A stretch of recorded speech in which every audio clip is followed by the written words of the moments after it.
Gunsmoke, brought to you by Chesterfield. Chesterfield packs more pleasure because it's more perfectly packed, thanks to Accuray. They satisfy the most. Around Dodge City and in the territory on West, there's just one way to handle the killers and the spoilers, and that's with a U.S. Marshal and the smell of gun smoke.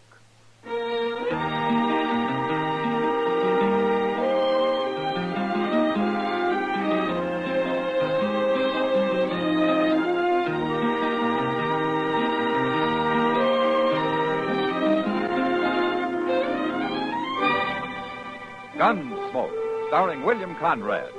The transcribed story of the violence that moved west with young America. And the story of a man who moved with it. I'm that man, Matt Dillon, United States Marshal. The first man they look for and the last they want to meet. It's a chancy job, and it makes a man watchful and a little lonely.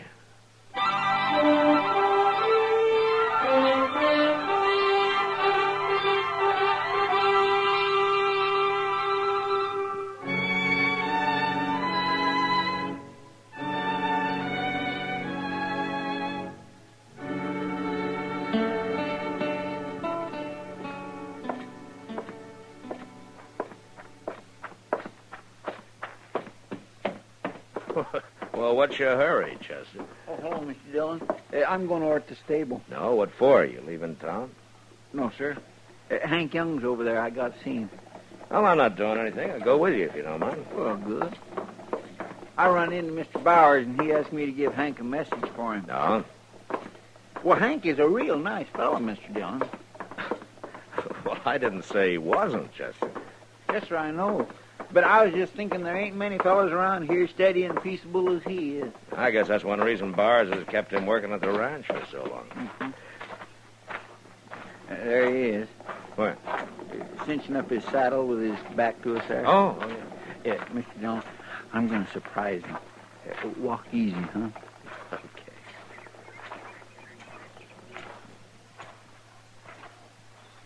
Gotcha! No, Hank, no! Look out, Chester! Oh! Now, take it easy, Hank. Oh, Marshal. I didn't know who it was. You shouldn't come up on me like that, Chester. For goodness, I guess I shouldn't. Now, where'd my gun? Oh, there's my gun. It's a wonder it didn't go off. You hitting at me that way, Marshal. How come you're wearing a gun, Hank? I don't think I ever saw you with one. I wore guns before, Marshal. No, I meant around here. No, maybe not around here.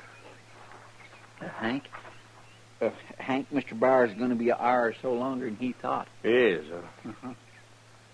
All right, you tell him I'll see him out the ranch. We got work to do out there. So long. So long. So long, Hank.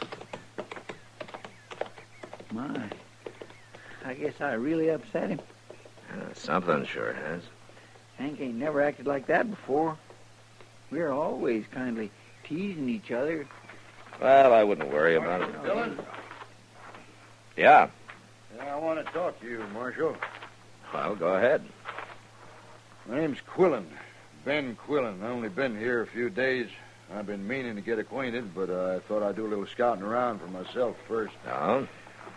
What's the name of that man you was just talking to, Marshal? Well, why?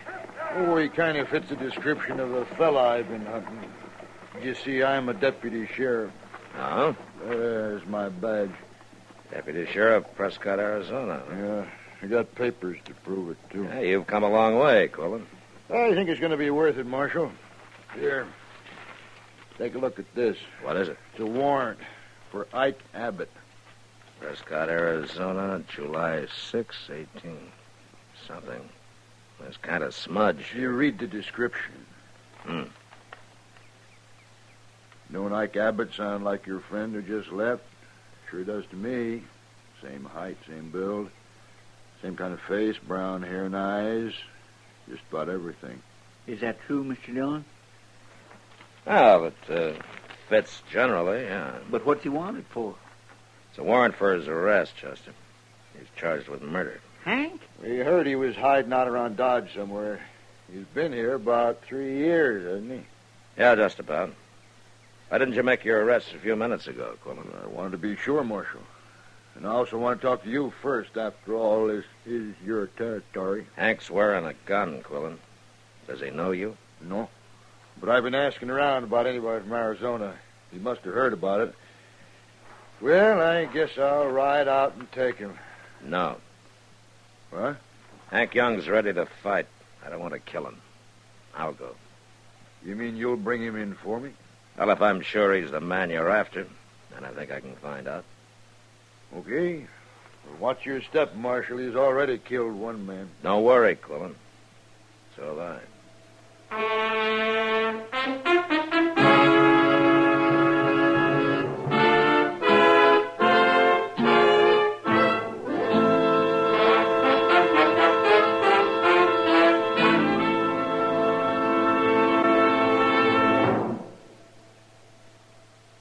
Introducing one of the country's best-known jazz musicians and arrangers, Mr. Bobby Haggart. How about whistling along with him?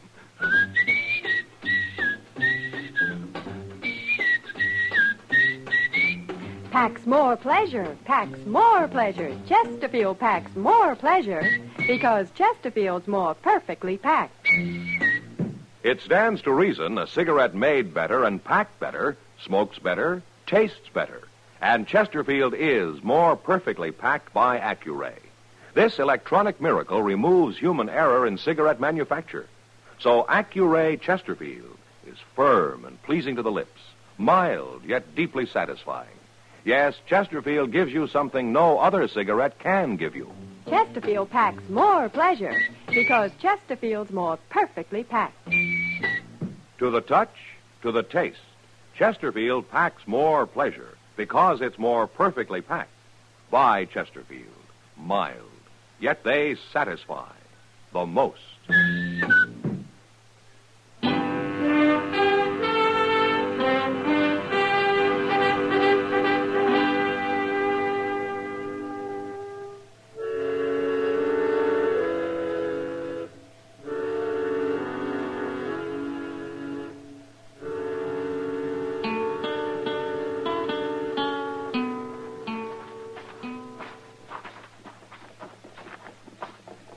That's him sitting in the bunkhouse door, Mr. Dillon. I thought he said he had work to do. He had nothing special to do except get out of Dodge. You think he's going to make trouble? And I hope not. Hello, Hank. Marshal. Chester. Oh, Hank.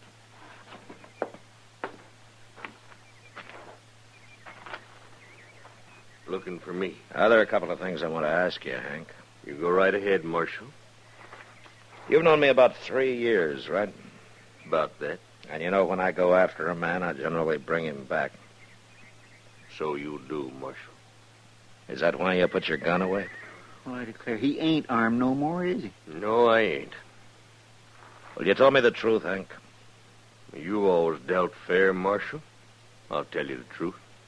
Well, there's a deputy sheriff in town named Ben Quillen. He's got an Arizona warrant for Ike Abbott's arrest. I thought so. Was it murder, Hank? That how that warrant reads, Marshal? Mm-hmm. Figured so.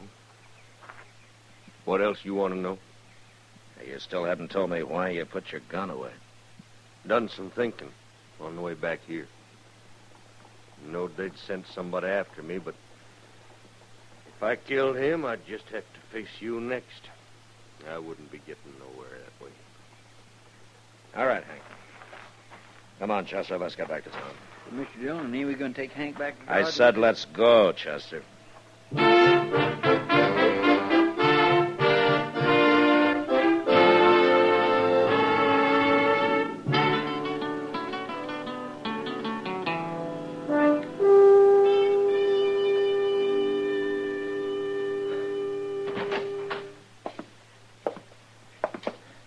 Morning, Chester. Oh, morning, Mr. Dillon.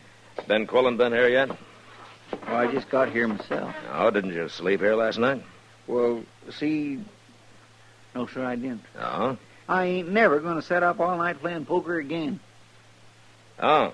I was kind of hoping you'd maybe outgrown poker. I'm getting there. Morning, Marshal.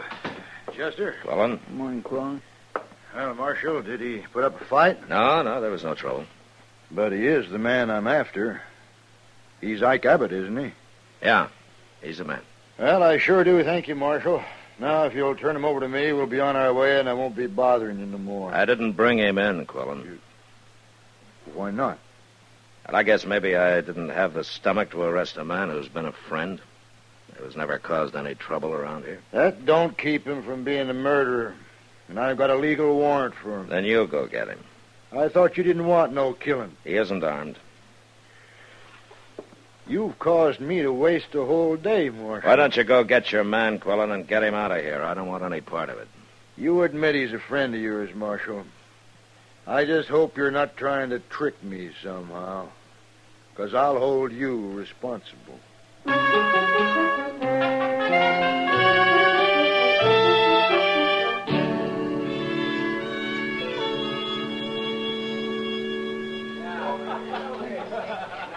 What's on your mind tonight, Matt?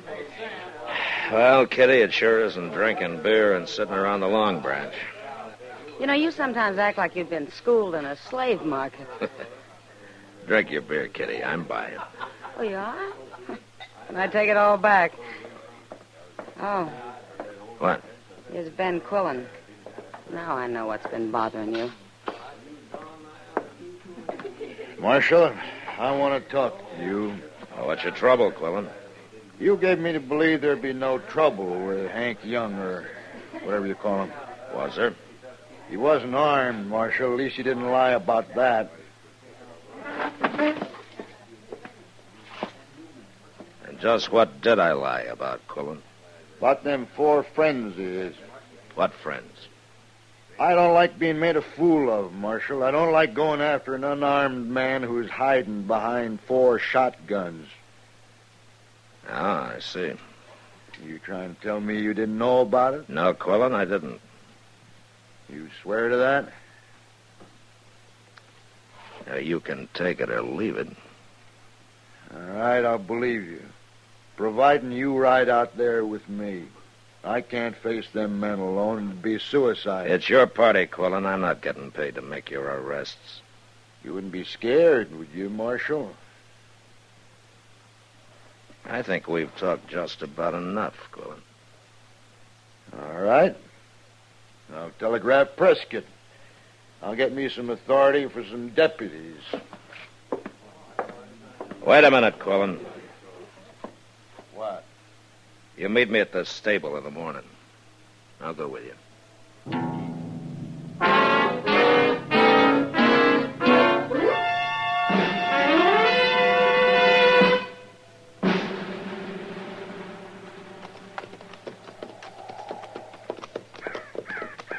Here they are, Marshal, waiting for us.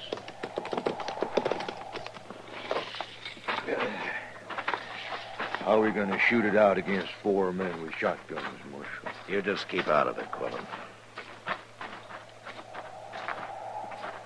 Hello, Hank. Gentlemen.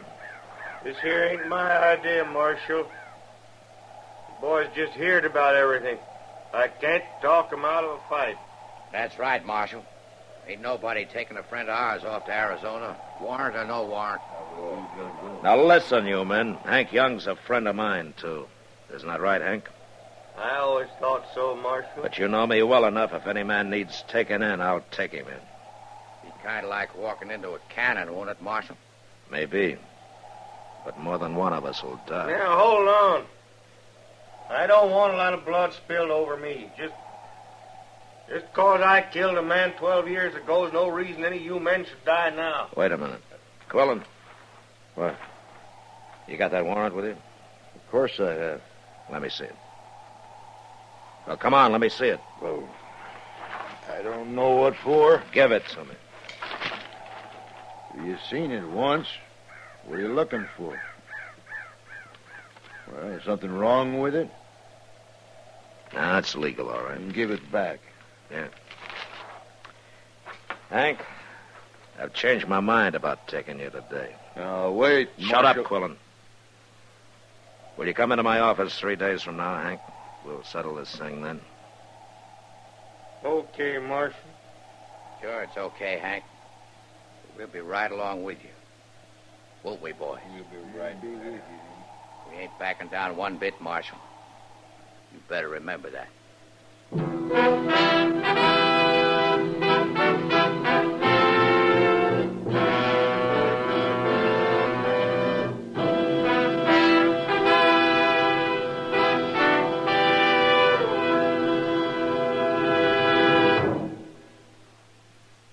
Where are you listening to Gunsmoke? In your favorite easy chair? Or out driving? Oh, there you are. In the kitchen. Say, do you want to make whatever you're doing more enjoyable? Have a Chesterfield. Enjoy Chesterfield's better taste and mildness. It stands to reason a cigarette made better and packed better, smokes better, tastes better. And Chesterfield is more perfectly packed by Accuray. This electronic miracle removes human error in cigarette manufacture. So Accuray Chesterfield is firm and pleasing to the lips, mild yet deeply satisfying. Yes, Chesterfield gives you something no other cigarette can give you. Chesterfield packs more pleasure because Chesterfield's more perfectly packed. To the touch, to the taste, Chesterfield packs more pleasure because it's more perfectly packed. By Chesterfield, mild, yet they satisfy the most.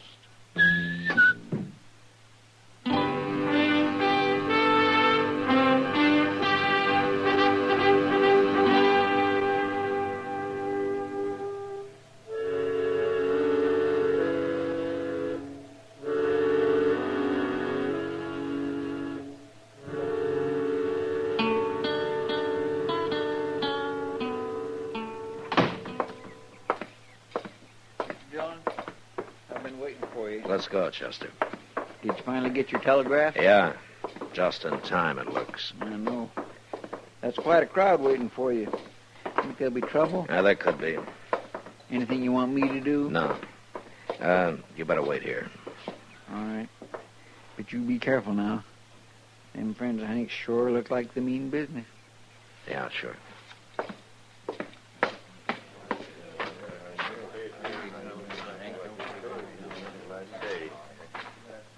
Well, Marshal, I've come in, like you said. I know you would, Hank. Let's get this over with, Marshal. I waited long enough. You've waited too long, Quillen. What? Hank, I want your friends to wait across the street over there. We ain't moving, Marshal. All 4 of you go over there and wait. Now, will you do what he says, Jim? Go on now. Jim, he ain't the kind of trick nobody. I mean it, boys. I got going. Well, come on, men. So we'll be watching. Quillen, let me see that warrant. You've seen it twice. Here. Well, ain't you going to look at it? I should have looked at it the first time. Huh? Close. I missed reading the date till Hank mentioned it was 12 years ago. What's that got to do with it? 12 years is a long time, Quillen. That warrant's still legal. But it would have been forgotten by now if you hadn't have paid the sheriff in Prescott to go to the trouble to dig around and find it for you. And paid him something more to make you a deputy. What are you saying? I hate men like you who go out after other men just for the reward money. You're a professional manhunter, and that's the worst. So, what are you? I'm a lawman. I never collected a reward in my life. Okay, do it your way, but I'm taking this man back. I got word this morning from a friend of mine in Prescott, Quillen. So? He says what I thought about you. You don't often get back with your prisoners. Huh? Too much trouble, I guess. Too much expense. You'd shoot Hank here for trying to escape before you reached the Colorado line. But you'd still collect the reward. You're getting a lot of ideas, Marshal. I got a couple more. Hank, Yeah, what, Marshal? I hear there weren't any witnesses to that murder 12 years ago. That wasn't no murder. Of course, I had to run anyway. Yeah, the sheriff was an enemy of yours? Well, I hear he's dead now. Mm-hmm. There'll be a circuit judge here next week. I think we'll let him decide all this. No, you don't, Marshal. You don't cheat I'm me. sorry, Quillen. You're going to have to earn your money someplace else. Marshal, I'm warning you. This is the only copy of the warrant for Ike Abbott there is, isn't it? You give me that. I'm going to tear it up. I'll kill you if you do. Hank's only worth $500 to you, Quillen. You can find bigger game than him. I said I'll kill you. You tear up that warrant. Even you're not that big a fool, Quillen. Don't do it, Marshal. Somebody has to. No!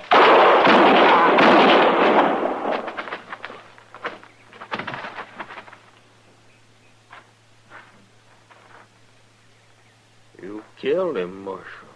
I misjudged him, Hank. He was worse than I thought. What? He wouldn't only kill a man for $500. He was willing to die for it himself.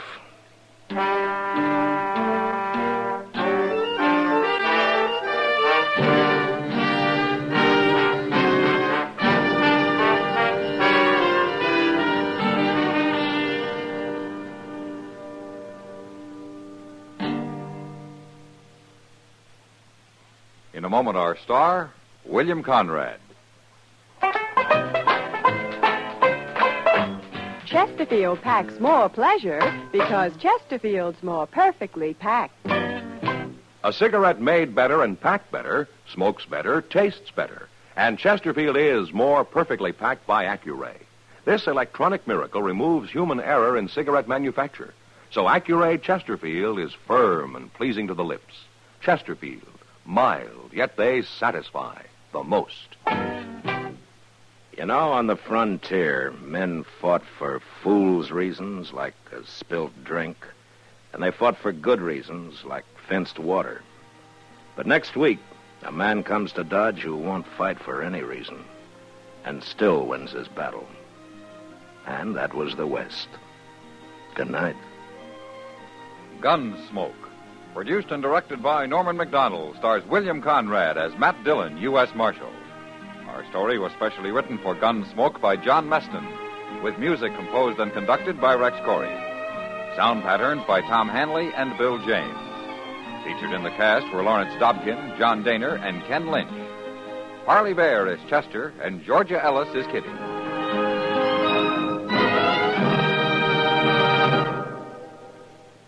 Live modern. Smoke L&M. Live modern. Change to L&M. Live modern. Smoke L&M. Only with L&M can you enjoy the full, exciting flavor of today's finest tobaccos. No other cigarette, plain or filter, gives you the full, exciting flavor you get through the pure white Miracle Tip. So light up, free up, let your taste come alive. Live modern. Smoke L&M. Join us again next week for another specially transcribed story on Gunsmoke.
Gunsmoke.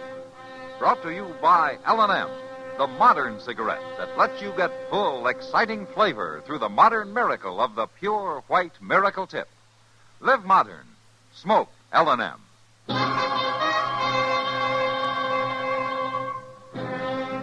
Around Dodge City and in the territory on West, there's just one way to handle the killers and the spoilers, and that's with a U.S. Marshal and the smell of Gunsmoke.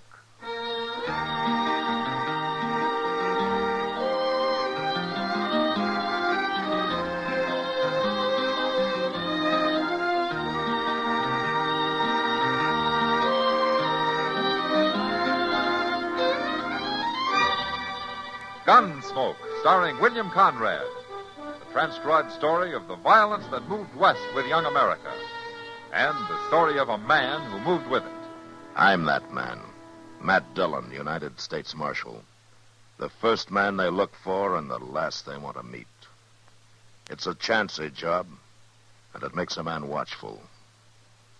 And a little lonely.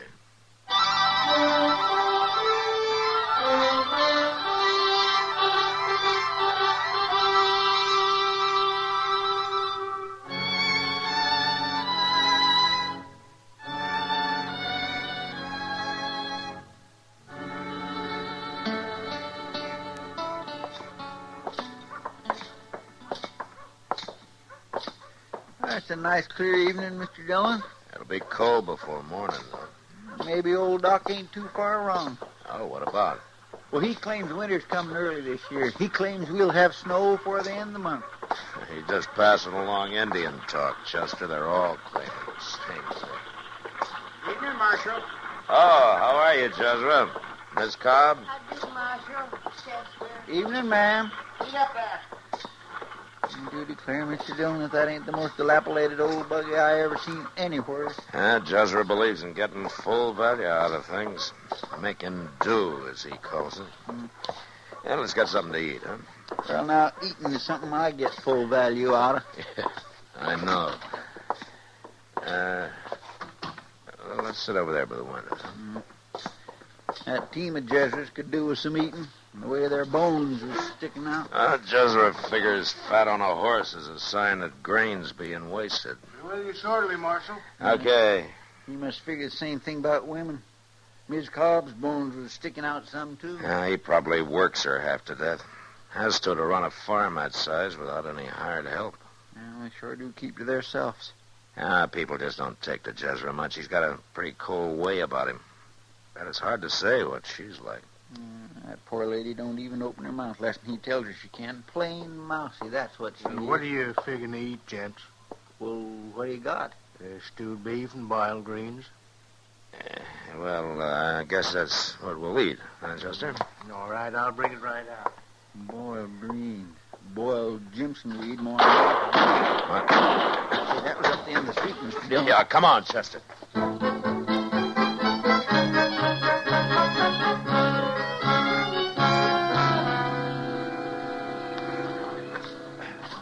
Open up here. Let me through, will you, please? Will you let me through? Hang on to that horse. He's mighty spooky. What's the trouble, Chester? Marshal, you've allowed this town to become a sink of iniquity, a whited sepulchre. Oh, is that so? Town of painted Jezebels, scoundrels, and murdering assassins. The name should be changed to Sodom or Gomorrah. You all right, Miss Cobb? Somebody tried to kill us, Marshal. They were standing right over there in the shadows. Minerva, you'll kind of remember a woman's place. Marshal asked me. Silence. Sorry, Ezra. Did you get a look at him? We did not. The coward struck in the darkness. It was only a miracle we escaped. Any of the rest of you see who fired those shots? Why, you're the law here, Marshal. I demand an accounting of this outrageous assault. Jezra, do you know anybody who might think they got a reason to kill you? I never had an enemy in my life. Well, it looks like you got one now.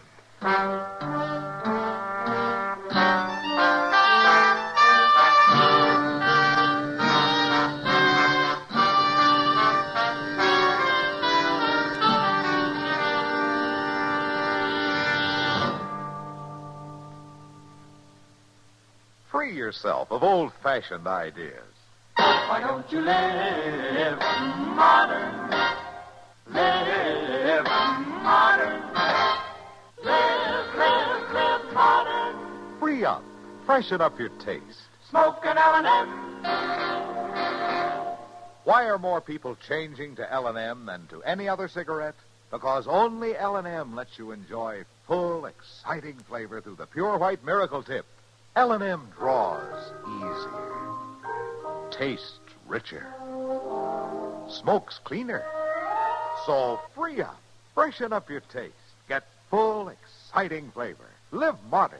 Smoke L&M. Make today your big red letter day and start to live the modern way. Live, live, live modern. Smoke an L&M. It's America's fastest growing cigarette.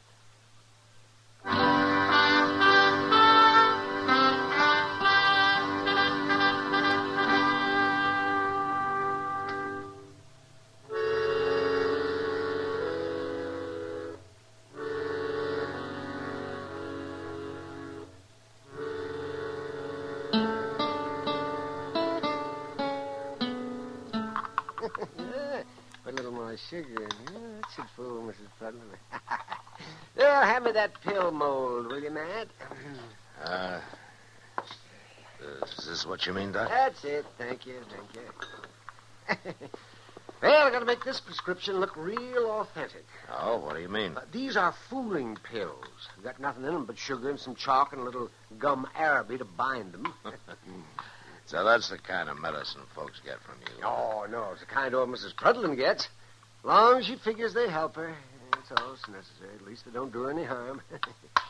Nothing wrong with her anyhow, except in her mind. There we are. We'll let that sit a while and dry, and then... Oh, say, you found out yet who fired those shots at old Jezra Cobb? No, Doc. Not a hint. That's a funny thing, Matt. I don't think I know a soul in Dodge that likes old Jezra. Yeah, I know, Doc. But nobody really hates him either.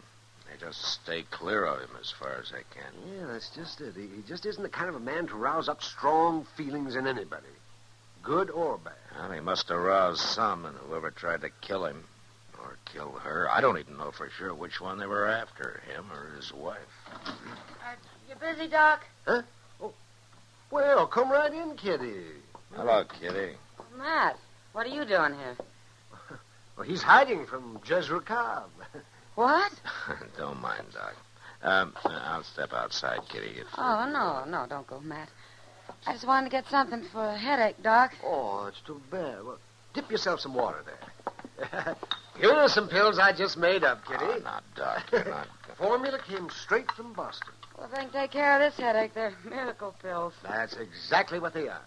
Here you are. You swallow a couple of those. Oh, thanks, Doc. I personally guarantee those to stop the world's worst headache in 1 minute flat. Yeah, they done wonders for Miss Prudlin. Mrs. Prudlin? Pay no attention to him, Kitty. He's all upset over that shooting. Well, I could name a few people who aren't upset over it. Oh, which people? Some of the girls at the Long Branch. He drops in about 3 times a year. Jezra Cobb at the Long Branch? Old, self-righteous Jezra. And every time it means trouble. He always drinks too much, and he bothers everybody. Bothers him how? By trying to reform them. And it's the girls who always get the worst of it. Now, who'd have thought it? He calls them painted Jezebels. Says he means to cure them of their transgressions. Of course, the only cure he seems to know is to grab a cane and beat the daylights out of any of them he can get his hands on. I didn't know Jezra was that bad.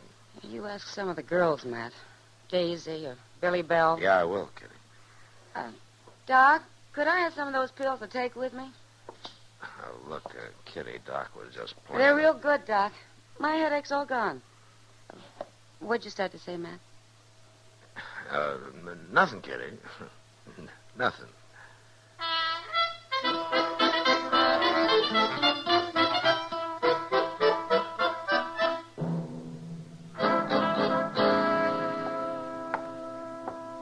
"48 hours, Marshal, and you've accomplished nothing.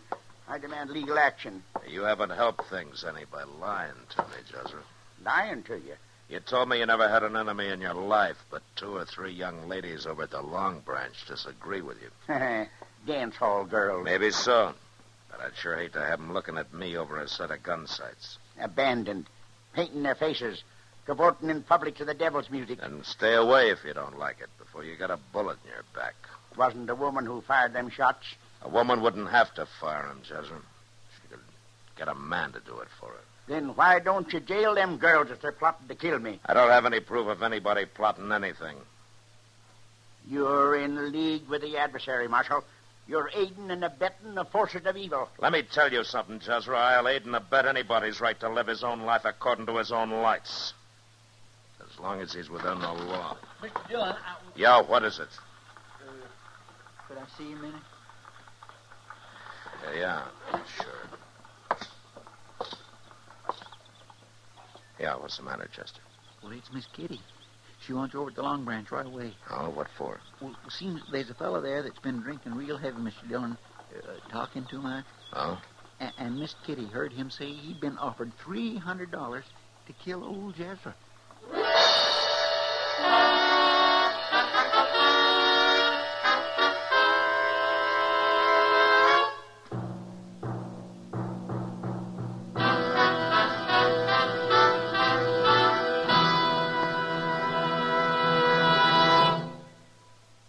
Free yourself of old-fashioned ideas. Why don't you live modern? Live modern. Live modern. Free up. Freshen up your taste. Smoke an L&M. Today, all over the country, more people are changing to L&M than to any other cigarette. And it's all because only L&M gives you full, exciting flavor through the pure white miracle tip. L&M draws easier, tastes richer, smokes cleaner. So free up, freshen up your taste, live modern, change to L&M. Make today your big red letter day and start to live the modern way. Live modern. Smoke an L&M. It's America's fastest growing cigarette.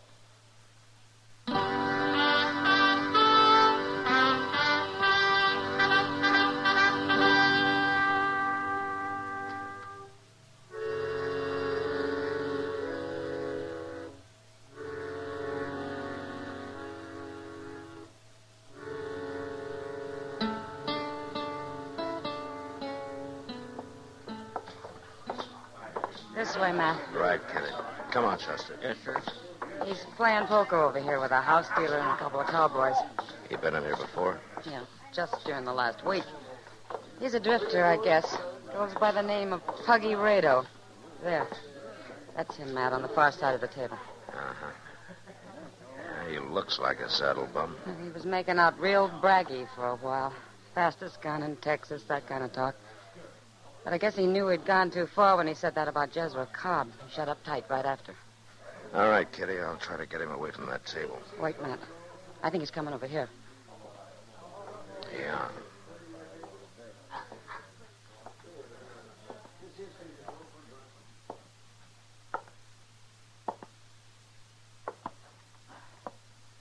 Reckon you're the marshal, ain't you?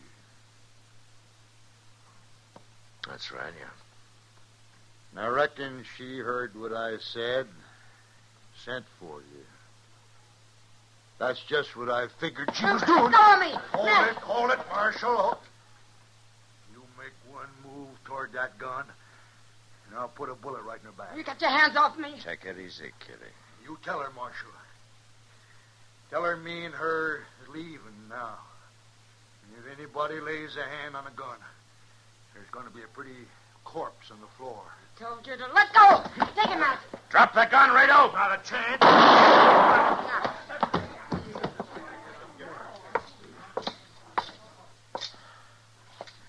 You all right, Kitty? I'm all right. Thanks, Matt. I had to kill him now. There was no time for anything else. Marshal, was that the man? Yeah, it looks that way, Jezra.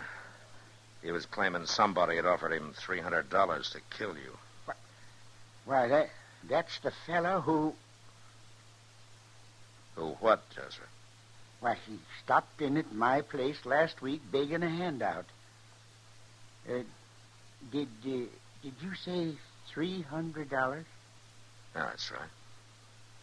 Well, I got to be getting on home, Marshal. Got stock to tend to. Got a lot of things to tend to. Well, forevermore, what come over him so sudden? I don't know, Chester. But I think I can guess.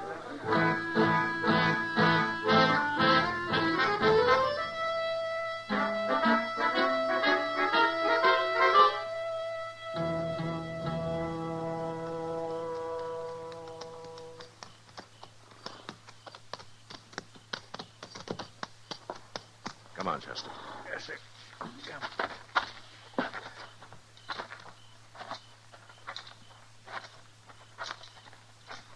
Kind of quiet, Mr. Dillon. Maybe Jezra ain't home yet. There's a light on in the house.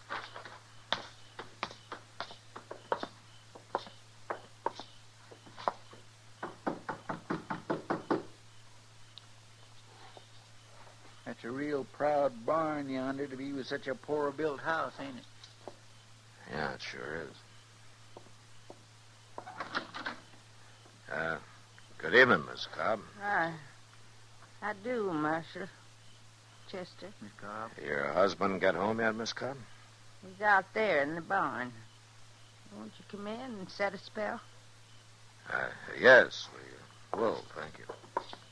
As a matter of fact, Miss Cobb, you're the one we rode out here to see. That's right kind of you, Marshal. Now, you two sit you down there at the table. Just this minute took a wild plum pie out of the oven. Well, no, thank you, Miss Cobb. Well, I don't often get to feed callers. You ain't going to deprive me of the chance. Maybe we could just taste it a little dab, Mr. Dillon. All right, Chester. I always had the impression that you were opposed to visitors, Miss Cobb. Oh, I love to have folks come. Jezra ain't never been one to encourage it. Oh, I see. The righteous must turn their faces from the world. For the world is the cradle of sin. That's what Jezra always said. There you are, piping hot. My gracious, that smells good. Well, eat hearty. There's plenty more. It'll just go to waste. Jezra's never cared too much for plum pie. Miss Cobb, how long have you and Jezra been married? 27 years, Marshal. 27 years. Uh-huh. And over those years, Miss Cobb, how many times did he beat you? Hundreds of times. For my transgressions, he told me. He used to read me from the good book that a husband's got a right to do that. I ain't never learned to read myself. But last month I asked Reverend Blouse, and he said there weren't nothing like that in the good book. Well, maybe Jezra's got his own version. He lied to me, that's what he done. And if he'd lie about that, then, well, I reckon you know, don't you, Marshal? Yes, ma'am. About you offering money to that drifter who rode through here last week. That you hired him to kill Jezra. Yes, ma'am, I guessed it. Jezra did, too. Well, I figured he did the way he acted in town. He come home and told me about you having to shoot the man. Then he asked me for our savings. And I got it for him. He sat down here and counted it. And when he seen it was the same as that fella had been talking about, $300, then he knowed for sure. What did he say? Oh, nothing much. He just sat here a while, smiling at me kinda in that cold way of his. His glory smile, I always called it. And then he got up and went out to the barn. And, of course, I knowed what he was going for. What do you mean? He was aiming to fetch a hickory stave. He always keeps some out there to mend fences. I declare, Mr. Dillon, a man like that ought to be, well... I think, ma'am, maybe I better go have a little talk with Jezra. Won't be no use, Marshal.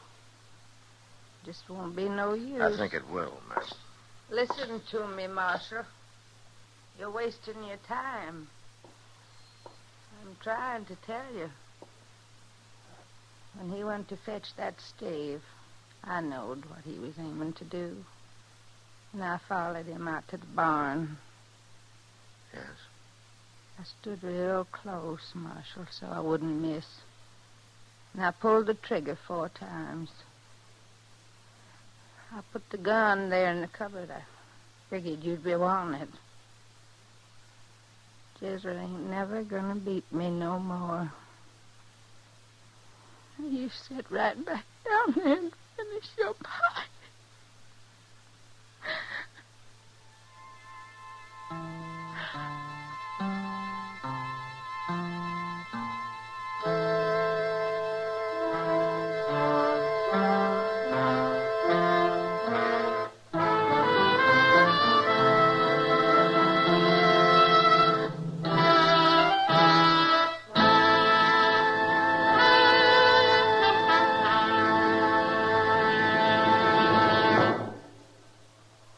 In a moment, our star, William Conrad. If your daily routine never varies, chances are you're heading for a great big case of monotony. Everybody needs a break once in a while, and sometimes a vacation just once or twice a year isn't enough. But a break once a week would more than fill the bill. What could you do with that leisure time? Here's the answer to that. You can vary your routine with a fascinating and vital pursuit, spotting planes for America's Ground Observer Corps. It's exciting. It's interesting, and just 2 hours a week of your spare time is all that's needed to keep up the 24-hour schedule of the GOC. Men and women from teenage up can help the Air Corps cover the blind spots in our radar system by volunteering for the Ground Observer Corps, a civilian component of the Air Defense Command. You'll be trained and supervised by officers and airmen of the Air Defense Command to spot planes in your area. Find out from your local civilian defense office how you can be a civilian ground observer. This has been a public service message by CBS Radio. And now, William Conrad. You know, when a bad man riding a good horse came into Dodge looking for trouble, well, likely as not he got a bullet hole placed in him. And the horse went to the man who did it. And that was the West. Gunsmoke. Produced and directed by Norman McDonald, stars William Conrad as Matt Dillon, U.S. Marshal. The script was specially written for Gunsmoke by Les Crutchfield, with editorial supervision by John Meston. The music was composed and conducted by Rex Corey. Sound patterns by Ray Kemper and Bill James. Featured in the cast were Virginia Gregg, Ralph Moody, Don Diamond, and John Daner. Parley Bear is Chester, Howard McNear is Doc, and Georgia Ellis is Kitty. Join us again next week for another specially transcribed story on Gunsmoke.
Around Dodge City and in the territory on West, there's just one way to handle the killers and the spoilers, and that's with a U.S. Marshal and the smell of gun smoke.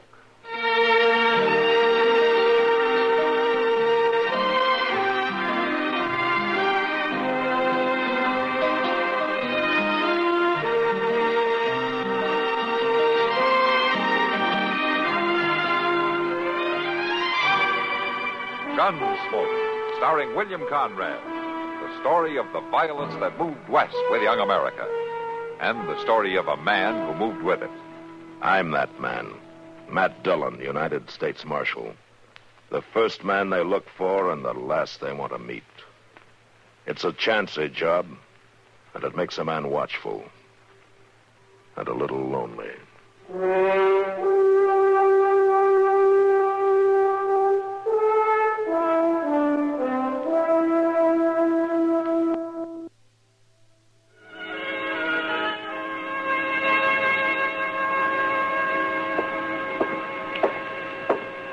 Dillon, I swear I never seen the likes of it.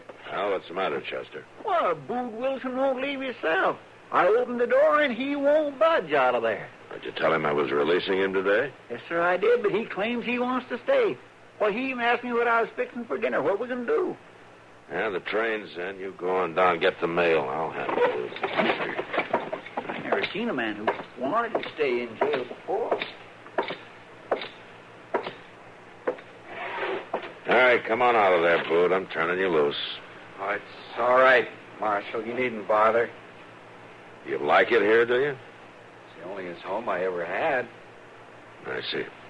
You and Chester have been good friends to me. Particular Chester. Is that why you keep getting drunk, just to get in jail? Well, fellow's got to have a friend. A roof over his head, don't he, Marshal? All right, come on, Bood. Let's go. I got my hat under this blanket here. I sure like my hat, Marshal. Yeah. Oh, here's that extra blanket Chester gave me. I tried to keep it from touching the floor. Thanks, Bood. All right, let's go. You say so. You going back home now? I don't rightly know where home is at. Old Pa, he run me off before I was old enough to know where we was living. Said he couldn't feed me no more. Yeah.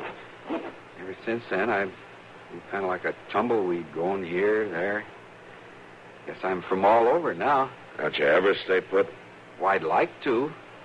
But people always run me off, just like Pa did. Just when I think I got a friend, they tell me to go. I'll get you packed for you. Now you're doing it, Marshal. Doing what? Running me off.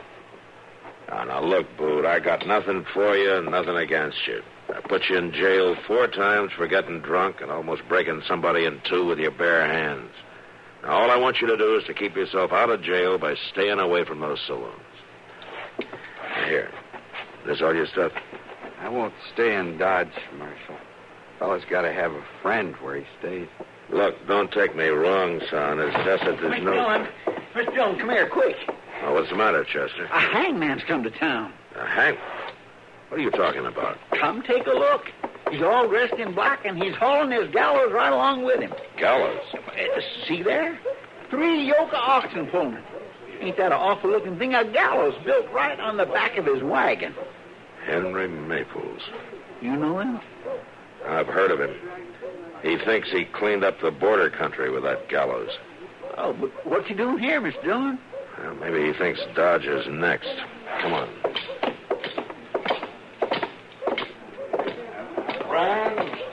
Friends, if you'll just listen to me a moment, please. I'll answer all your questions at a later time. From what I hear of Dodge, I'll be here for quite a spell. He's getting these people pretty well worked up, Mr. Dillon. Yeah, let's wait here. Just a moment. There's plenty of time. First off, I want to know how many murders you've had in this town the last 6 months. Come on, speak up. Don't be afraid. How many murders? How many of your fellow townsmen have been shot down to die like dogs in the street? How many times has the law been obstructed? You, madam, how many times has a man been killed right here on the streets of Dodge? Well, I don't know exactly. How many? Well, 6, I guess. Maybe 8, a dozen for all I know. There you are. The good lady doesn't even know. Anywhere from 6 to a dozen killings. Do you know the answer to this? Do you know what'll stop this bloodbath? There it is. Made of wood and nails and rope, the finest rope money can buy. Man's answer to man's misdeeds. Let me ask you, madam, where are the men who perpetrated these foul killings? Well, I'm not sure. They were taken to Fort Hays for trial, and, well, I just don't know. But are they dead? As the law says they should be. Now, the law's not unkind, my friends. The law is just. When I hanged Billy Street, yes, I hanged him, Billy Street. He walked up those steps, those very steps, with a smile on his face. And he told me he'd never owned a new suit. So I stopped the hanging. And out of my own pocket, I bought him a new suit. And before I dropped him, Billy Street thanked me. Now, the law's not unkind, my friends. The law is just. Maples. Who called my name? I did. Marshal Dillon. I want you to take your gallows out of Dodge. What became of all those murderers, Marshal? Did they pay you to let them go? There were 6. 2 of them were hanged at Fort Hays, and 4 of them are in the territorial prison. 4 men who lived to kill again. I'll give you till sundown to have the gallows out of Dodge City, or I'll burn it in the streets. You'll learn, Marshal. Discouragement by fear. That's the answer to your killings. Now, would somebody give me a hand with these oxen? I'll help you, Mr. Maples. All right, my friend. Take the halter on the lead oxen. Yes, sir. Say, you can just call me Bood, Mr. Maples, 'cause that's my name. Bood Wilson. Well, then lead on, Bood Wilson. Yes, sir. Hiya!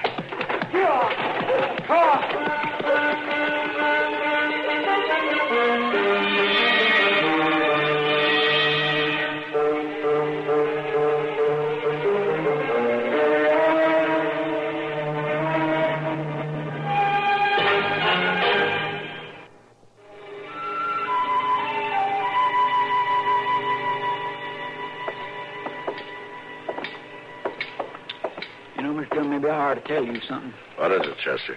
Well, this town is getting awful jumpy about that gallows sitting out there on the edge of town. Yeah, I know. Well, yes, but it's kind of dividing up the people. Yeah, I know all about it, Chester, but you let me do the worrying, huh? Yes, sir.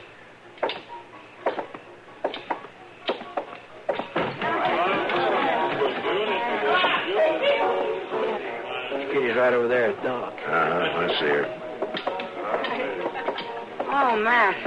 I'm glad you're here. Hello, Kitty. Doc. Yeah, well, it's about time the real law put its foot in here. Maples are sure stirring these people up. Oh? How long's he been here? About half hour. He's showing tintypes of men he's hanged and the ropes he's used. He talks about hanging people like he was proud of it.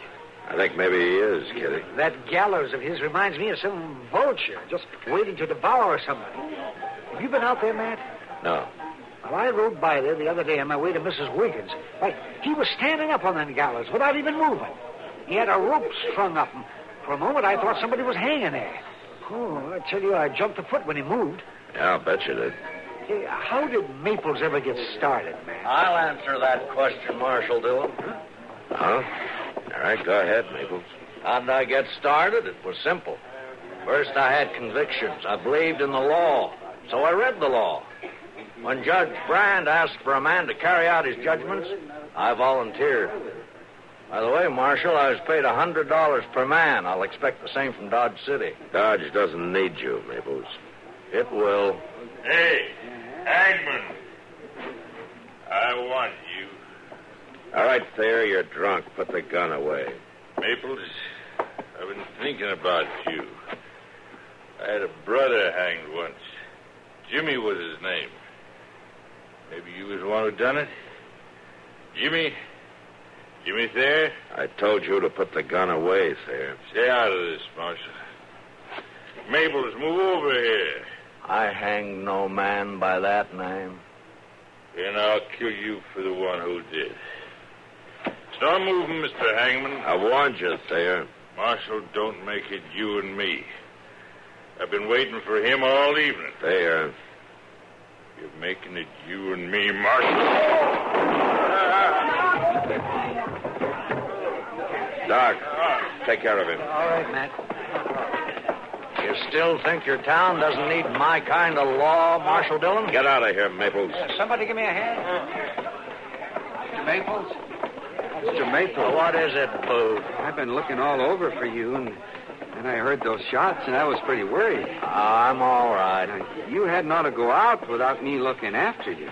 Never mind, Bood. I'm on my way back to camp right now.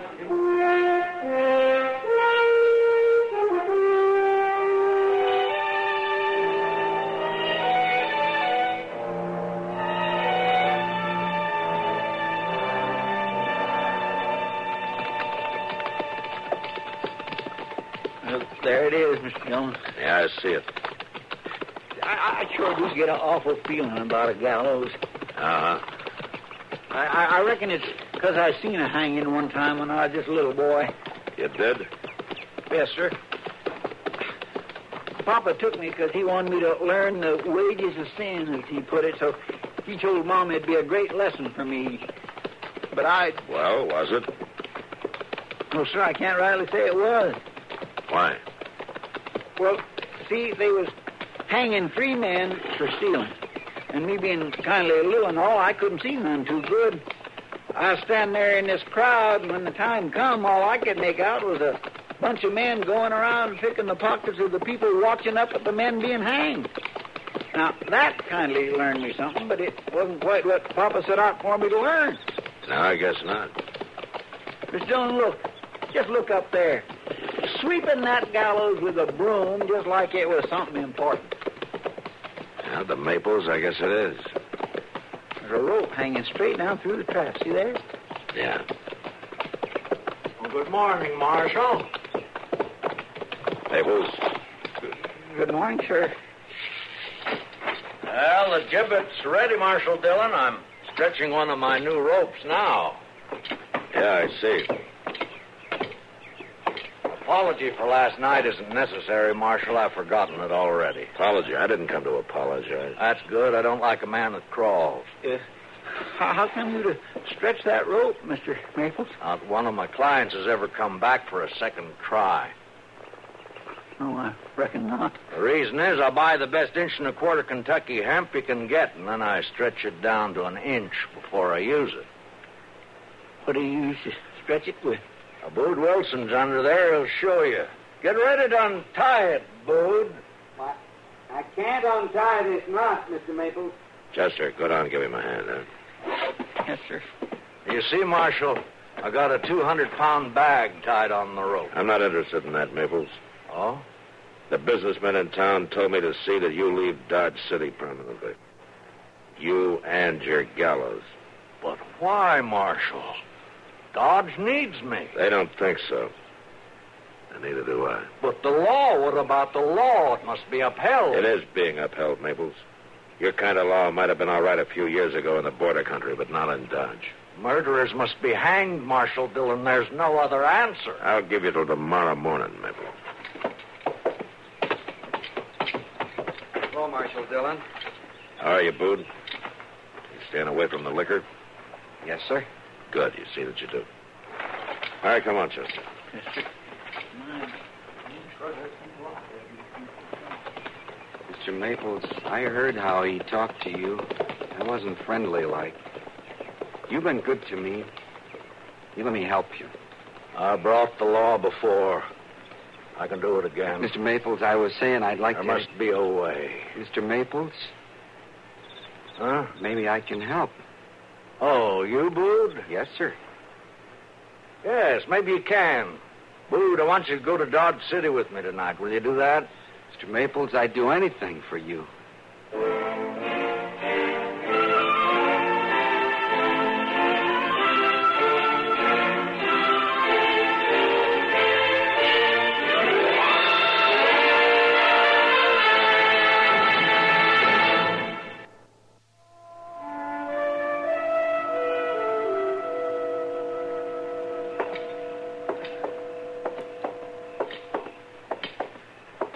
Yeah, town's quiet tonight, Matt.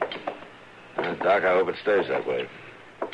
Well, in my business, that's when I worry the most. Mr. Dillon! Mr. Dillon! Yeah, what do you want, Chester? Miss Kitty sent me after you. Bood Wilson's about to kill a man at her place. What? Well, come on.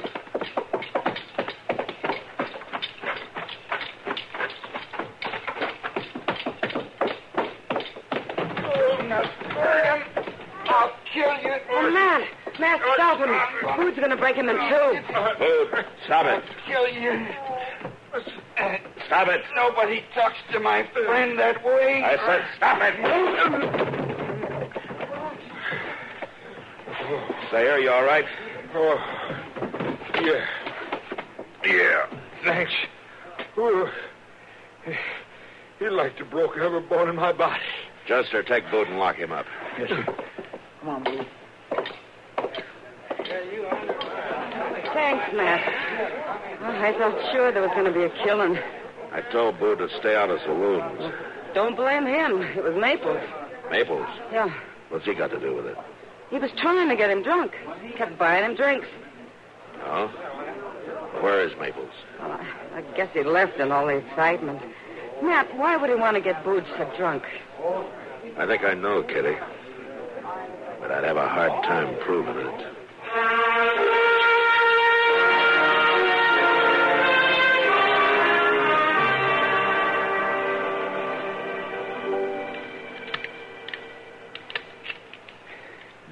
Sorry, I don't know how Mr. Dillon gets these guns so dirty. Just look at that. I'm going to have to practically... Good morning. Hold, Mr. Maples. Is the marshal here? I want to talk to him. No, sir, he ain't. He's off on a business trip that's going to take him all day. Oh, then I'll just have to come back this evening. While I'm here, I wonder if I could see my friend Bood Wilson. Well, I don't know. Oh, I won't be a moment. Oh, yes, sir. I guess it's all right this one time. It's right through that door there. Oh, yes. Thank you.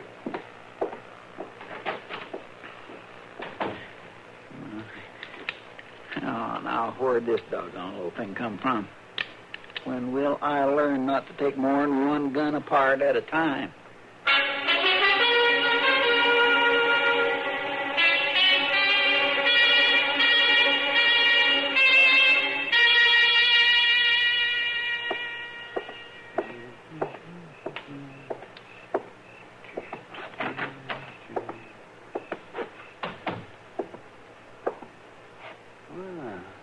Where is everybody? Matt? No, Matt. Chester! Chester, you here? Doc, go away! Chester, you out back? Doc, don't come in here. No, Chester, what are you doing in that cell? Bood just locked me in. Bood Wilson, you ought to be ashamed of yourself. Why? What's that gun for? I'm sorry. Bood, you listen to me. You haven't got enough sense to have a gun, so give it here. I got to get to Mr. Maples. I'm sorry, Mr. Doctor.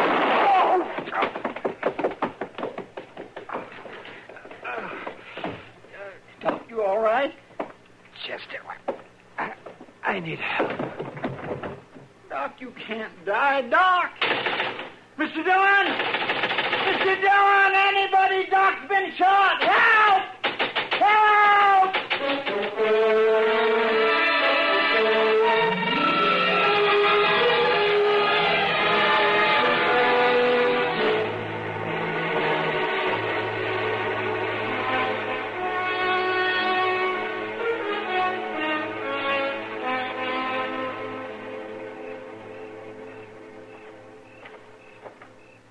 Mr. Maples?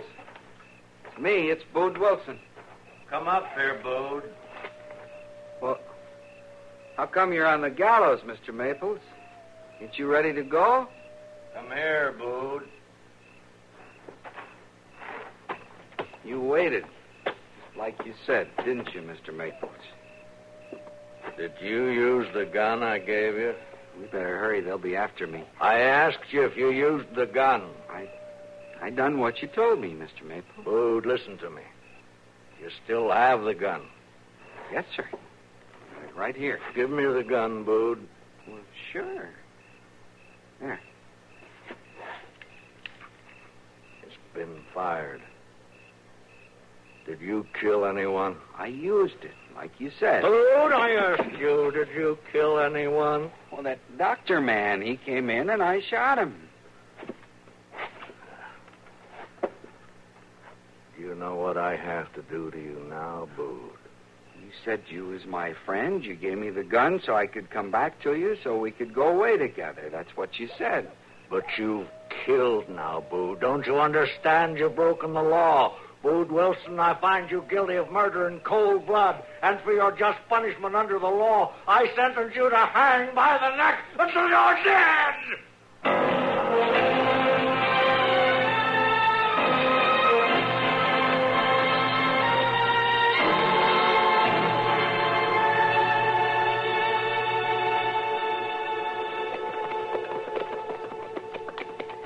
Mr. Dillon, if Doc was to die, I don't know what I'd do with myself. He's not going to die, Chester, but you can be awful glad I came back as soon as I did. Yes, sir. Mr. Dillon, look.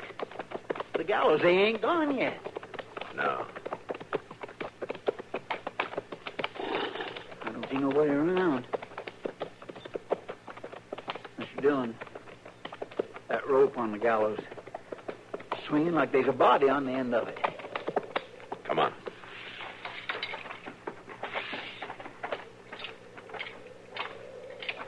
It's a man. He's went and hanged Bood. Stay here, Chester. Keep me covered. Yes, sir.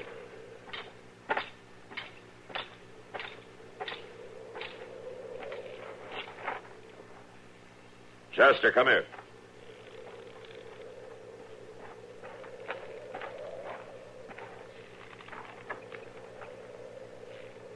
Why, it's the hangman himself. Is he sure enough dead? Yeah, he's dead. He said himself they never have to come back. What? No need to shoot, Marshal. I ain't giving trouble. Did you do this, Bood? I done it. Why? Well, he throwed a fit. What kind of a fit? When I come back from Dodge, he asked, did I kill a man? I told him I had, that doctor man. And that's when he throwed a fit. Now, what did he do? He started hollering law on me, saying how he was going to have to hang me for that killing. It was either me or him. Bood, he gave you that gun just so you'd kill a man, so he could have a hanging. Prove that Dodge needed his kind of law. Oh, no, you're wrong, Marshal. Something just made him crazy for a little while. Like happens to me when I drink liquor. He was going to take me traveling with him, Marshal. Now, you're wrong about Mr. Maples. He was the best friend I ever had. All right, Bood. All right.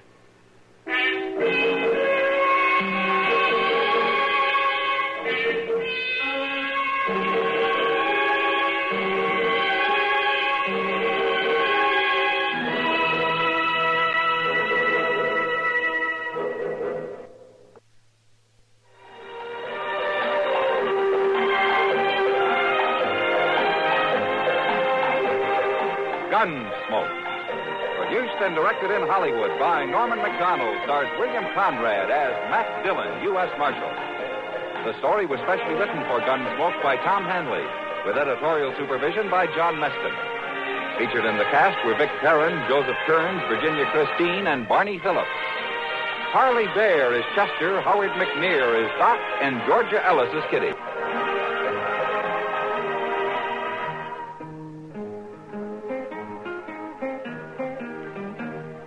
This is George Walsh inviting you to join us again next week when CBS Radio presents another story on Gunsmoke.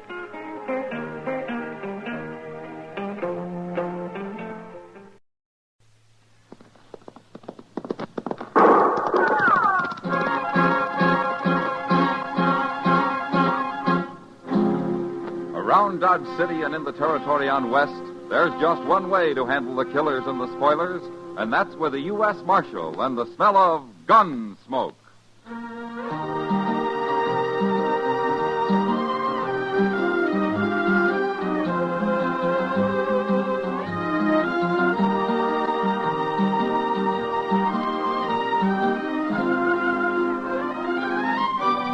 Gunsmoke, starring William Conrad.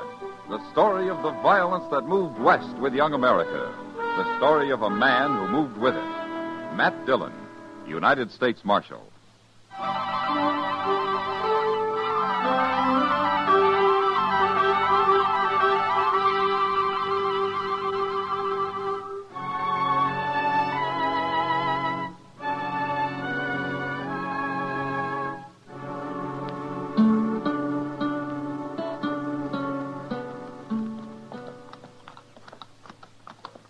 Doggone if Dodge ain't growed a heap since I was here. It is very big, Guff. Front Street must have 7, 8 saloons. A lot of towns I've seen don't even have that many houses.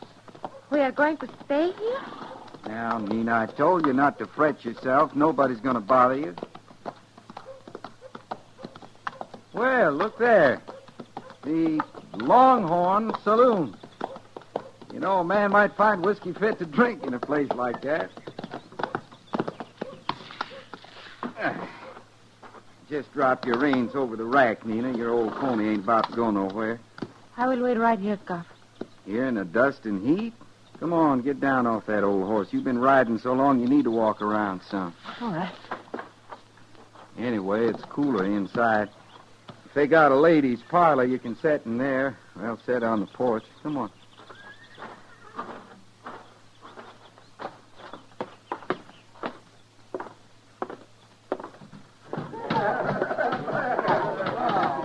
Sure, they got a parlor.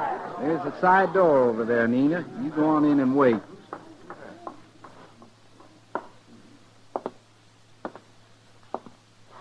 Glass of rye, bartender.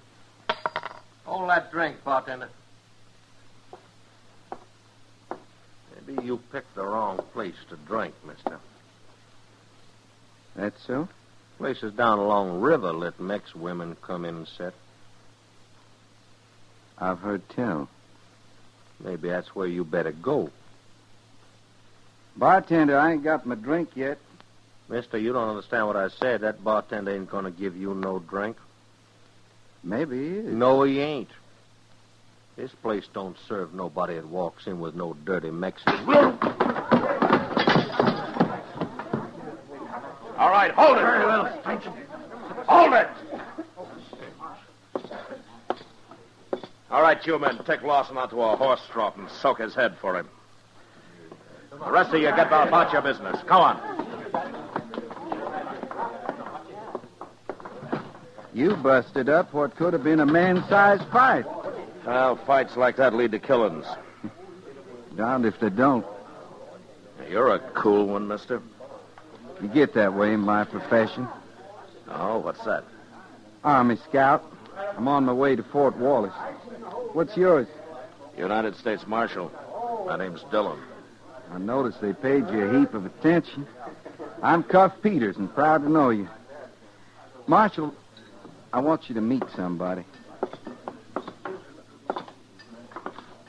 This here's Nina. She's my wife. How do you do? Ma'am? Guff, Nina and me been traveling quite a spell. Oh? Where'd you ride from? Come up from Texas. Figured we'd stay over here in Dodge if I can find a place. Nina's been feeling poorly. How long do you figure on staying in Dodge, Cuff? Can't rightly say, Marshal. Why? Well, you made trouble for yourself when you hit Hank Lawson. That right. It'll bother him, Cuff, and he'll be after you. I know you can't make Fort Wallace, so it might be better if you and your wife rode out to Fort Dodge and stayed there. He's right, Guff. We should go on right now. We don't want no trouble. You've been riding enough, the way you feel. Besides, I got things to do. Look, Cuff, I don't want any trouble here. I sure don't aim to cause any. Now, how about joining me in a drink, Marshal? I've still got a glass of rye coming.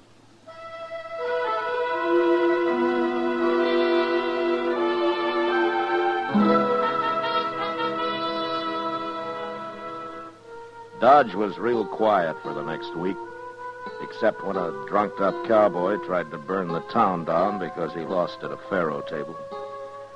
I kept an eye on Hank Lawson, but the trouble I'd been expecting between him and Cuff Peters seemed to blow over. Chester heard somewhere that Cuff had found a room for Nina and himself at the widow Helgerson's place out at the edge of town. I didn't see Cuff again except once when he drove the widow's buckboard into town, loaded it up with food and supplies, and drove back out. Then one morning while Chester was cleaning up the office, Cuff walked in. Morning, Marshal. Hello, Cuff. I never did get a chance to pay you back for that drink you bought me. The time will come, Marshal. Cuff, this is Chester Proudfoot. Cuff Peters. Well, sir, I'm that proud, Mr. Peters. Howdy. Mr. Dillon told me how you knocked old Hank Lawson across the bar at the Longhorn. I sure do wish I'd seen that. Chester isn't too fond of Hank.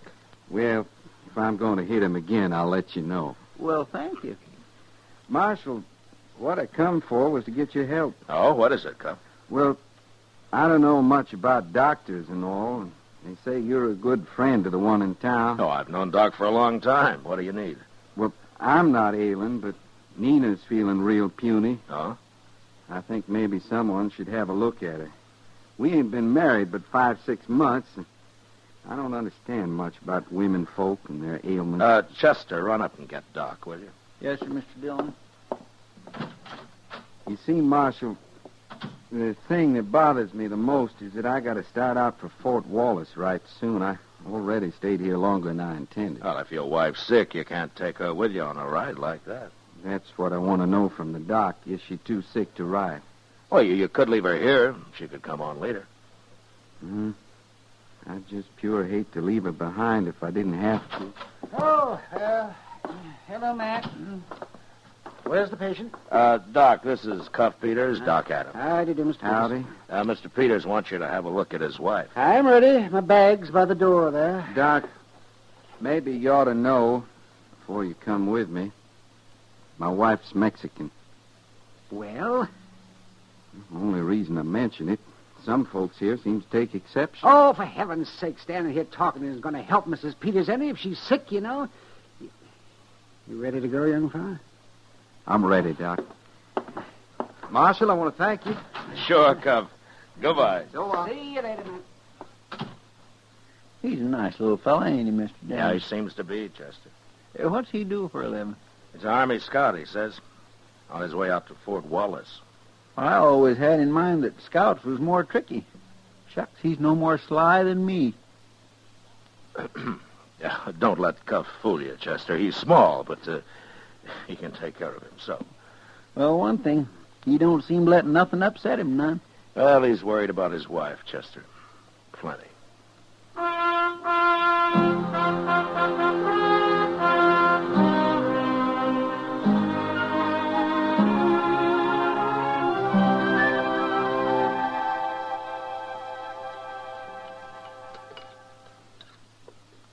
Chester, you're going to get a bellyache. I can't help it, Mr. Dillon.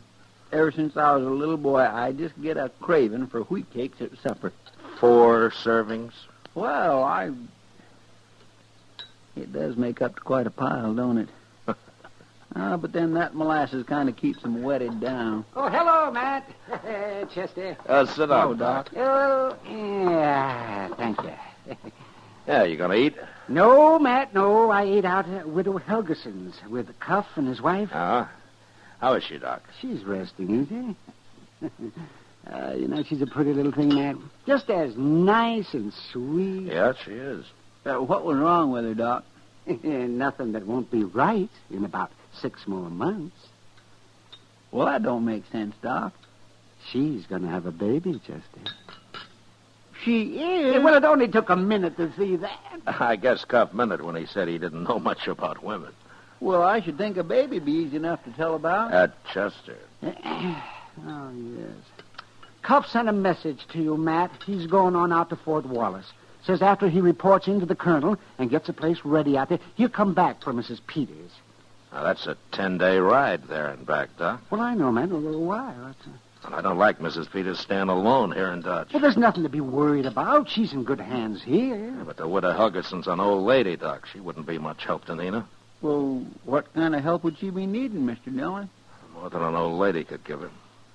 If Hank Lawson finds out that she's alone here.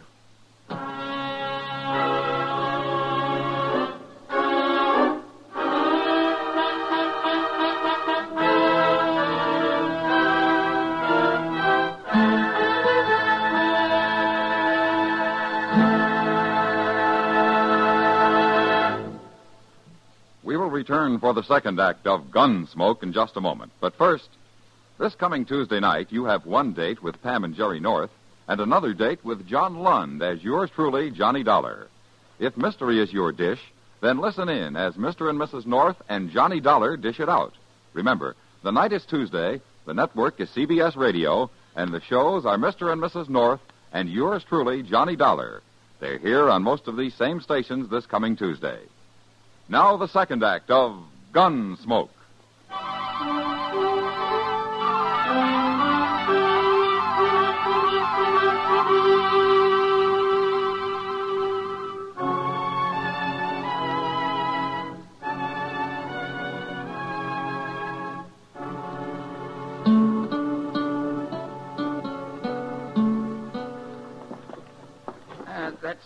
That's about everything, Mrs. Peters? Yes.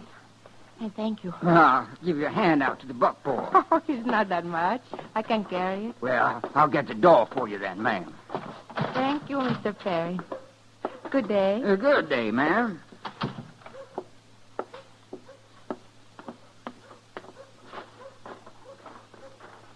Well, if it ain't Mrs. Peters come to town to do a week's shopping. I beg your pardon? Excuse me, ma'am, I ain't being very polite. This here's Cane Twig. I'm Hank Lawson. What do you want? Now, surely you remember me, ma'am. You ought to. I was the fellow your husband hit in the mouth his first day in town. I remember you. Now let me pass. Well, now, ain't I being a miserable cuss letting you carry all them heavy sacks? See, I help you some. Please. Just put him in the wagon for you. Oh. Oh, that was mighty careless of me to slip plumb out of my hands. I hope there was nothing in there to break. Leave me alone, please. Well, now, Mrs. Peters, I don't know why you're upset. You know I wouldn't do nothing to harm a fine lady like you. Besides, your husband might try to give me another lesson in manners, and that scares me real bad. I just want to show you how much I learned. Now, you go on and get into that buckboard. Go on. All we're going to do is just start you for home, Miss Peters. Untie them lines so we can face that team down the street. Sure. Now, like I say, ma'am, I don't want you to fret. Stand aside, Twig. All right, ma'am. Hang on.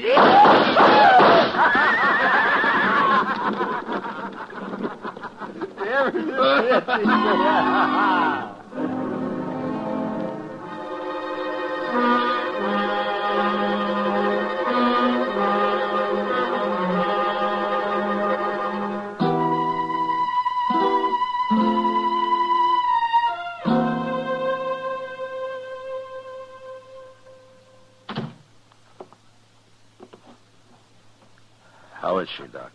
She's all right, Matt. She's fine. And the baby? There wasn't anything I could do.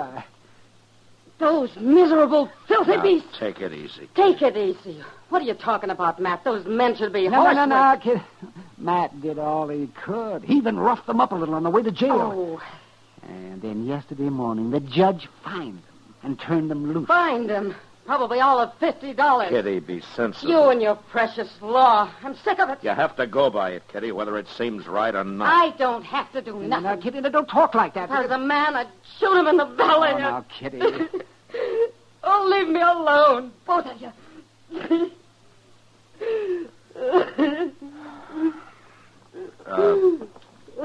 Kitty.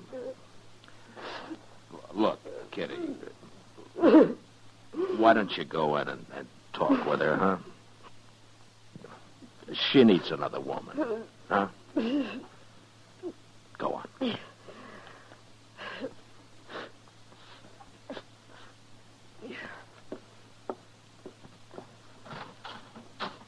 Nina, can I come in?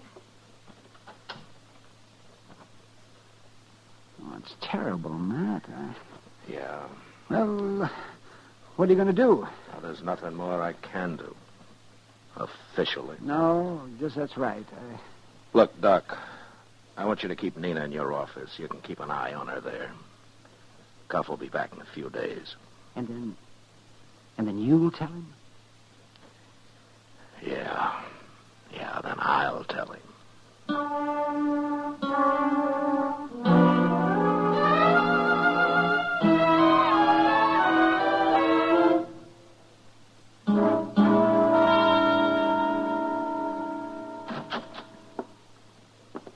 Hello, Marshal.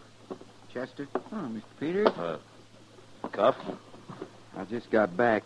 Widow Helgerson says there's been an accident. I should come see you. Well, your wife was hurt bad, Cuff, but she's better now, though. Where is she? She's up in Doc's office. Chester will show you. I know the way. It just makes me sick, Mr. Dillon. Yeah, he's likely been in his saddle all day, riding to get back to her. Then he gets here, and... How was she tonight? Well, she ate the supper Kitty brought over. That's more than she's done in a week. You know, I'd kindly hate to be Hank Lawson. Have you seen him around? Yes, sir. Him and Twig been hanging around the Longhorn. Hank asked me was anybody looking for him. Then he laughed. What'd you say then? Nothing, like you told me. I just walked on out. Yeah, good. What do you figure Cuff will do, Mr. Dillon? I don't know. Cuff's so mild and quiet and all. But I got a feeling he'd be mighty mean if once he got riled. I want to thank you, Marshal, for all you and Chester and Doc done for Nina. I'm sorry, Cuff. Now, I wonder if you'd hold my gun for me? Well, what are you going to do? I'm going to look for Hank Lawson, and I'm going to mock him. Mock him good. That way somebody's going to get hurt. That's a fact, Marshal. Look, Cuff, I won't stand for a killing. Now, Nina's well enough to travel. You could start for Fort Wallace. We'd fix a bed and a wagon for you. I'm going to start for Wallace, all right. But not until I've seen Hank Lawson. Well, will you hold my gun? Till you come back for it. Thank you. Oh, Cuff. Yeah? Chester and I were just talking about going up to the Longhorn for a drink. We thought maybe we might walk with you. The company'd be fine, but it's my deal. Sure.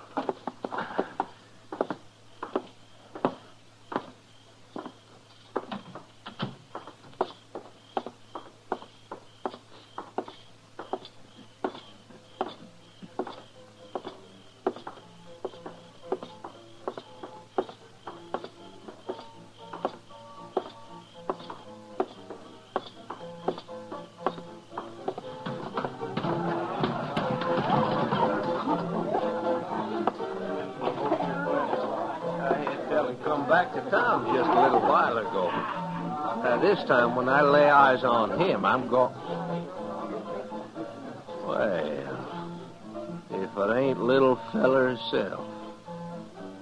But I see the marshal come along so's he wouldn't get hurt. I'm just here to see that no shooting starts, Hank. Yeah. What's on your mind, Cuff? I left my gun at the marshal's office. So? After you drop yours on the floor, I'm going to make you bleed. Figure to take me with your fist? That's right. All right, boys, move back. Make a little room here.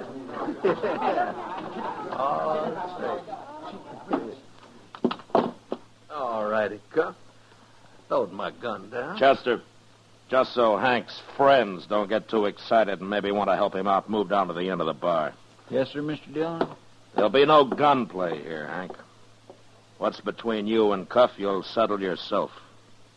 Right in here. That's good enough for me, Marshal. All right, little fella.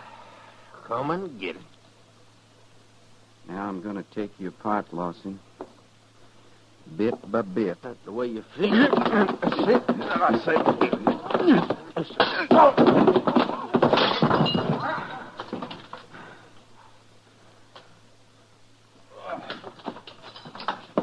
Lucky punch is all that was. Just a lucky punch. That won't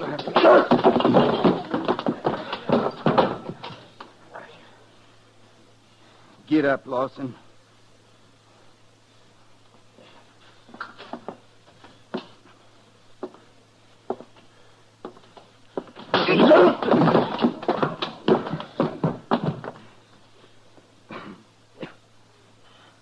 You dirty little pig.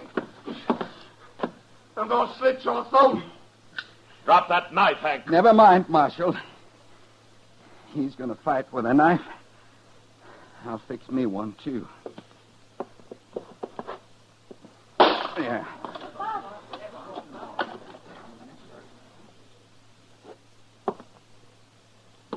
Now, Lawson, if you're going to fight to cut, I'm ready.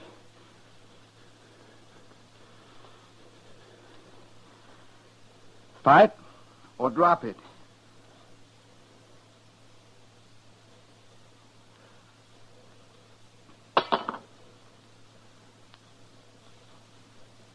Now get out of here. Because if I see you again before I leave, I'm going to finish what I started. Oh.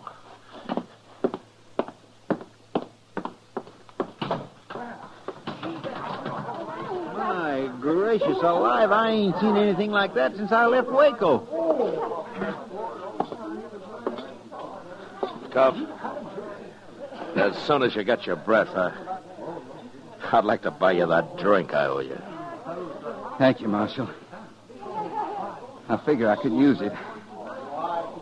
Because my wife and me's got a long ride ahead of us.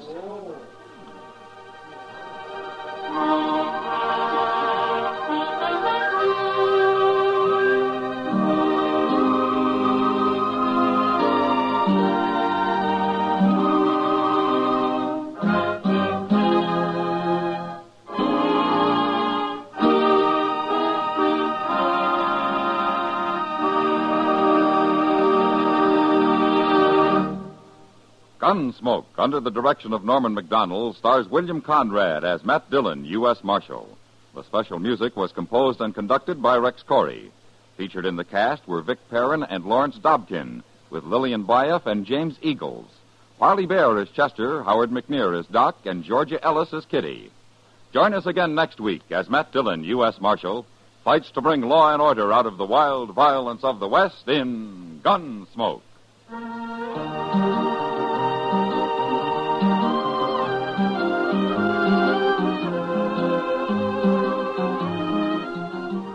Later tonight on most of these same stations, Herb Schreiner will take your sense of humor in hand and give it a once-over wonderfully on Two for the Money. Hoosier Herb and his droll wit are an irresistible combination for merriment. The quiz part of Two for the Money makes the show that much more interesting to hear. Remember, Two for the Money later tonight. George Walsh speaking. Edgar Bergen and Charlie McCarthy open fire on your funny bone Sunday nights on the CBS Radio Network.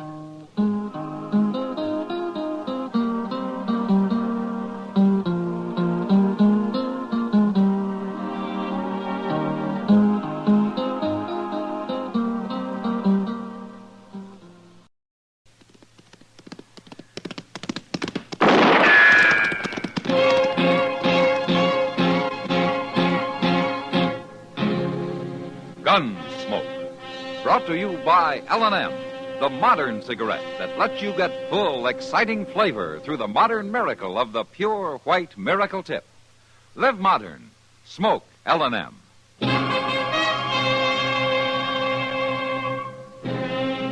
Around Dodge City and in the territory on West, there's just one way to handle the killers and the spoilers, and that's with a U.S. Marshal and the smell of Gunsmoke.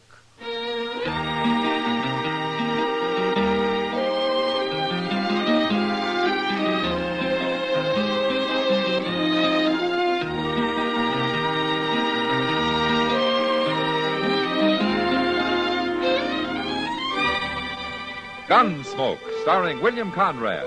The transcribed story of the violence that moved west with young America. And the story of a man who moved with it. I'm that man. Matt Dillon, United States Marshal. The first man they look for and the last they want to meet. It's a chancy job, and it makes a man watchful and a little lonely.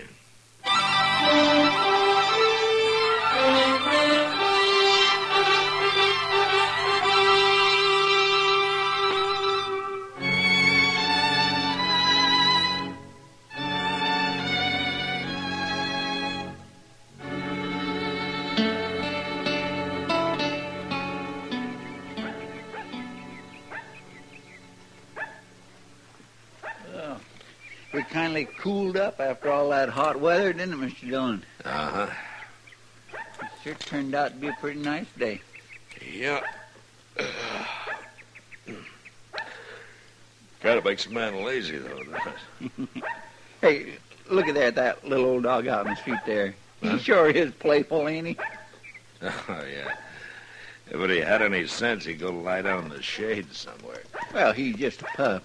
Uh-huh. Oh, now he better leave them horses be. He's gonna get kicked. Well, he's got to learn sometime. Go on. Go on, scat. Go on, get away from here, you mutt. He's gonna make that fellow mad. Go on. Oh, I'll fix you. Hey. Why, he shot him. Well, what a mean, miserable thing to do. That little old pup wasn't hurting nothing. No, he sure wasn't.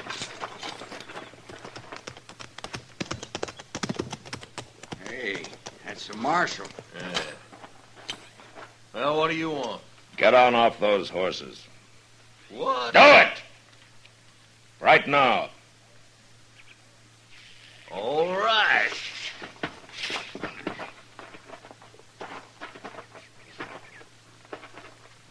Now, what's your trouble, Marshal? I'll take your gun, mister. No, you won't. I'm not even going to argue with you. Then I'll make a move. Here, Chester, hold it. Yes, sir. All right, I'll take yours, too. Sure, Marshal. I ain't gonna try nothing. Hold up now. What's this all about, anyway? What's your name, mister? Walt Gorman. Mm-hmm. And what's yours? Hakes. Jod Hakes. All right. I don't allow shooting and dodge.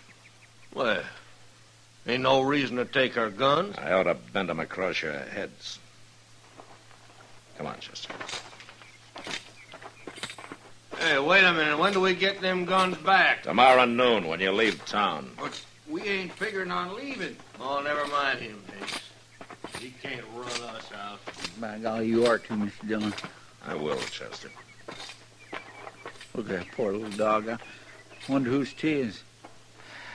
I don't know. Probably belongs to some kid around here.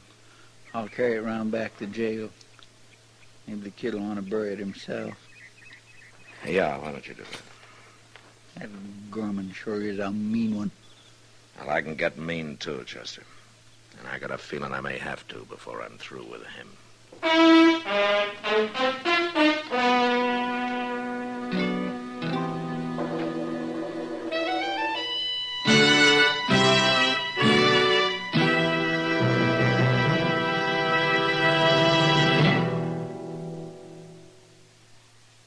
Why don't you live modern? Live modern. Live modern. Change to L&M. Only with L&M can you enjoy the full, exciting flavor of today's finest tobaccos through the modern miracle of the L&M Miracle Tip. Through the pure white Miracle Tip, L&M tastes richer, smokes cleaner, draws easier. No other cigarette, plain or filter, gives you all the flavor you want. The rich, exciting flavor you get only from L&M. So light up, free up, let your taste come alive. Live modern. Smoke L&M. Make today your big red letter day and start to live the modern way. Live modern. Get L&M today.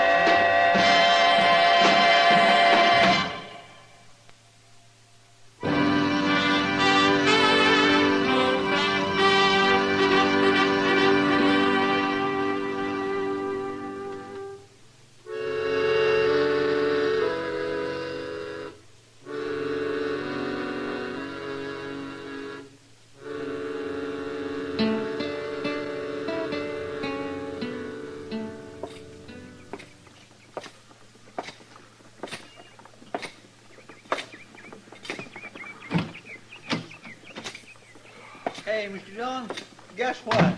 No, what, Chester? You know who that little raggedy dog belonged to? It wasn't no kid at all. It was an old fella called Pony Thompson. Pony Thompson? Yes, sir. He come in here a while ago. He heard we had him. He's out back now burying him. I never heard of Pony Thompson. Neither had I. He's a real nice old fellow, though.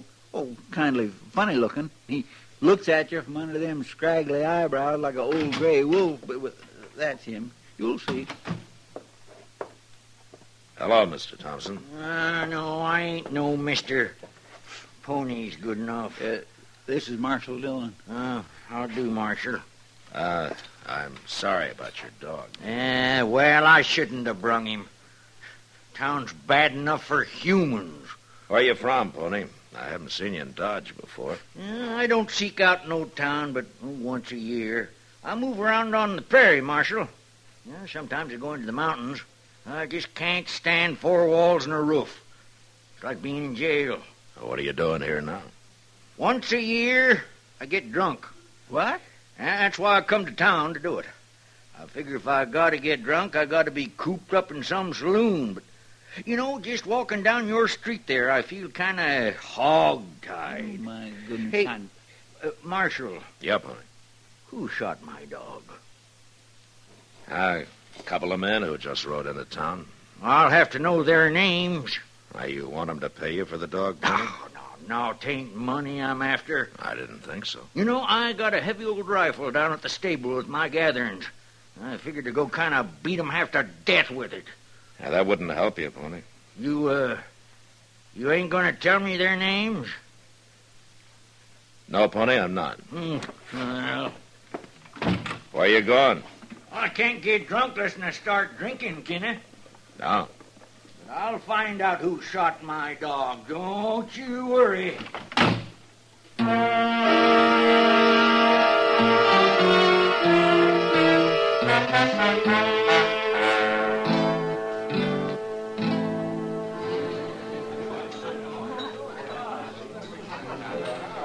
Your friend Pony Thompson's doing pretty well at the bar over there, Matt.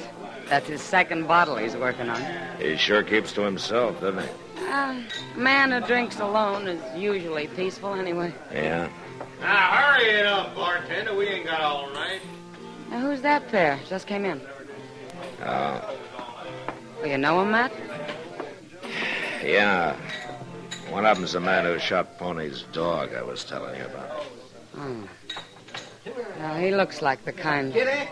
Oh, no, what Sam wants. Hey, Kitty. I better go see. I'll be right back. Yeah, sure, Kitty. Hey, look at this one, Hicks. She's pretty. Yeah. Hey, girlie, buy you a drink. No, thanks. Oh, what'd you want, Sam? Never mind about him.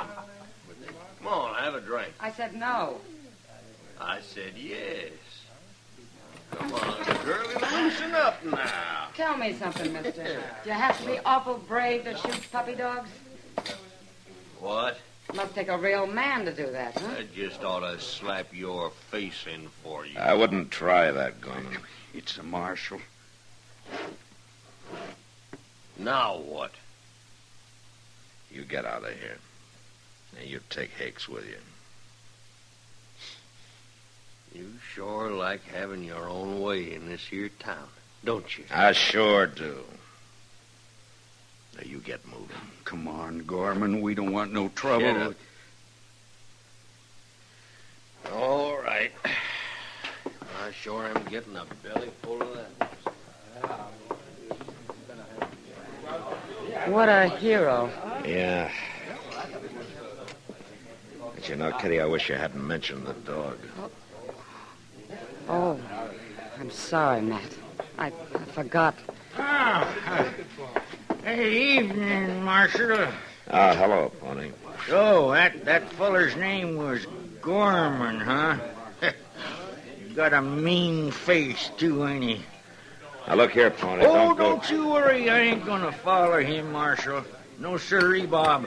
I got me this here bottle to finish. Yeah, I'm gonna get drunk tonight, remember? Well, I guess it doesn't matter after all, Matt, huh? Hell, I hope not, Kitty. But I'm not so sure.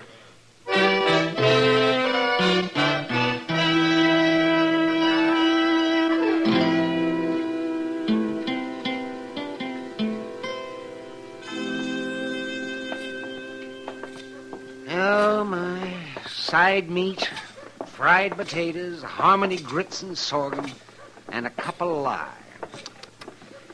Matt, that was a mighty poor breakfast, if I do say so. Well, then I'm glad I didn't treat you to it, Doc. Look who's in it. If you ever treated me to breakfast, I'd be so dumbfounded I couldn't complain. Dillon! Mr. Dillon! What? Oh, it's Chester. At the stable door there. You too, Doc. Hurry up! Me? What's he got, a sick horse in there? Yeah, he's got something, Doc. He looks pretty worried. Oh, Chester's always worried. If it isn't money, it's women. Ma Strimmick went to the office looking for you. Now, what's the trouble, Chester? There's been a killing. What? That fellow Walt Gorman, he got his throat cut in here. Moss found him laying in one of the stalls. Pony Thompson done it.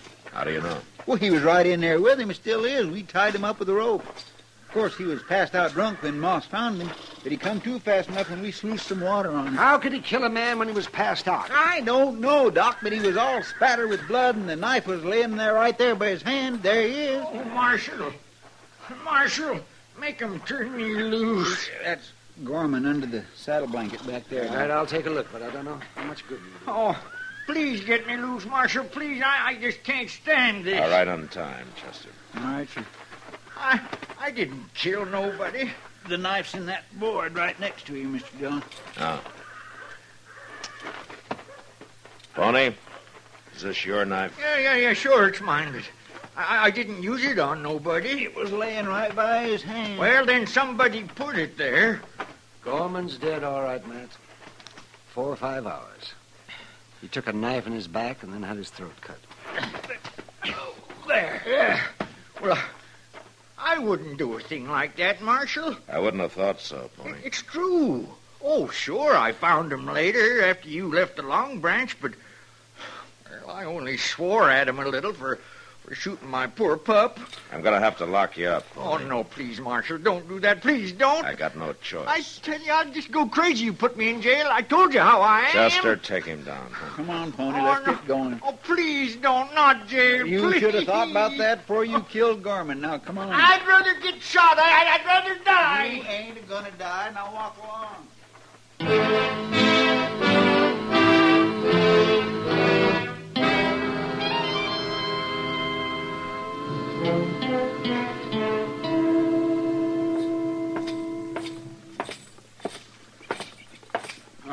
Hello, Marshal.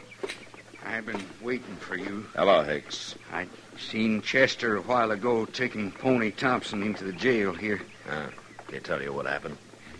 He sure did. I didn't want to see Gorman. Not after what that old man did to him. Come on into the office, Hicks.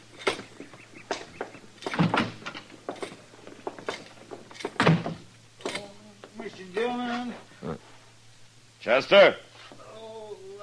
What's the matter? What's the matter? You sick or something? He hit me. What? Oh. Where's Pony Thompson? That's what I'm telling you. He hit me with that stool in there. You mean he got away?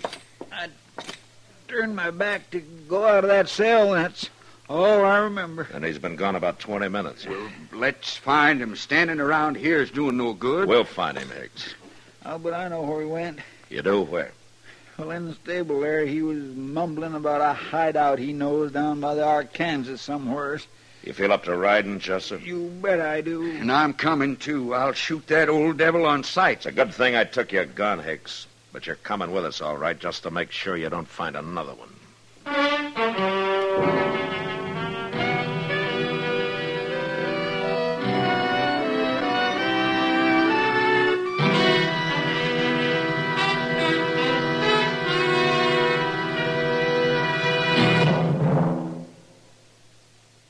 Why don't you live modern? Live modern. Live modern. Change to L&M. Yes, have an L&M. Enjoy a really modern cigarette. A cigarette that gives you all the full, exciting flavor of today's finest tobaccos. No other cigarette, plain or filter, gives you the flavor you get through the modern miracle of the L&M Miracle Tip. Through the pure white Miracle Tip, L&M tastes richer, smokes cleaner, draws easier. So light up, free up, let your taste come alive. Live modern, smoke L&M. Make today your big red letter day and start to live the modern way. Live, live, live modern. Get L&M today.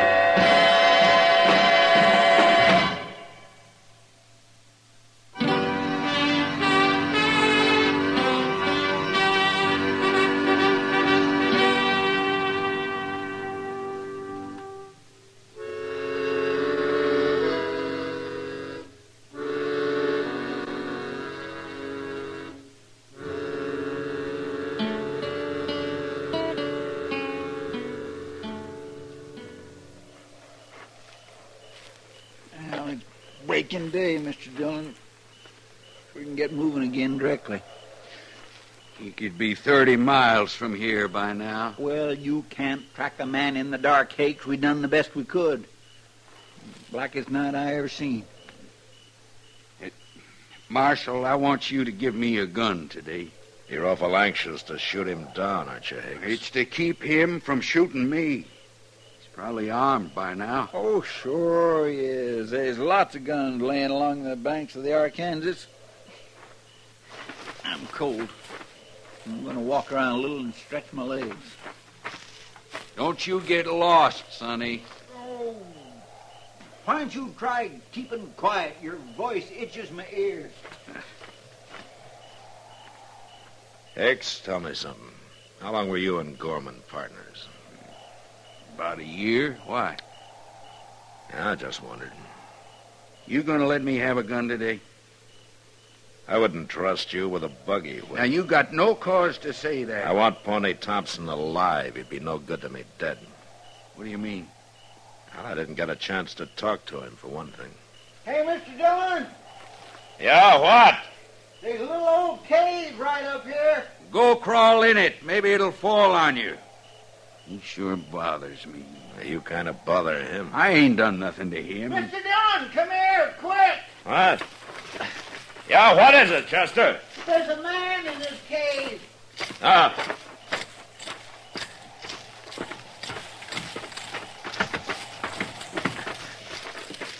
It's old Pony Thompson. Well, drag him out. I did. He's dead, Mr. Dillon. Huh? He's dead. Yes, sir. Make a torch out of some of those dry weeds, Chester. I can't see much here. Yes, sir. What is it, Marshal? Somebody kill him? I don't know, Hicks. Just stay out of the way. Doggone it, you treat me like I was dirt. I've had enough of that. Come on, Chester, hurry up. Yes, sir, I got it. Here, let me get lit. I don't feel blood anywhere. Yeah. Ain't gonna burn long, though. Hold it near his head. I don't see nothing. No, wait a minute. Hold it closer. Huh? Down here. There ain't a mark on him. Yes, there is. Hmm? See those two little punctures on his neck there? Yes, sir. All right, Chester. Well, I guess Pony meant what he said about not liking jail. What do you mean? We've been sitting right down there in front of his cave for about 8 hours now. He could have hollered for help, but he didn't. Help for what? There was a rattlesnake in that cave. That's what them marks on his neck was. He got bit. Rather than face jail, he stayed in there and died. I don't get to feeling so sorry for him. He stuck Gorman in the back and cut his throat, didn't he? Yeah, Hicks. That's exactly what happened to Gorman. What are you looking at me like that for? Chester. Yes, sir. Did you tell the Hicks that Gorman got knifed in the back? No, sir. All I said was he got his throat cut. And poor old Pony Thompson died for nothing. I don't know why you killed your partner, and I don't much care, but we'll find out. After we get Pony buried properly. Now, look here, Marshal. And you'll dig the grave, Hicks. And you'll dig it deep. The old man deserves that much from you.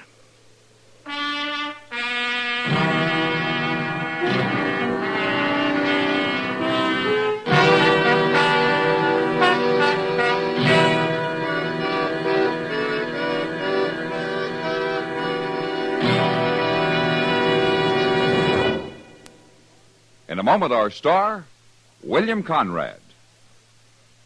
In a recent study, a noted traffic expert estimates that inadequate highways and resultant traffic jams cost the American economy billions of dollars every year, and suggests that the cost of modernizing our roads would quickly be regained in time saved. Discussing motor accidents, this same expert suggests that legislation may be needed to curb the speed of our powerful automobiles before they ever leave the factories. This is a controversial question on which the experts disagree. But all traffic experts agree on one thing. Common sense cannot be legislated into the automobile driver. He has to learn it by himself. Anger, bravado, and the spirit of competition often are expressed on the highway by excessive speeding, disregard of traffic signs and signals, and other risky maneuvers. Psychologists sum it up by saying that careless drivers are emotionally immature. Put more bluntly, it means that careless driving is kid stuff. This has been a CBS Radio public service announcement. You know, when a High Plains woman was looking for a husband, cowhands used to laugh and say, she's throwing a wide loop. Well, next week a woman catches her man right enough, but with a .50 caliber rifle. And that was the West. Gunsmoke. Produced and directed by Norman Macdonald, stars William Conrad as Matt Dillon, U.S. Marshal. Our story was specially written for Gunsmoke by John Meston, with music composed and conducted by Rex Corey. Sound patterns by Tom Hanley and Bill James. Featured in the cast were Joseph Kearns, Vic Perrin, and Lawrence Dobkin. Harley Bear is Chester, Howard McNear is Doc, and Georgia Ellis is Kitty. Join us again next week for another specially transcribed story on Gunsmoke.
Around Dodge City and in the territory on West, there's just one way to handle the killers and the spoilers, and that's with a U.S. Marshal and the smell of gun smoke.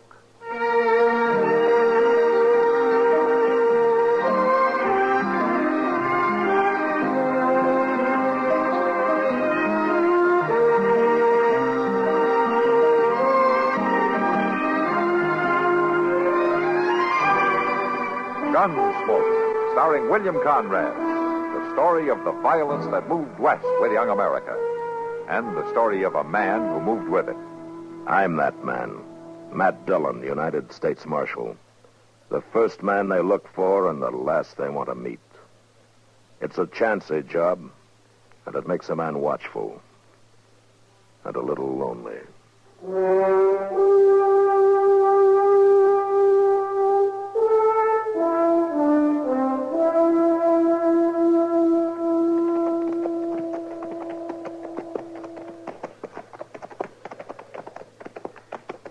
Seems to me this fella could have picked a better place to get himself caught in. Yeah, it's pretty dry, all right. And we still got a 3-day ride. Seems to me that sheriff could have brung him in without sending for us all the way to Dodge. The sheriff probably didn't fancy the trip either, Chester. This trip too tough for you boys? Too much for you to handle? Well, now, we can handle it all right, Hob. Don't you worry none about that. Never did like to see a man bite off more than he could chew. All right, now, just a minute. Don't you go thinking you're more than we Seeing can a man chew. take on so Hey, what do you makes mean? me feel bad. Real bad. All right, that's enough, Cannon. Marshal, I was just saying I'm sorry for the fix you're in. There's only one thing about it that worries me. What's that? You're not worth it. He sure ain't. It's a pure waste caring for a murderer like him across these plains. Just ought to leave him here for the coyotes. Buzzards. Buzzard bait, that's all he... Hey, look yonder, Mr. Dillon. Some riders coming up over that rise there. Yeah, I see him. What they're doing way off here. Troopers. Train over this way, looks like. Now, let's hold up here.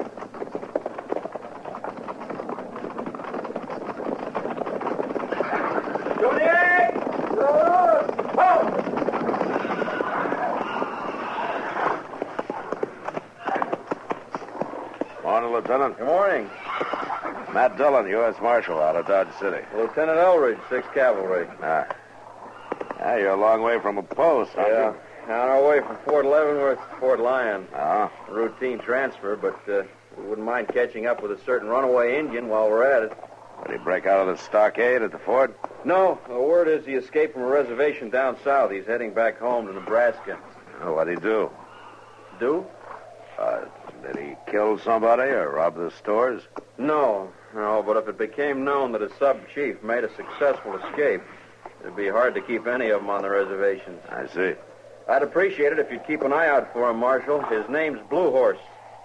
Blue Horse, huh? Yeah, all right, Lieutenant. I'll keep an eye out. Thank you. Oh, Marshal. Uh-huh. You mind riding over here for a minute? Sure. Marshal, this is my first time west of Fort Leavenworth. Uh-huh. Well, I kind of figured that. Yeah. Well, Marshal, I have maps, of course. But you wonder if you're on the right track, huh? Well, yes, to tell the truth, I do. Well, if I were you, Lieutenant, and this was my first time out, I think I'd just drop on down south to the Arkansas River.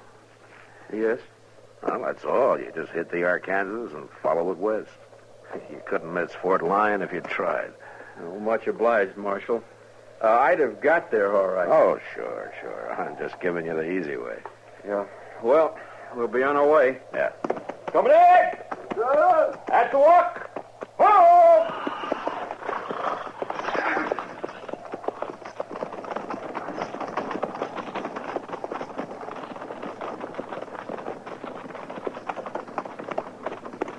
Gracious, Mr. Dillon, he sure is a young one, ain't he? Yeah. Well, there's one thing for sure. Yes, sir. There's only one way for him to grow, and that's older. Come on. Let's get going.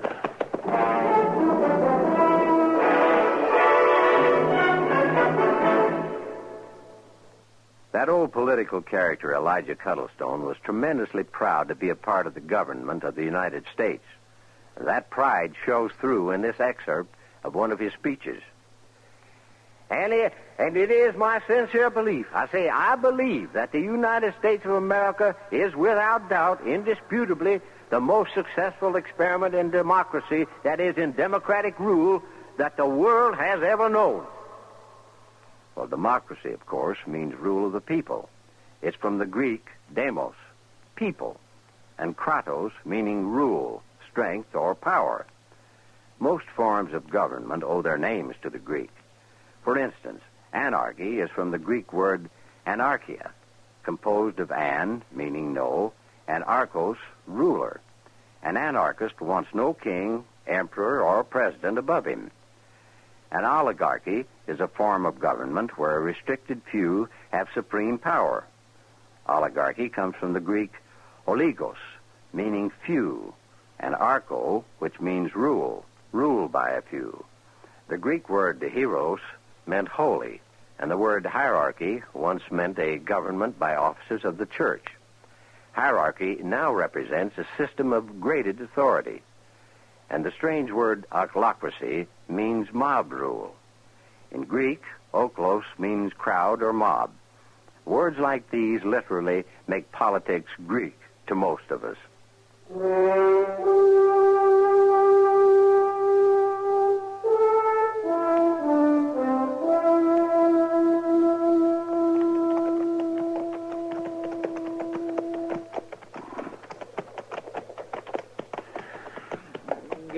along toward sundown, Mr. Jones. There'll be a watering place along here pretty soon.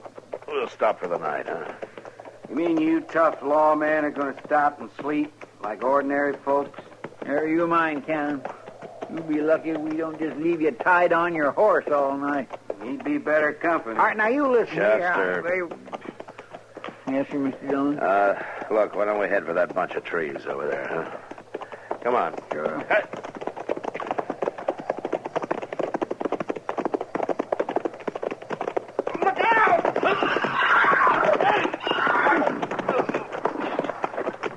Wait there, Mr. Jones. I'll help you.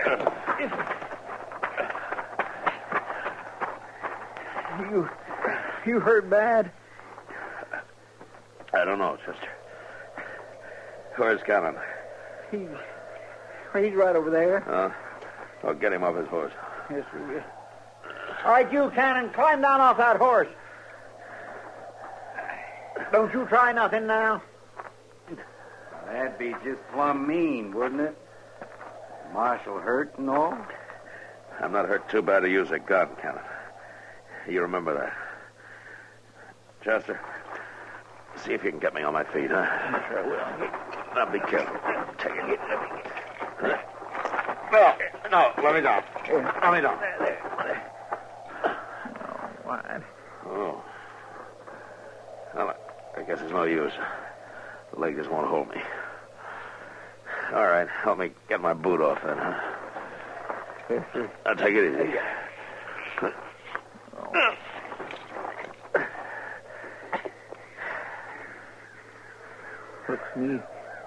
Looks me like it's broke, Mr. Jones.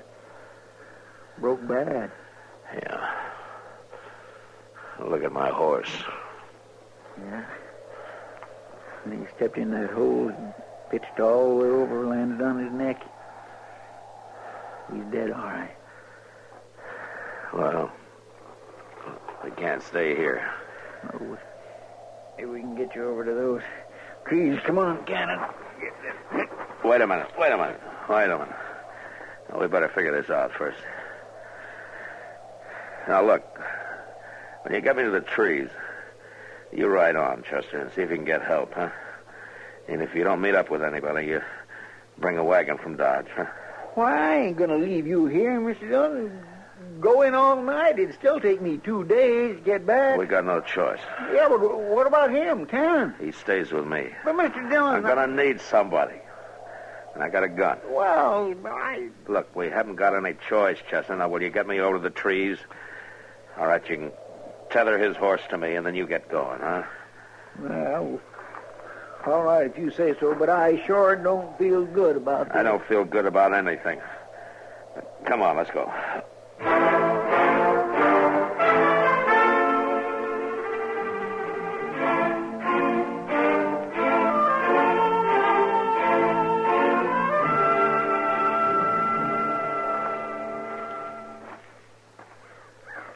Next time you stay inside all the way, Cannon. Just filling your canteen at the creek, Marshal. You just stay inside, that's all.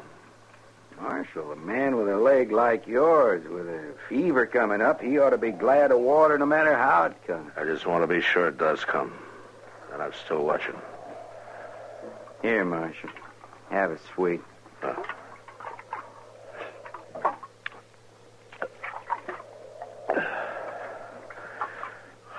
Thanks. That leg didn't improve none overnight, did it? Not much. Lying around waiting like this through most of the day, you're feeling pretty bad, ain't you, Marshal? Don't you worry about it. Oh, I ain't worrying, Marshal. I got time. I got plenty of time. Don't you count on me passing out before Chester gets back. Because you might get hurt if you do. I ain't counting on a thing, Marshal. I'm just waiting. That's all. Just waiting.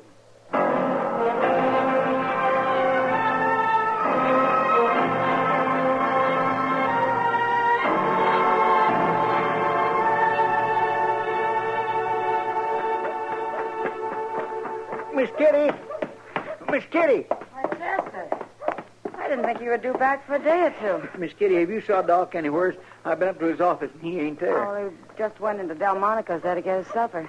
What's the matter, Chester? I can't stop to talk, Miss Kitty. I got to get Doc. It's about Mr. Dillon. Well, what about him? Well, he's hurt bad and way off there. Way off where? Out on the ferry. 2 days ride out. Doc? Well, when did you get back? There's trouble, Doc. Terrible trouble. What is it, Chester? Where's Matt? He's out there on the plains, Doc, with a busted leg. Is he all alone? Nobody but that murdering Hob Cannon. He's with him. Well, we better get to him, man. Can you take me there? That's what I come for. Well, you don't look too good yourself. You ride all night, Chester? Sure I did. Miss Kitty, come on, Doc. We ain't got no time to wait. Well, you're sure you can make it back there, Chester? It's rough sleeping in that rig of mine. I could take somebody else. Of course I can make it back there. Come on, Doc. Come on. All right, Chester, all right. Don't worry, Kitty. Matt's a strong man. I know, but you hurry just the same.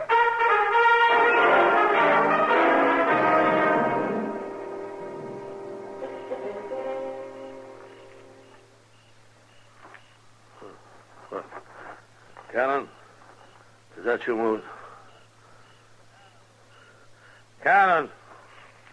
Here I am, Marshal. I'm right here. What are you doing over here? You get on back to the fire. Just thought I'd have a look at your leg, Marshal. Never mind my leg. All right. Mighty dark, though. I can't...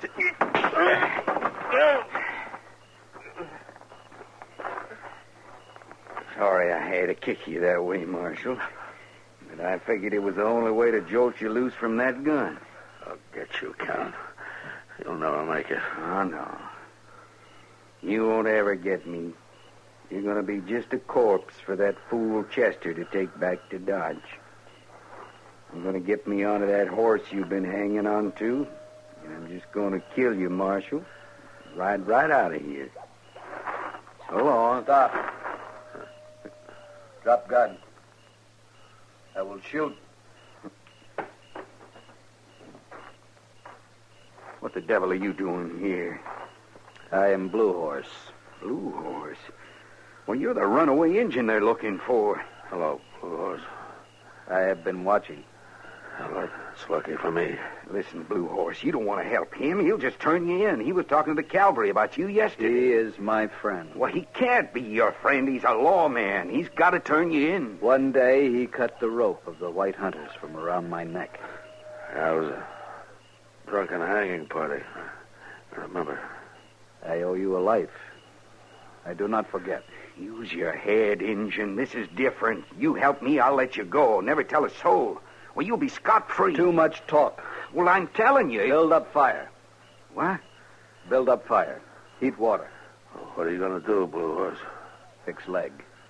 Woman, come out. She boils roots in water. You going to pour that stuff down me? No. I will put it on leg. Draw fever out. Oh. I'd be much obliged. I give you your gun. Thanks, Blue Horse. You want to tie Cannon up for me? I'm awful weak. You sleep. I will watch.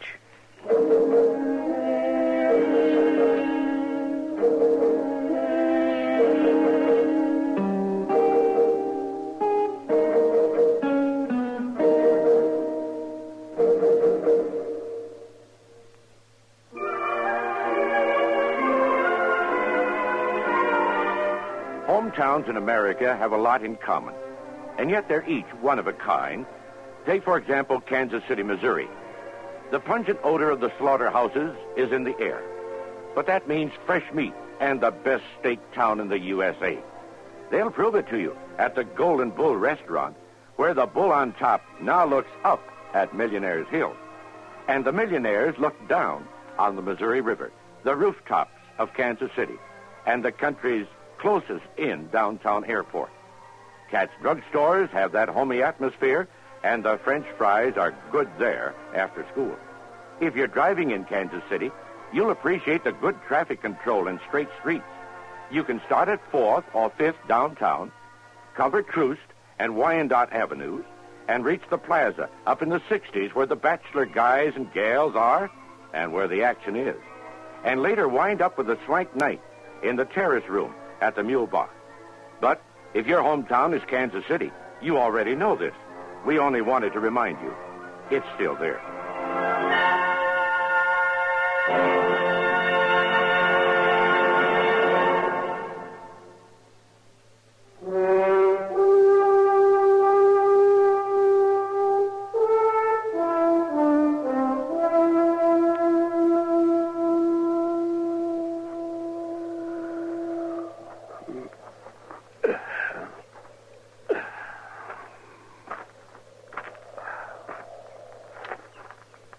You sleep well. The sun has long been high. Yeah. Where's Cannon? The prisoner is safe. Oh. Well, that's more than he deserves. Woman, bring some food. Blue Horse, I want you to thank her for me. I feel a lot better. Yes, your leg will heal. The fever is gone. You want water? Oh, yeah, thanks.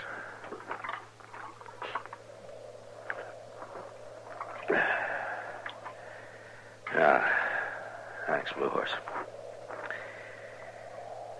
Tell me, what are you doing here? Why did you break out? Blue Horse is going back to the land of his people. Well, the Army doesn't seem to want you to. I cannot live on the hard land with the dry wind. Blue Horse comes from the hunting people, the Pawnee. So you just picked up your wife and left, huh? It is for us to live under the northern stars. It's too bad the Army doesn't see it that way.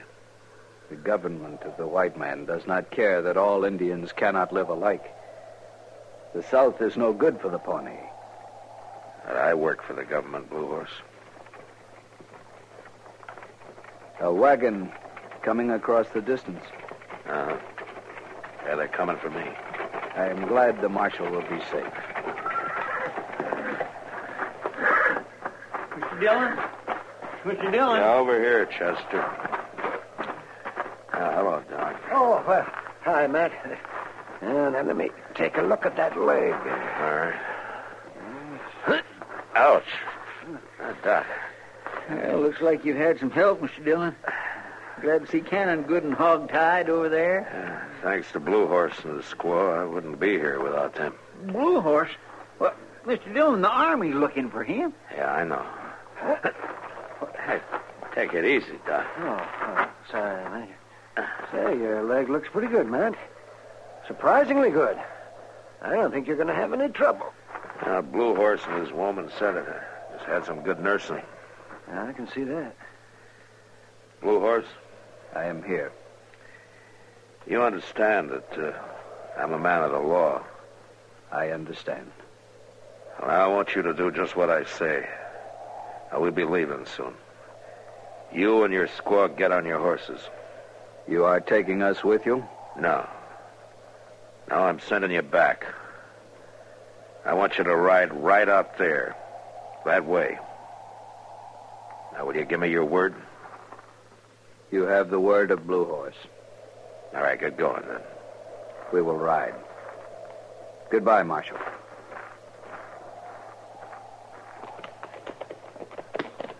Well, I've heard of ungrateful people in my time, but this beats all.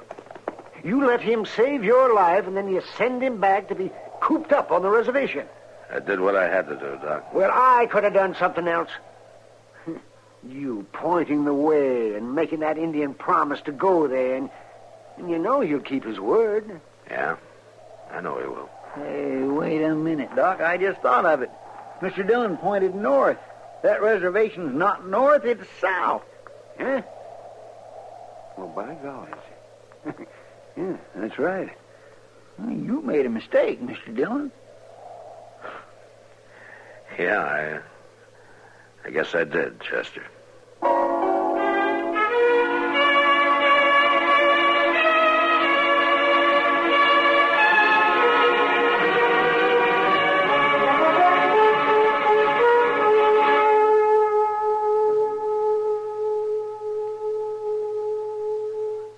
How well do you know the history of your army?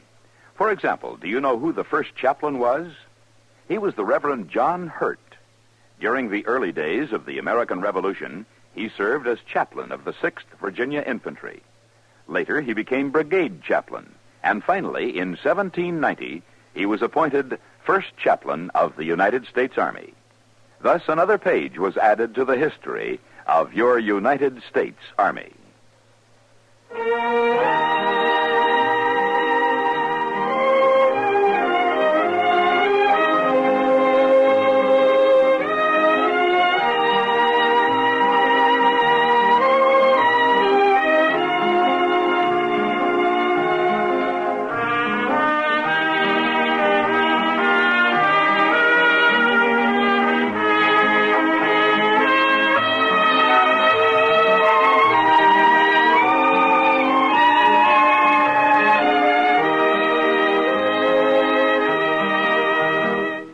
Gunsmoke. Produced and directed by Norman McDonald. Stars William Conrad as Matt Dillon, U.S. Marshal. Featured in the cast were Parley Bear as Chester, Howard McNear as Doc, and Georgia Ellis as Kitty. George Walsh speaking. Join us again next week for another specially transcribed story on Gunsmoke. This is the United States Armed Forces Radio and Television Service.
Gunsmoke. Around Dodge City and in the territory on West, there's just one way to handle the killers and the spoilers, and that's with a U.S. Marshal and the smell of gun smoke.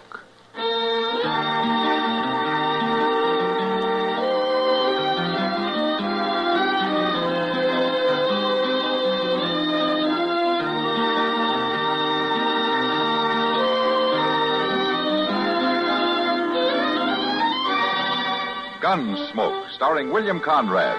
The story of the violence that moved west with young America. And the story of a man who moved with it. I'm that man. Matt Dillon, United States Marshal.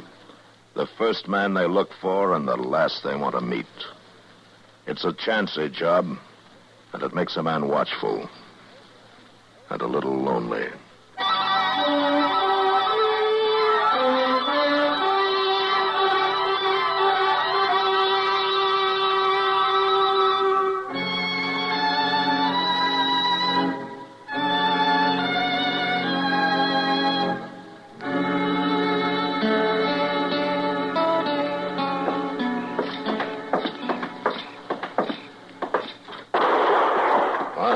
I think that come from down there someplace, Mr. Dillon. Well, let's take a look.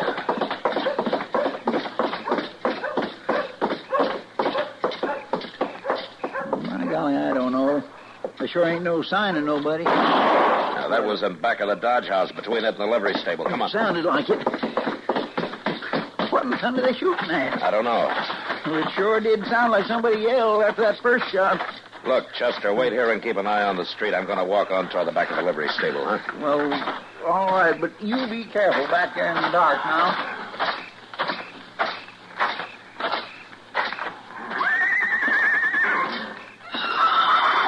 Oh, no.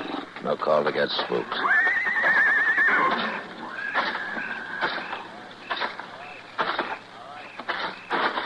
All right. Come on out of there. You hear me? You go mind your own business. You better drift, mister.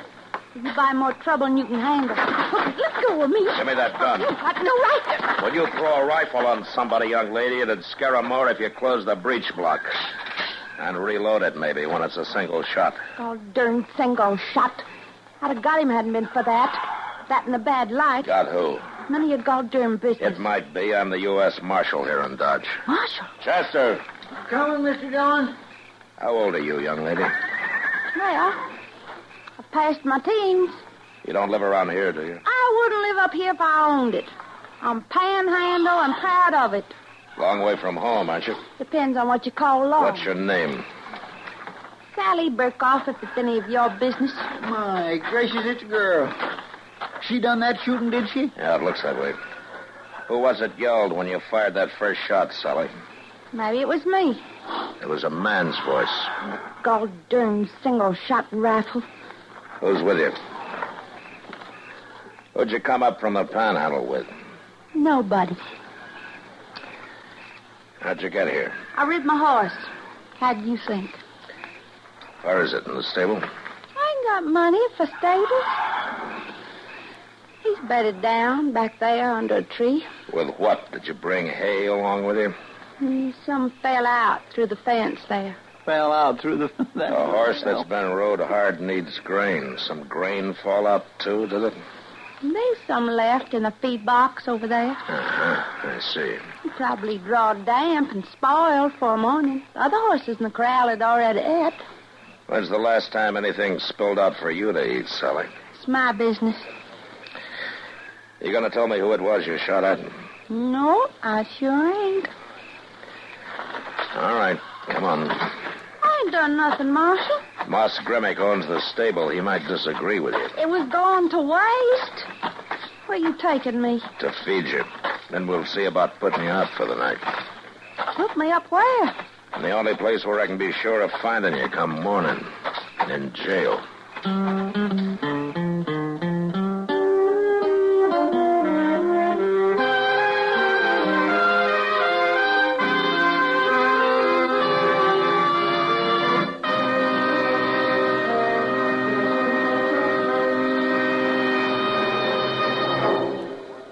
In the early days of World War II, an organization was born.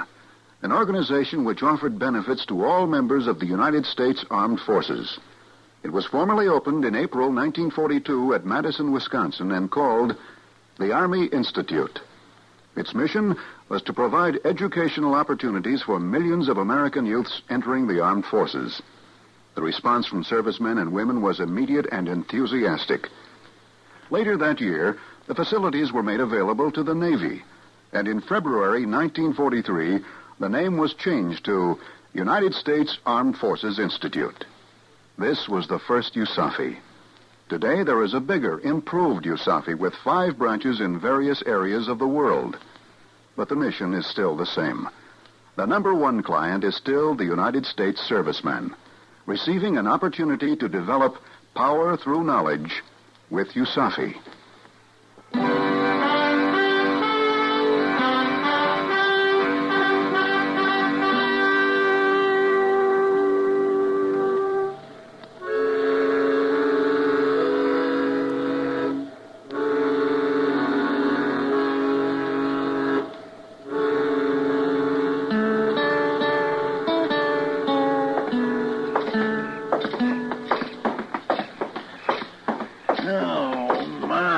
Sure was a fine meal. I'll bet better.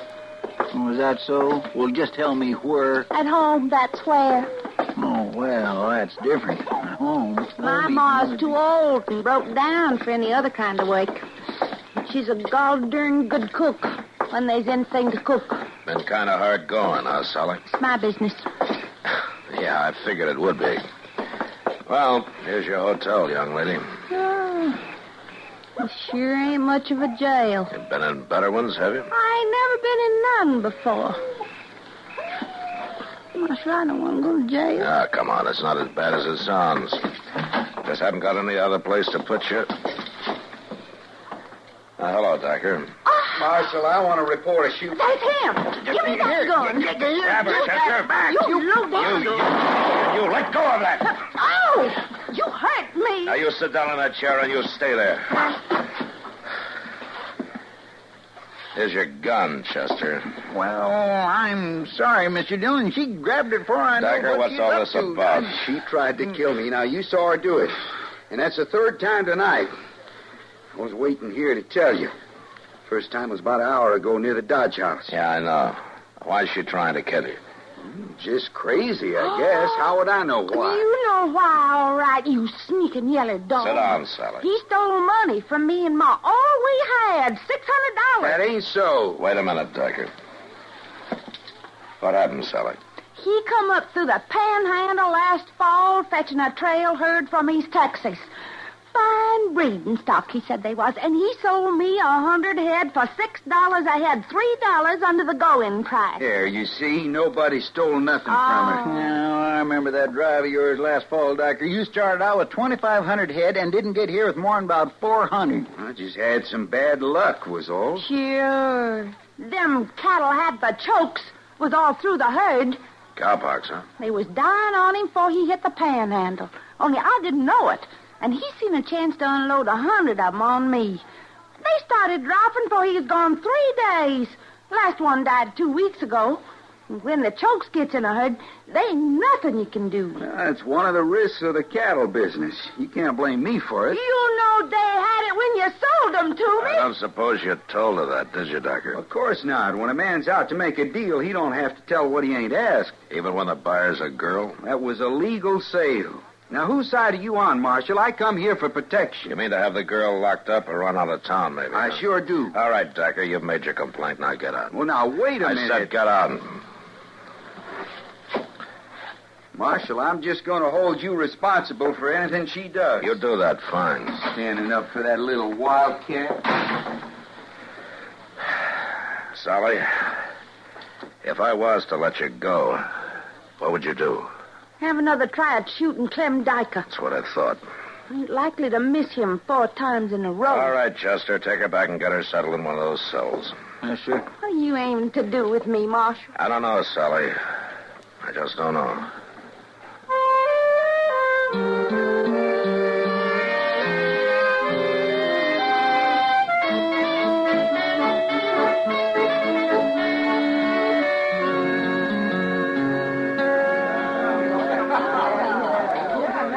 Matt, you look worried about something. Oh? It's that young kid, Sally Burkhoff, right? Yeah. Kitty, I'll be darned if I know what to do about her. Well, Matt, as far as the letter of the law goes... Yeah, sure. Let her stand trial. She's guilty of stealing from the livery stable. She's guilty of attempted murder. She'll probably go to prison. Well, she's young. Court might consider that. No, she's had a raw deal, Kitty. You know, there are just 3 of them, her and her mother and her 8-year-old brother. They couldn't make a go of farming their place, so she thought she'd try running cattle on it. Losing that money wiped them out. Oh, that Clem Dyker ought to be strung up. Yeah, but like he says, the deal was perfectly legal. Oh, Matt. Say, you want to play some draw poker with me and Chester and Miles McTagg? Oh, not tonight, Doc. Why not tonight? I've been working all week on my bottom-of-the-deck deal and my up-the-sleeve holdout. I'm ready for you, Matt. Yeah, that's what I'm afraid of. Is he going to join us, Doc? Nah, he says not. I think he's just sitting here worrying about that little Sally Burkhoff. Well, I guess I don't blame him too much. Well, you might as well sit in, Matthew. I likely lose to everybody at that kind of a day. What do you mean? You remember them ore concentrates, iron pyrites, the stuff I took in on account when the Black Hawk mine closed down? Yeah, a couple of tons or so, wasn't it? 3 tons. And they allowed $150 for them. Figured they might run twice that in silver. Well, I got the assay report from Iola today. Oh, what are they worth? Less than $50. Wouldn't even pay to ship 'em to the smelter, so you better come get in on the game, Matthew. My day for losing. Wait a minute, Miles, here. Just a minute. I'm getting a lovely idea here. Yeah, it's lovely. Does anybody else know about that assay? Well, not yet, Doc. Why? How would you like to get your $150 back? I have a due and proper respect for money. Good.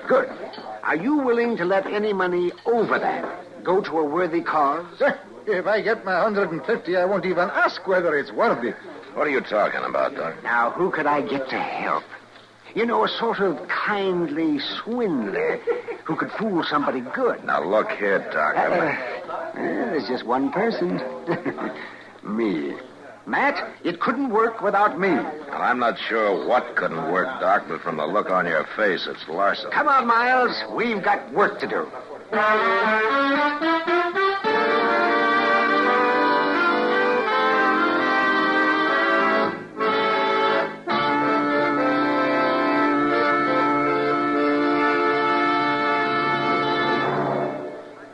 Another visit with Joe and Daphne Forsythe. Hey, honey, I'm home. Daphne. Drop dead. Uh-oh, what's the matter, honey? Don't you speak to me, you Don Juan. Don Juan? Daphne, I'm no Don Juan. No habla español. Very funny. Ha, ha, ha. Well, it was no prize winner, but... Neither are you Lothario. I've often wondered, what's a Lothario? I don't know, but that's what the wives on TV always call their husbands. I guess it applies. Do you want me to go out and come in again? As far as I'm concerned, you can go for a long walk, preferably on a short pier. Well. Oh, come on, Daphne. What's wrong? Your good friend Harry called, and he spilled the beans. Which beans? He said, quote, "Tell Joe he was right about those blondes. They're great," unquote. Blondes? That's what he said. Well? He didn't say blondes. He said bonds. Savings bonds. What? Sure. I buy them on the payroll savings plan. And I told Harry he ought to do it, too. Savings bonds have a guaranteed interest that pays back $4 for every 3, which is a pretty good investment. That's a pretty good story, too. It's true, so help me. That's why Harry's so happy. Savings bonds are great. Well, maybe you're right. You wouldn't really fool around with blondes, would you? You're too faithful and sweet and kind and... Fast talking.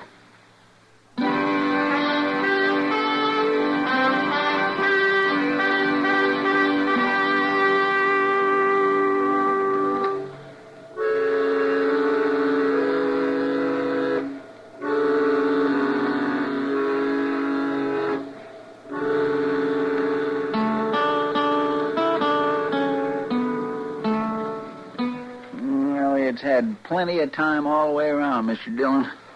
I just don't reckon Doc's little Dido is going to work. Well, there's nothing certain in this world, Chester. Doggone it. I sure wished it had, though. Do my heart good to see that low-down dyker get here.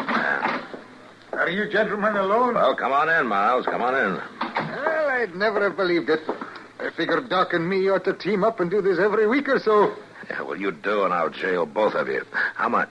Oh, you wouldn't loosen up, would you, Matthew? Maybe let me take out just a little profit. You get $150. Now, let's have the rest of it. Maybe, yeah. Well, there you are. $820. $820. And I think he'd even have gone another 100 if I'd held out. Oh, this is enough. And it gives her a couple of $100 extra to pay for her trouble. Oh, he was hopping from one foot to the other. I never saw a man in my life with so much larceny in his soul. Chester, go get Sally, will you? Yes, sir. He had 3 men in a wagon waiting outside. They started loading up the concentrates to haul away the minute he'd paid me. I told the clerk to wait till he'd got them all on the wagon before he gave him that assay report from Iola. Well, I figured he ought to have it, seeing that he owns the concentrates now. That was real generous of you, Miles. Well, at least I got my 150 back. I think I'll kind of lay low for the rest of the day, Matthew.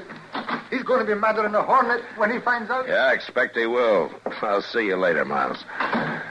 Yep. Right on in there, young lady. Go on. What are you aiming to do, Marshal?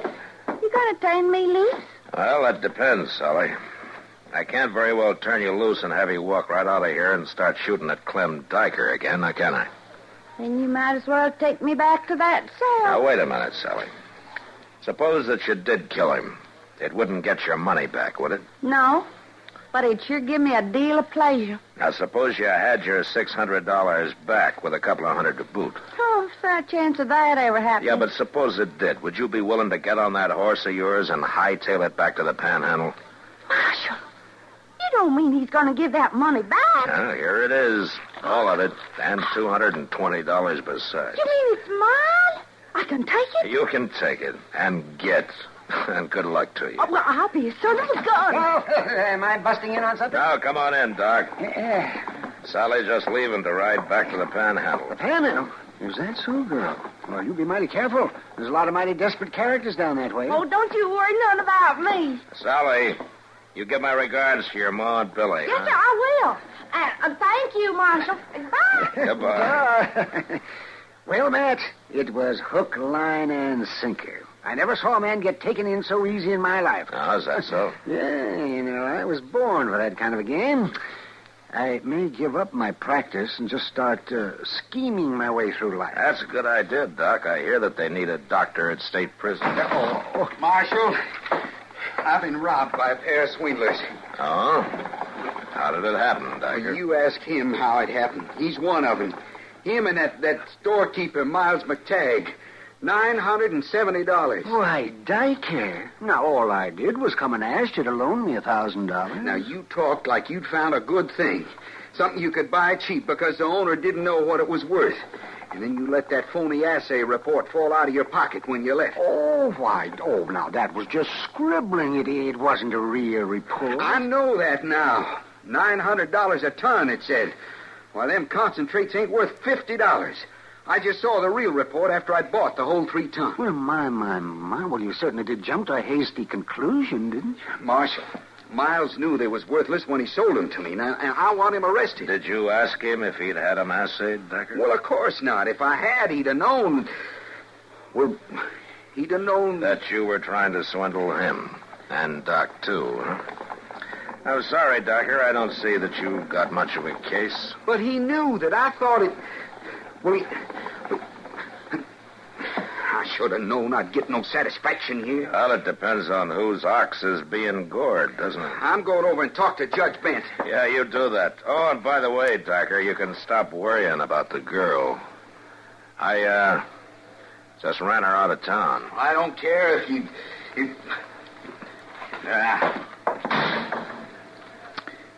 Wonder how she'll make out down there in the Panhandle. Don't you worry, Chester. That kid'll make out wherever she is.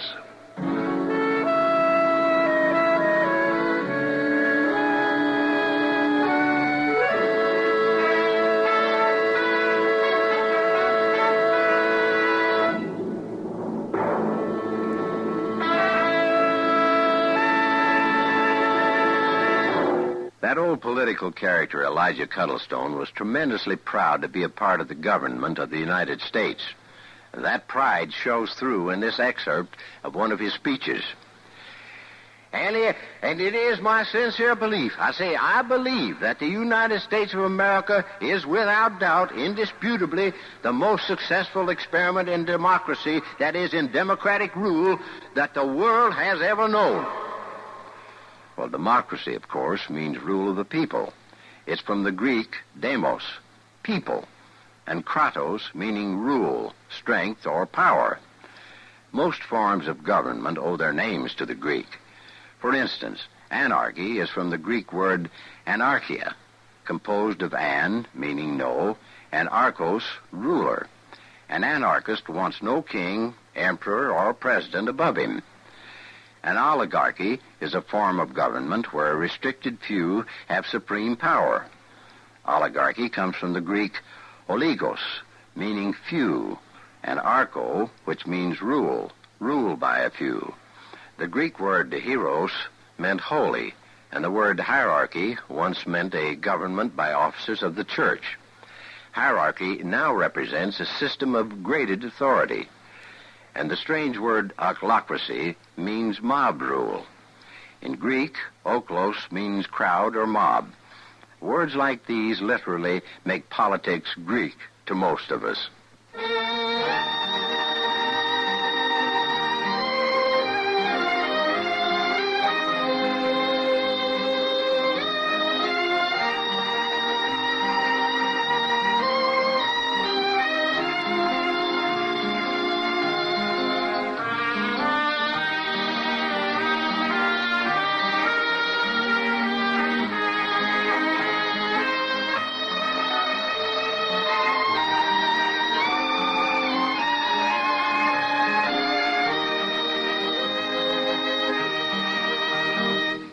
Gunsmoke, produced and directed by Norman McDonald, stars William Conrad as Matt Dillon, U.S. Marshal. The script was specially written for Gunsmoke by Les Crutchfield, with editorial supervision by John Meston.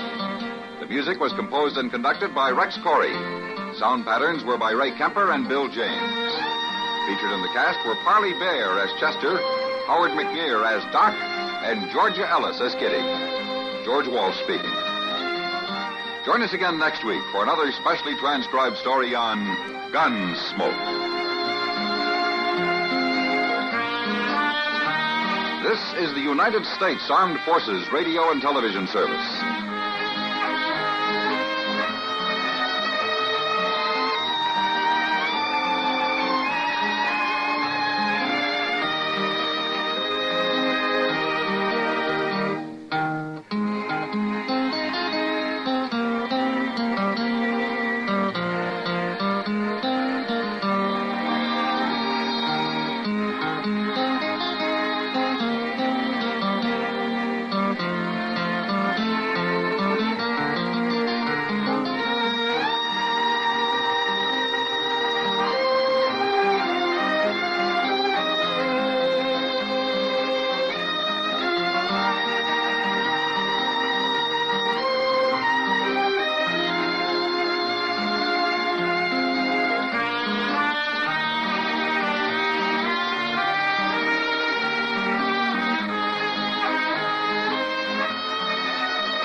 Gunsmoke, brought to you by L&M, the modern cigarette that lets you get full, exciting flavor through the modern miracle of the pure white miracle tip.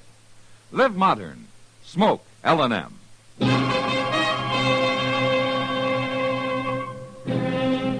Around Dodge City and in the territory on West, there's just one way to handle the killers and the spoilers, and that's with a U.S. Marshal and the smell of Gunsmoke.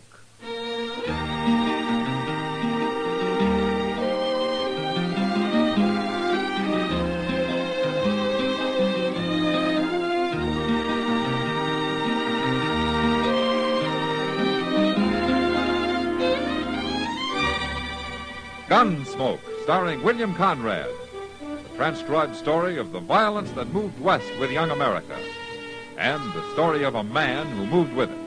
I'm that man, Matt Dillon, United States Marshal. The first man they look for and the last they want to meet. It's a chancy job, and it makes a man watchful and a little lonely.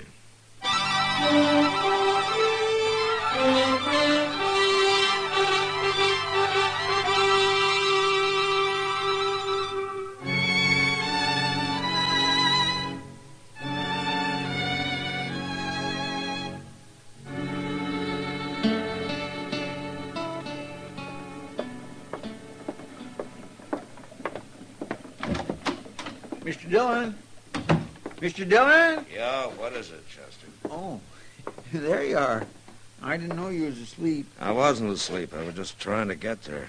Yeah, but I didn't see you laying here on the cot. I was looking for you to be setting up. How could I sleep setting up, Chester? I didn't know you was sleeping. I wasn't sleeping, Chester. We just went through that. God gracious, I ain't going to tell you what I come to tell you. All right, it's fine with me.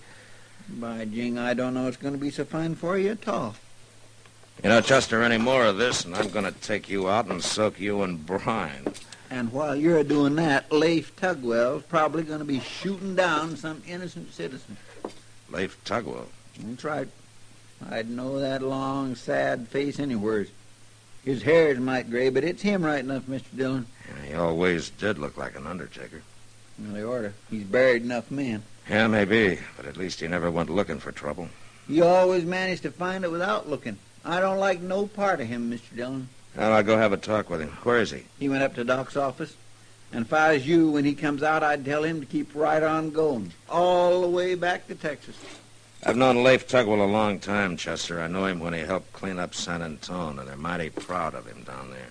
He's no cheap gunman to be told to get out of town. All right, then, ask him to leave, because if you don't, Mr. Dillon, there'll be trouble as sure as shooting.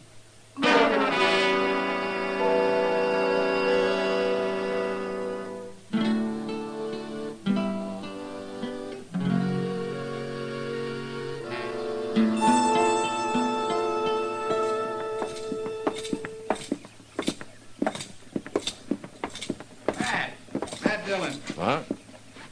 Oh, Matt, you old son of a gun. Hello, Leif. I heard they pinned a badge on you. Well, I was just on my way up to Doc's to see you. Oh, it's Chester Proudfoot. Hi, son. Don't believe I heard about you. Well, I've heard an awful lot about you, Mr. Tugwell. Well, you don't have to call me mister, son. And you don't have to call me son. I'm old enough to have saw you kill a man back in Abilene. Never mind, Chester. Why don't you go on over to the Long Branch and have a beer, huh? I'll just do that, Mr. Dillon. By golly, I'll just do that. Kind of feisty, ain't he? Well, it's not so much that, Leif. He just doesn't like trouble, that's all. And neither do I. But you think I do, huh? Oh, I know better than that. But I'd appreciate it if you took particular pains to steer clear of it while you're here in Dodge. I won't start anything, Matt. Good. Then we won't worry about it. We?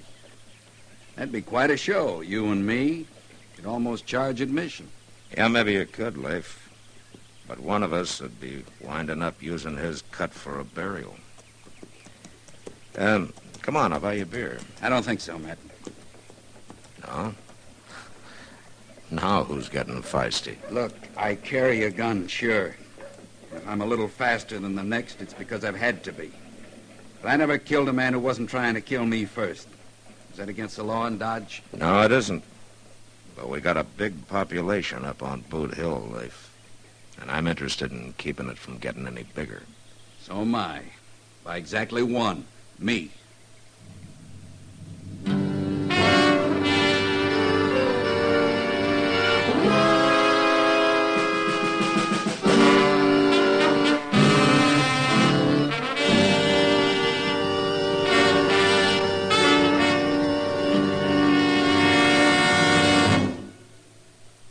Free yourself of old-fashioned ideas. Why don't you live modern? Live modern. Live modern. Free up. Freshen up your taste. Smoke an L&M. Live modern. Smoke modern. Smoke L&M. Enjoy full, exciting flavor through L&M's Pure White Miracle Tip. L&M draws easier. Tastes richer. Smokes cleaner. That's why today more people are changing to L&M than to any other cigarette. So free up. Freshen up your taste. Live modern. Change to L&M. Make today your big red letter day and start to live the modern way. Live, live, live modern. Smoke an L&M. It's America's fastest growing cigarette.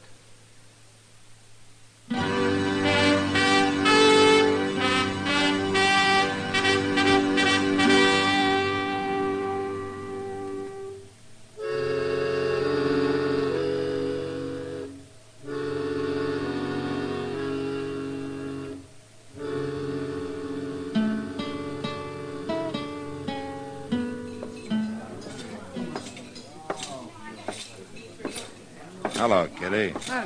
Well, Matt, I didn't see you come in. Oh, that's probably because you weren't looking. Well, no. After all, what do I care about who comes in here as long as they got money to spend? You can be more friendly than that. Yeah, only to my friends. Thank heaven most of our customers aren't. Oh? I take it you're not feeling very kindly toward people tonight. Not very. Maybe it's just because I get sick of men stalking one another like wolves, baring their teeth, hating one another.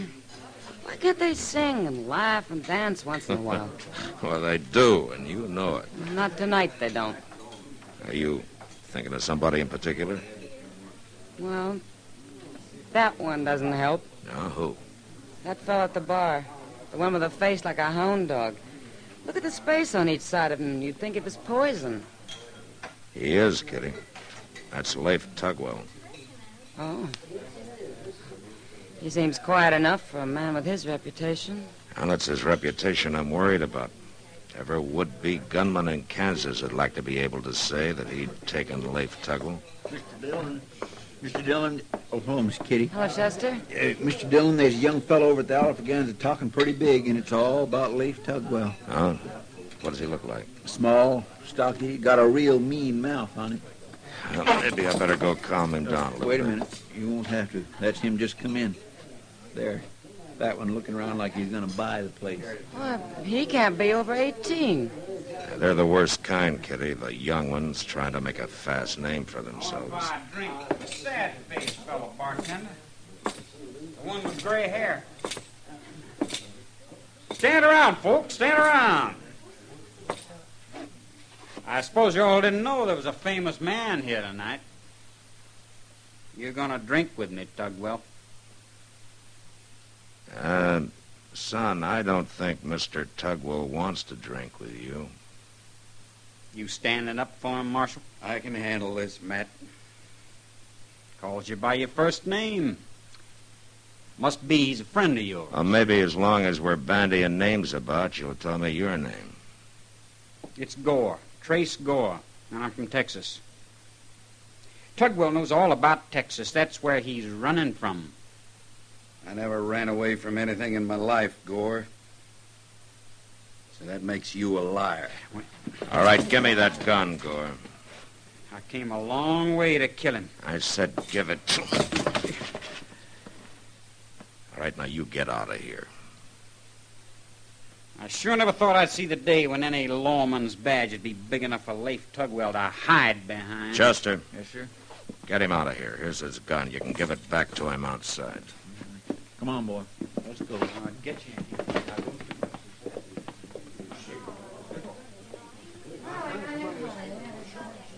You shouldn't have done that, Matt. You'll just go screw up his courage another notch. What do you want here in Dodge, Leif? You getting ready to tell me to leave? I don't want to. In a way, you and I are sort of brothers under the skin. We're what? You were a marshal in San Antone, Leif. Now, why don't you make my job easier for me? I'll tell you something, Matt. A man gets tired of running from a lot of would-be gunmen that ain't dry behind the ears. This ain't the first time Gore's tried it on with me. You mean he followed you here? All the way from Sweetwater. I pinned his ears back with a bottle down there. This time it'll have to be with a .45. Aren't you forgetting something, Leif? Yeah, what? About steering clear of trouble while you're here?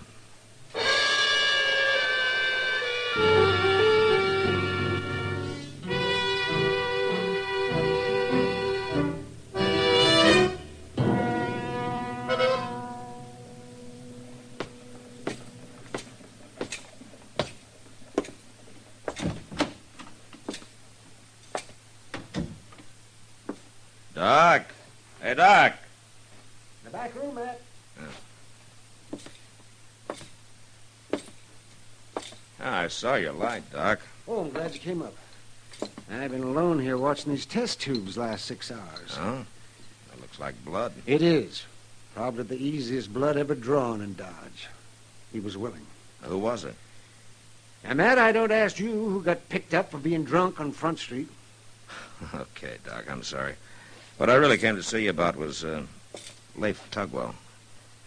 What about it? Now, you've known him a long time, Doc. I want you to help me talk him into leaving Dodge. He'll be leaving tomorrow, Matt. Well, I want him out before he has to kill a man. And tomorrow may be too late. I promised Leif a while ago I wouldn't discuss this, but under the circumstances, I better tell you. That's his blood in those tubes. He can't hold a gun, much less pull the trigger. What? There's no cure for the disease Leif has. Nobody even knows what causes it. The nervous system goes to pieces, and so does the muscle control. Oh, why didn't he tell me? Well, put yourself in Leif's spot. He was a big man once. Weakness doesn't come easy to that kind. Yeah, I guess you're right, Doc. I probably would have done the same thing. Well, anyway, you got no cause to worry about Leif Tugwell killing anybody. No, Doc. But what about his getting killed?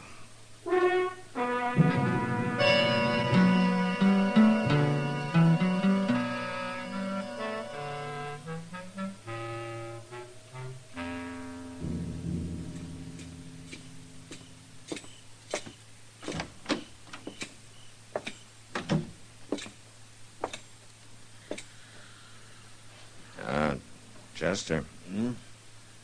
Hey, Chester. Oh, my.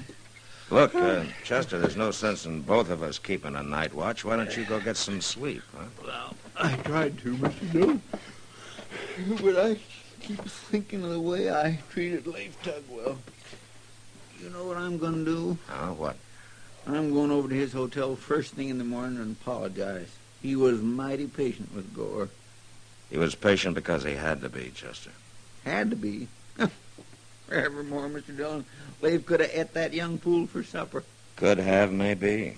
But not now. He's a sick man, Chester. He can't even use a gun anymore. He tell you that? No, but Doc did. That's why Leif came to Dodge. He figured maybe Doc could help him. Well, why the Sam Hill didn't he say something? Well, all he's got left is his pride, Chester.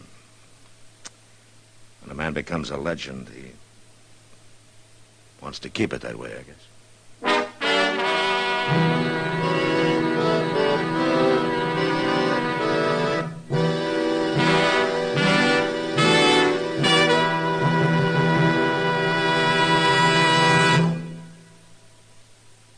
Free yourself of old-fashioned ideas. Why don't you live modern? Live modern. Live modern. Free up. Freshen up your taste. Smoke an L&M. Why are more people changing to L&M than to any other cigarette? Because only L&M lets you enjoy full, exciting flavor through the pure white miracle tip. L&M draws easier, tastes richer, smokes cleaner. So free up, freshen up your taste, get full, exciting flavor. Live modern. Smoke L&M. Make today your big red letter day and start to live the modern way. Live, live, live modern. Smoke an L&M. It's America's fastest growing cigarette.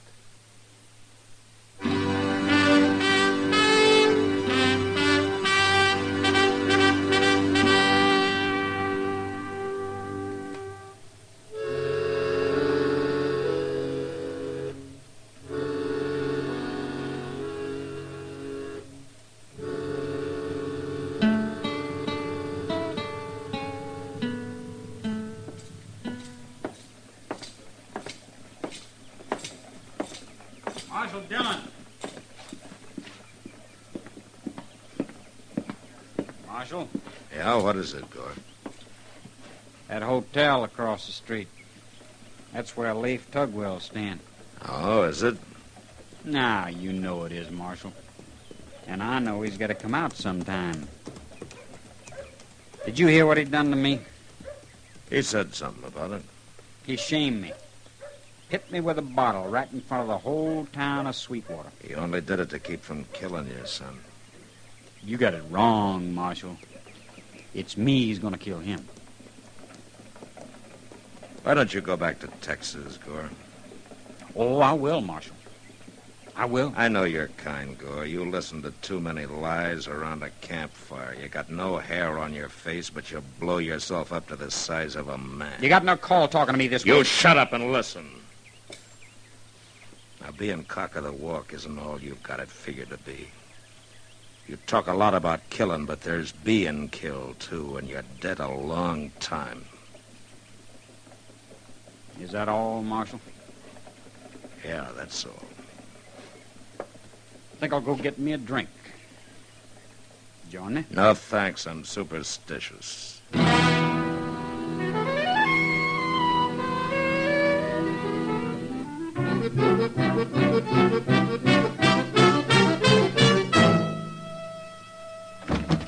Mr. Dillon.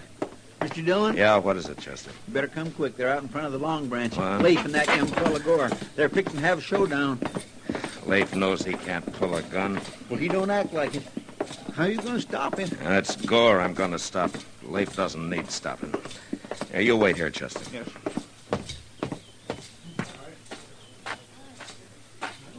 Leif! Stay out of this, Matt. It'll be self-defense on both sides. No law against that, is there, Marshal? No, there isn't, son. You know, Leif, this kind of reminds me of the time you killed those 3 men in Abilene. That's the fastest draw I ever saw. I told you to stay out of this, Matt. You're too far away, Gore. Never hit a man from there. You're going to fight, come a little closer. I'll call my own hand, Leif. Trouble with these youngsters is they get nervous, Leif. Worst thing that can happen in a gunfight, son. I ain't nervous, Marshal. Well, you don't have to be ashamed of it. There aren't many amateurs like you who could face a man like Leif Tugwell without their hands sweating. Give the boy his chance, Matt. That's what I'd like to see him have, Leif. Oh, look at him. The boy's hands are starting to twitch right now. He's getting scared, Leif. I ain't scared. Well, then, come on, son. Let's get this over with. Son, sometimes they die slow and hard. A bullet makes a big hole in a man's insides. It can churn him up bad. You stay out of this, Marshal. Now, why don't you stay out of it, son? Why don't you clear out? Why don't you get on your horse and go on back to Texas, huh? You got a lot of living ahead of you that way. Here you haven't got any, and you're smart enough to know it. You can be lying dead there in 5 seconds. Well, son? You coming at me? No. No, I ain't. Changed my mind. When you do like the marshal says, you go on home. Yeah. Yeah, I'm right.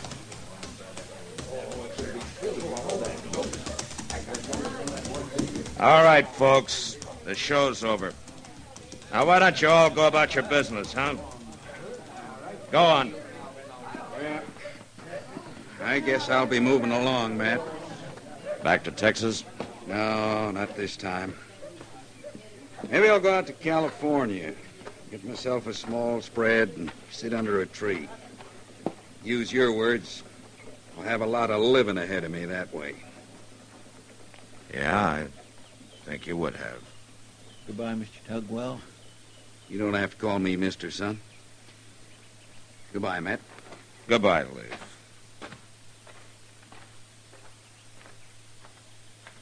By golly, a man like that's got a right to be called Mister.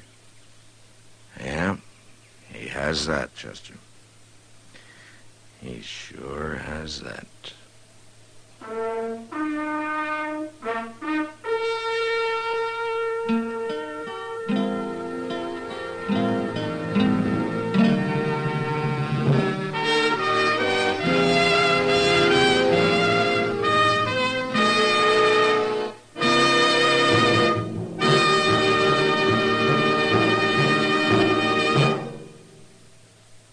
In a moment, our star, William Conrad.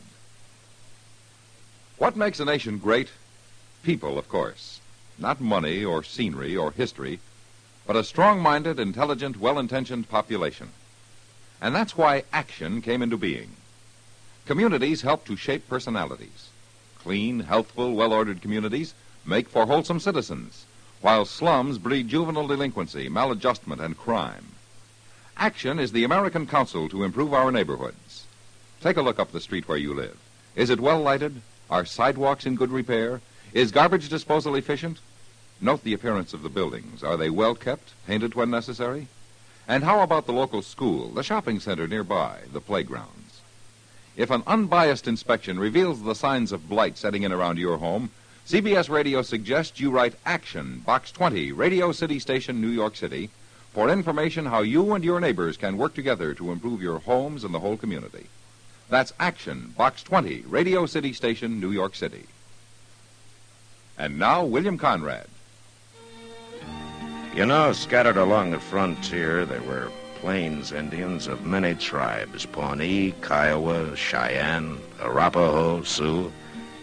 But next week, a citizen of Dodge nearly dies because of a Great Lakes Indian, a Delaware. And that was the West. Gunsmoke, produced and directed by Norman Macdonald, stars William Conrad as Matt Dillon, U.S. Marshal. The script was specially written for Gunsmoke by William Lester, with editorial supervision by John Meston. The music was composed and conducted by Rex Corey. Sound patterns by Tom Hanley and Bill James. Featured in the cast were Vic Perrin and Sam Edwards. Parley Bear is Chester, Howard McNear is Doc, and Georgia Ellis is Kitty.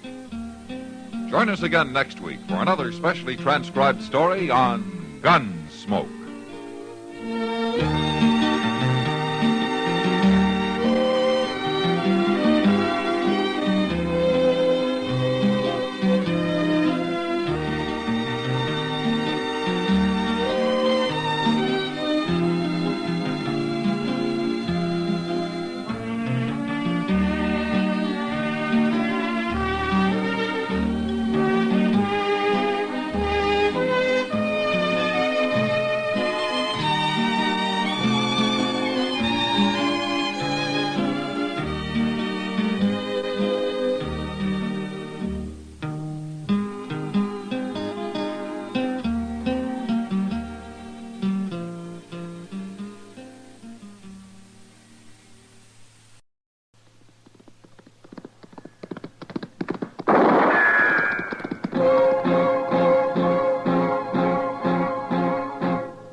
Gunsmoke, brought to you by L&M, the modern cigarette that lets you get full, exciting flavor through the modern miracle of the pure white miracle tip. Live modern. Smoke L&M.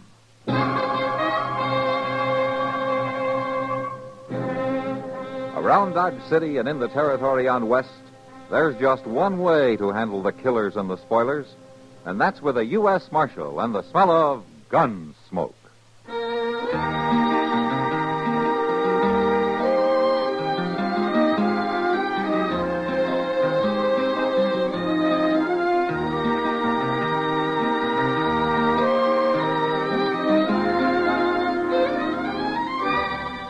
Gunsmoke, starring William Conrad.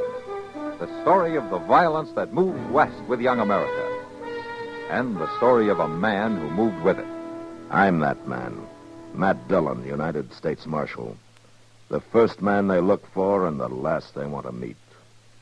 It's a chancy job, and it makes a man watchful and a little lonely.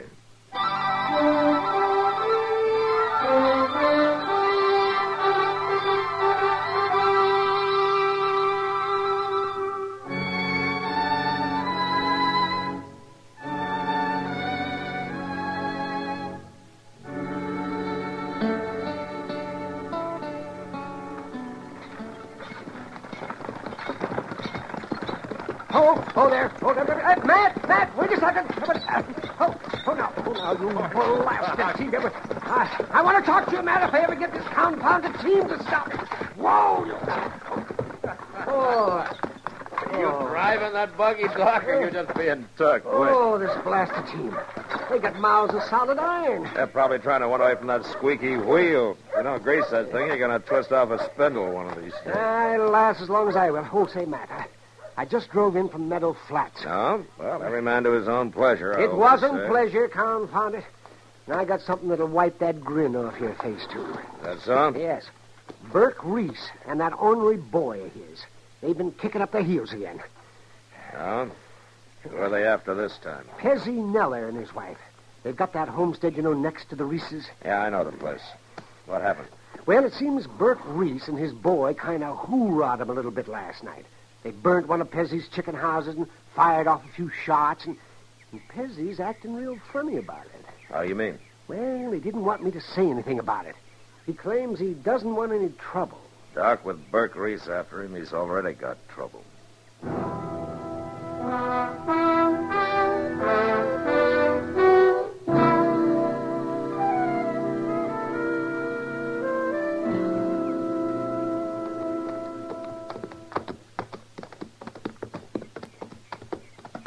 There's old Pezzy, Mr. Dillon, scratching around the ashes there.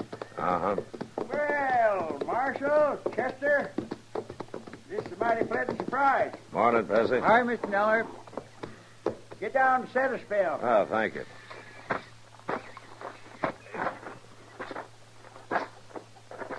Cora's got some coffee on. Be ready directly. Oh, fine. We could do with some. Oh, looks like you might have had a little trouble out here last night, Pezzy. Trouble, Marshal? Well, that chicken house burnt right down to the ground. Oh, yeah. Yeah, but the studding ain't hurt much. Be no chore to fix it up. Lose many chickens? Oh, about a dozen, I reckon. Got most of them out, though. Oh, you're mighty lucky. Yes, sir. That's just the way I look at it, Marshal. Mighty lucky.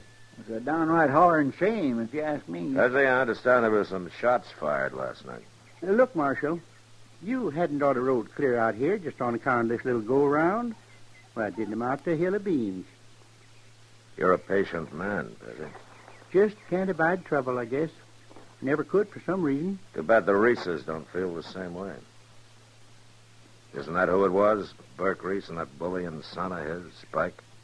Well, I just wouldn't rightly know for sure. It was awful dark last night, Marshal. There was two fellas on horseback. That's all I could tell. Uh-huh. You been bothered before? Oh, a couple of nights this week. Might be the same two fellas. Might not. Hard to say. What'd they do?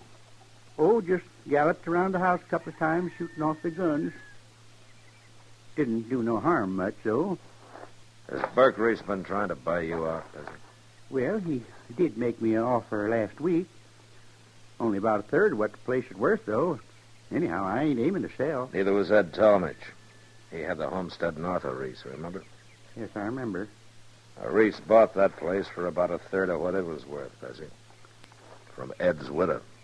You know, I never could figure who Drygulch did that night. Look, Pezzy, if you'll sign a complaint, I'll have both the Reeses locked up inside an hour. Won't do no good, Marshal. It is dark. I couldn't swear in court it was them. And you know what'll happen. You don't even pack a gun, Pezzy. Guns just lead to trouble, Marshal. I'm a mild sort of man, I reckon, and a believer in nature. Like with their herd of cattle.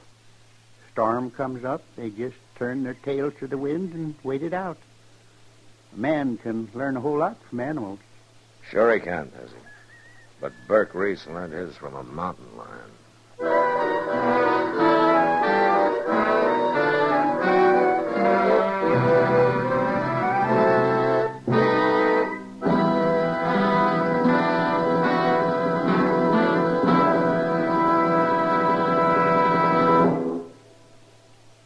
Free yourself of old-fashioned ideas.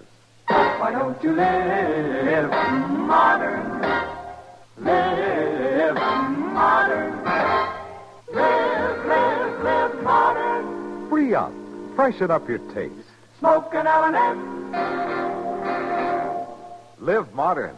Smoke modern. Smoke L&M. Enjoy full, exciting flavor through L&M's pure white miracle tip. L&M draws easier. Tastes richer. Smokes cleaner. That's why today more people are changing to L&M than to any other cigarette. So free up.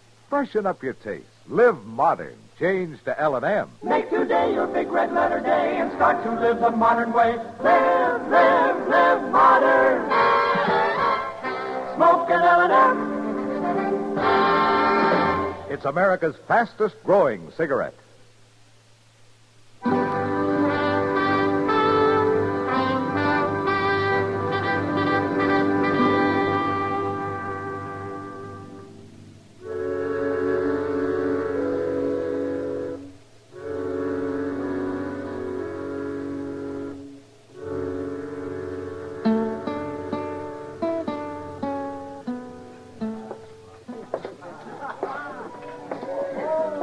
I declare, Mr. Dillon, the Long Branch ain't never had this big a Saturday afternoon before. Quite a crowd in town, all right. I don't even think we can get up the bar. Well, they edge along the side here. Well, maybe I can do it empty, but it's sure going to be a tight squeeze, ooching out full of beer. You get that full, Chester, and I'll leave you here. Imagine you in here in daylight. Chester needed a beer, Kitty. Oh, he brought you along to chaperone him, huh? Oh, I got a hunch you brought me along to pay for it. How you been? No complaints. Look at this crowd. You ever see such a mob? Yeah, from the looks of things, the fights will be starting even before dark. Yeah. Want to have a beer with us? No, thanks. It's too early for me. But if you're around about 3 a.m., I'll have some supper with you. Sounds good. Try to make it. Well, he seems happy enough. That's old Bert Reese, Mr. Dillon. Yeah. And Spike along with him. Now, there's a pair that's due for a hanging. They're overdue, Kitty. Well, howdy there, Marshal. Mighty nice to find you on the job. Ain't that right, Spike, huh? You know, I can usually find some good in anybody, but those two. Especially after they murdered Ed Talmadge last year. There was no evidence, Kitty. No witnesses. Well, all right, Matt, but everybody knew they did it. Yeah, but the law has to go on proof, or it stops being the law. But people are afraid of him, Matt. They're afraid even to go into court and tell what they know. Matt? No? Matt, come here. Just a minute, Doc. Come on, Chester. Let's see what he wants. I'll talk to you later, Kitty. Don't forget, Matt. Supper at 3. Yeah. Out there in the street, Matt, some folks got themselves in a peck of trouble. Oh. Pezzy Neller and his missus. When they come out of Jonas's store and started to drive off, the team pulled the front axle out from under the wagon. Let the whole bed drop right down into the street.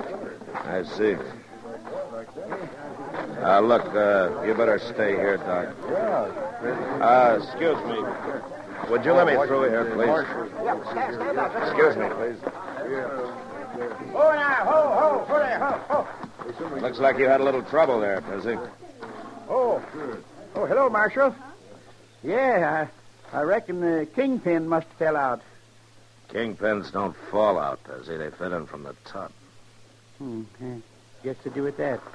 Well, then it must have bounced up and fell out over the top somehow. Uh-huh. Did you see Burke Reese take that pen out?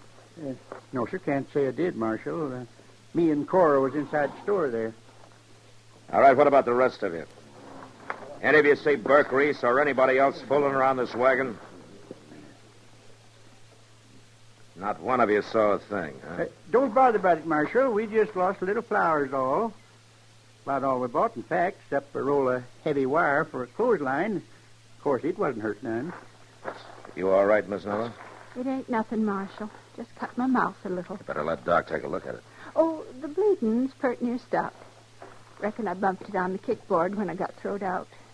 Pezzy, if you don't care about yourself, you might think about your wife here. Now, don't you go plaguing him, Marshal. Pezzy's been taking care of me for a good lot of years now. And he ought to keep on doing it, ma'am. Pezzy's got his principles, Marshal, and I respect him for 'em. He's a mild man, and he can't abide violence. All right. Some of you men give him a hand there, will you? Come on, Chester. Yeah, you sure can't help him much when he won't lift a hand to help himself. There's one way I can, Chester. I don't like doing it, but somebody's got to. What's that? I'm going to show Burke Reese up for the coward that he is.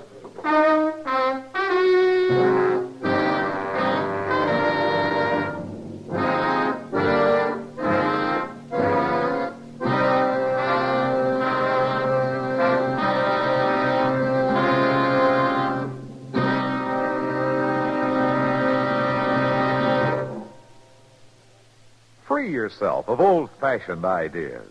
Why don't you live modern? Live modern. Re-up. Freshen up your taste. Smoke and L&M. Only the modern miracle of the pure white miracle tip can bring all of L&M's full, exciting flavor through to you. And that's the big reason why today more people are changing to L&M than to any other cigarette. Remember, L&M draws easier, tastes richer, smokes cleaner. So live modern. Change to L&M. Make today your big red letter day and start to live the modern way. Live, live, live modern. Smoke and L&M. It's America's fastest growing cigarette.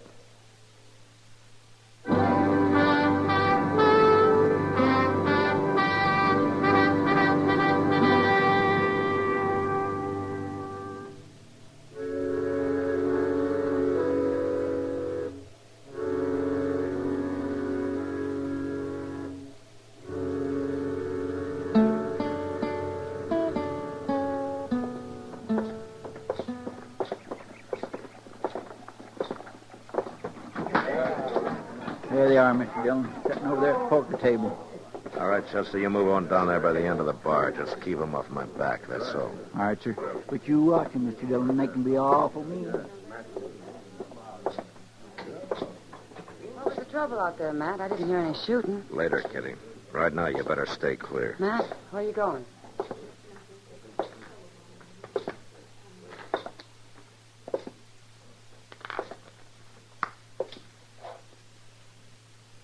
Well, Marshal, me and the young'un's getting up a little game.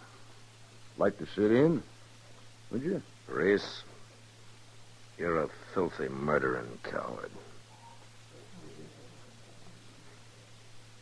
Now, you got no call to talk like that, Marshal. You shot Ed Talmadge in the back last year so you could buy out his homestead. That so? Now you're after Pezzy Nuller. You shot up his place a couple of times and burnt one of his buildings. Pezzy say all that, did he? Pezzy's not one to stick up for his rights, so somebody's got to do it for him. Reese, I just called you a rotten coward. Hold it, Spike. That's just what he's trying to get us to do. It won't work, Marshal. I ain't gonna draw on you. Of course not. You're too yellow, both of you. Except with a man like Pezzy Nuller, who doesn't wear a gun. I ain't drawing, Marshal. Didn't you hear me, Burke? I called you a lying coward. I'm sitting right here. No, you're not. Now get up on your feet. Get up. I know you, Marshal. You'd never shoot a man down cold. I wouldn't do. Spike, reach over slow. Unbuckle my gun. You touch that belt, Spike, and I'll blast you out of your chair. All right. Leave it, Spike. But I still ain't making no move. No? Well, maybe this will do it.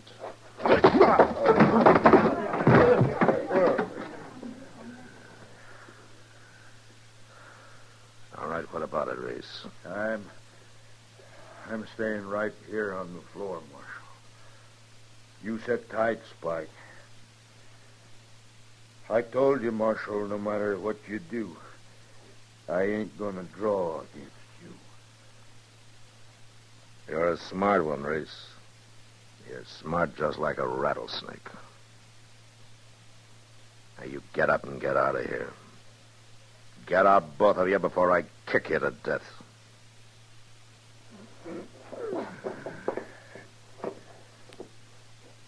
Come on, Spike.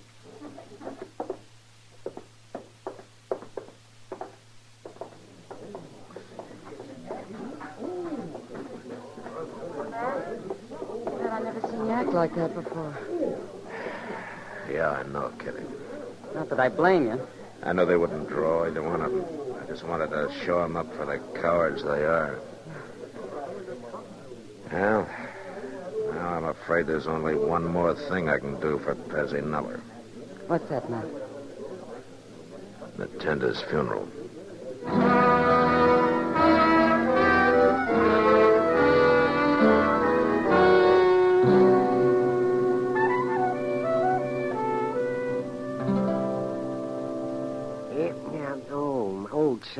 Chester, this is the worst coffee I ever tasted. I drunk better embalming fluid. Well, you kept your mouth shut, Doc, till after you'd swallowed 3 whole cups. Well, no wonder my throat was still paralyzed from the first swallow. You're sure losing a lot of sass for being paralyzed in the neck. You want some more, Mr. Dillon? Oh, not right now, Chester. And by Jim, you complain about it, Doc, but I notice you always come hot-footing over here first thing when you wake up. It's a trial by torture, Chester. If I can live through Chester's coffee, I can face anything the day brings. Well, forevermore, what do you know? Yeah? What is it, Chester? Pezzy Miller, coming down the street there in his wagon. No? Well, Matt, how do you figure a man like that? He doesn't want any trouble, he says. He can't abide violence. He don't even realize he's on borrowed time. I guess not, Doc. All he was worrying about yesterday afternoon was getting back home and putting up a clothesline for the missus. Just a couple of babes and a forest of wolves. He stopped right out in front here, Mr. Dillon. Marshal Dillon. Now, let's see what he wants. Morning, Pezzy. You're up early, aren't you? Reckon I am at that, Marshal. Oh, hello, Doc. Mighty glad to find you here. There's something wrong? Well, in a way, I guess there is, Marshal. Had a little accident out at our place during the night. Accident? Who? Doc, I reckon you better take a look there in the wagon bed. Just throw back the cover. All right. Give me a hand here, Chester. All right, Doc. Mighty sorry to have this happen, Marshal, but it's just one of them things that couldn't be helped, I reckon. Mr. Dillon, it's the Reeses. What? They're dead, Matt. Both of them. What? Their necks have been broken. There's marks across their throats. It's like they've been hanged. Yes, sir. That's exactly what I said to Cora this morning when we found him laying there. Looked like they'd been hanged, what I said. Found him where, Pezzy? What happened? Well, sir, me and Cora woke up last night and heard some shooting and hurrahing like them other times. Yeah? Only it stopped all of a sudden and the horses galloped off, so we went back to sleep. This morning when I come out, I found these two laying right there in my chicken yard, deader than doornails. Go on. Then I figured it was that doggone clothesline, Marshal. I put it up good and solid, 'cause Cora always hates to have her wash get down in the dirt. And I reckon these two just didn't see it in the dark that way. They rode right into it, huh? Man's got a number 20 rigging cable hooked under his chin and a galloping horse stretching his feet in the stirrups. Well, sure don't do his neck no good. No, sure doesn't. Well, you better take him down to the undertaker's. Yeah, all right. I'll ride along with you, Pezzy. Might as well earn my fee.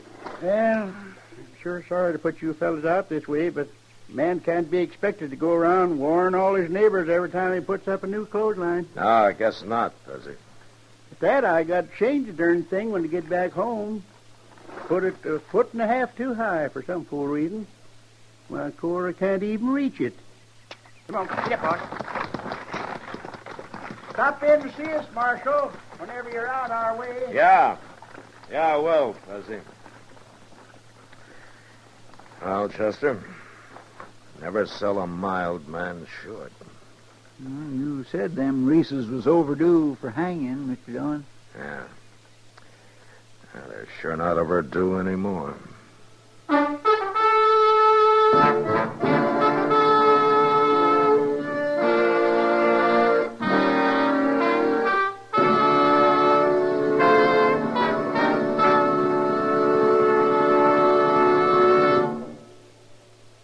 In a moment, our star, William Conrad. We laugh at Humpty Dumpty's tumble. We roar at the comedian who slips on a banana peel. But the unfunny fact is that almost 14,000 Americans died from falls in their own homes. Why did they fall? Silly little reasons, mostly. There was a toy on the stairs that they didn't see. There was that loose board on the porch they'd always meant to fix. Or maybe the scatter rugs scattered at the wrong moment. Or they climbed on a chair to straighten the drapes. It seemed so important at the time. Home accidents are second only to those on the highways and the terrible mortality they cause. And falls account for almost half of home accidents. Look around your house today and see that the causes of falls are removed wherever possible, that floors and stairs are in good repair and well lighted, that obstructions are removed and carpets secured. See that a slick wax job doesn't slide you into the hospital. Have a proper stepladder and use it instead of climbing on unsteady furniture. It's so simple to prevent accidents, so tragic to face their consequences. Check your home for fall traps today. And now, William Conrad. You know, on the frontier, there was usually plenty of fresh meat to be had. Antelope, venison, buffalo, prairie chicken. And yet next week a man dies because of one small yearling calf. And that was the West. Gunsmoke. Produced and directed by Norman McDonald, stars William Conrad as Matt Dillon, U.S. Marshal. The story was specially written for Gunsmoke by Les Crutchfield, with editorial supervision by John Meston. The music was composed and conducted by Rex Corey. Sound patterns by Ray Kemper and Tom Hanley. Featured in the cast were Ralph Moody, John Daner, and Helen Cleve. Harley Bear is Chester, Howard McNear is Doc, and Georgia Ellis is Kitty. Join us again next week for another story on Gunsmoke.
Gunsmoke, brought to you by L&M Filters. Make today your big red letter day.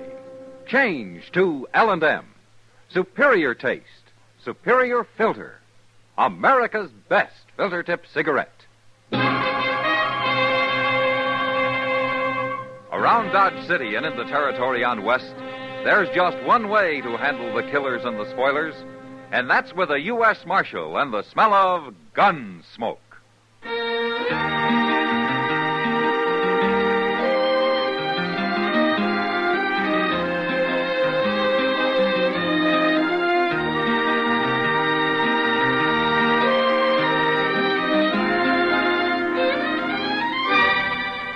Gunsmoke, starring William Conrad.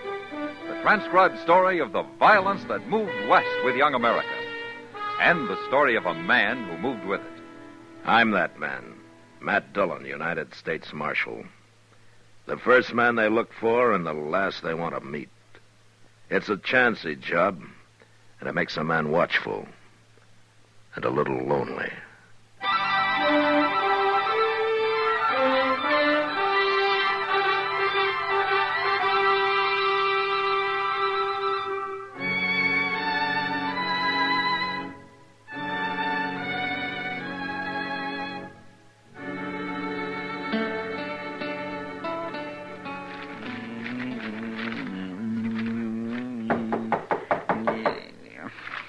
Who's that? Oh, why don't you open the door? Maybe you'll find out, Chester. I never heard of nobody knocking on this door before. It's Major Harris, Mr. Dillon, from Fort Dodge. Come in, Major. Marshal Dillon. Sit down. I'll stand, thanks. Marshal, last Saturday, 2 United States Army soldiers were murdered while driving a supply wagon from here to Fort Dodge. The government payroll was stolen, and you seem to have taken no interest whatsoever in the matter. Well, now, Major, protecting the Army isn't exactly my job. The Army can protect itself, Marshal. Then how come there were only 2 soldiers carrying your payroll? Where was the rest of your Army? On maneuvers. On maneuvers? In my command, troops remain in garrison as little as possible. And you were asking for trouble, Major, knowing there was a payroll coming in. Marshal, the arrival of the payroll was secret. Even the two men carrying it didn't know what it was. Somebody knew. Yes, they did. Marshal, I regard this crime as a demonstration of your inability to control these Dodge City ruffians. What? I mean it. And if no arrests are made in the matter, I'll give these bad men of yours a taste of martial law. We'll see how they like that. Now, wait a minute, This Major. town will be patrolled 24 hours a day. Look, Major, you don't know these men. You run the army in here and they'll fight. There'll be trouble. Bad trouble. They brought it on themselves. No. You made a mistake and you got to find somebody to blame it on.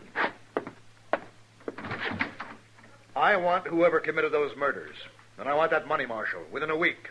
And if any more crimes are committed against the Army meantime, we'll take this town over at once. Good day, gentlemen.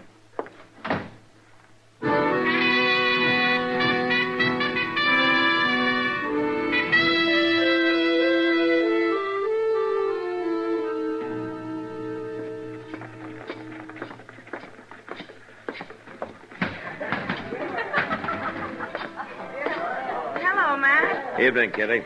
This is Marshal Dillon, Jenny. Matt, this is Jenny Lane. How do you do, Johnny? Pleased to meet you, Marshal. Sit down, Matt. You're new in Dodge, aren't you, Johnny? Oh, I've been here most a month now. Oh, she's only been working at the Long Branch about a week, Matt. How do you like it? Fine, but I'm kind of worried now. Oh? It's this Army business everybody's talking about. Will it be bad, Marshal? Yeah, it could be. You think it'll happen? Might. Especially if there's any more trouble. Say, Jenny, has your corporal been in? He was earlier. Well, how do the soldiers feel about all this? Well, he says they sure aren't anxious to mix it with all these gunmen and buffalo hunters and the like. But he's not my corporal, Kitty. He's just a lonely kid. He's not so lonely. He spends more time here than he does at the fort. How does he manage it, anyway? Well, they made him a clerk, a sort of a bookkeeper. His time's pretty much his own. Well, he's lucky. Good, safe job, too. Yeah, I suppose it is. Well, I better get busy. I'm glad to have met you, Marshal. Glad to have met you, Jenny. I'll see you again. Sure. Nice girl. Mm-hmm. Where's she from, Kitty? Hayes City, last. What's the name of this corporal who's been sniffing around?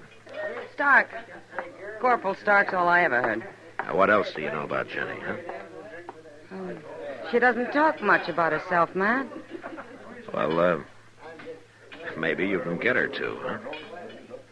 All right. I'll try. Meantime, I'm going to wire the sheriff in Hayes City. He might know something. You must have some reason for all this interest, Matt. No, I haven't, Kitty. But I might find a reason before I'm through.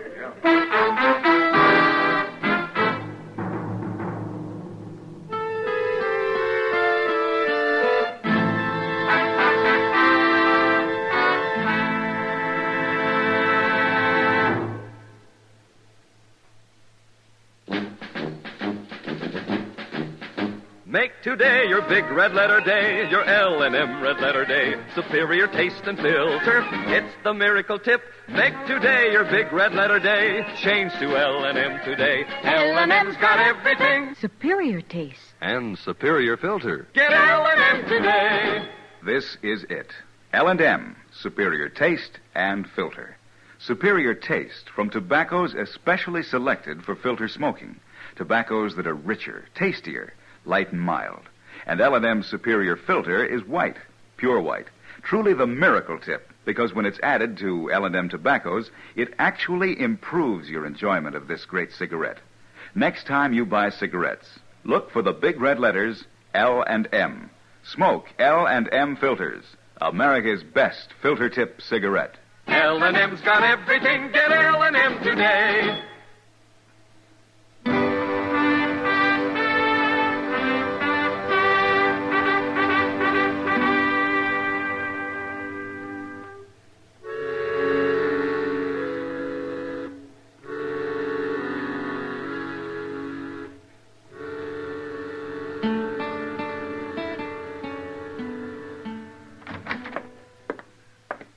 I got it, Mr. Dillon. Just come in. Oh, what?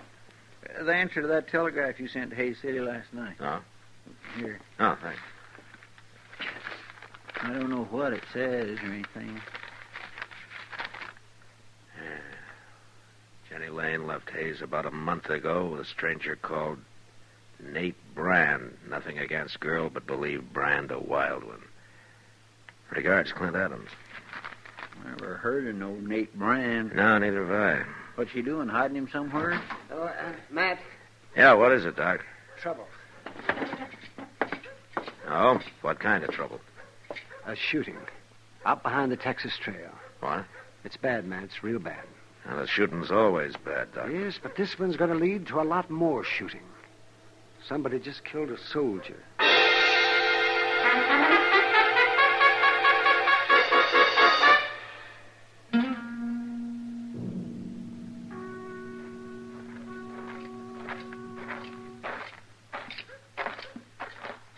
There he is, Mr. Jones. Laying in them weeds over there.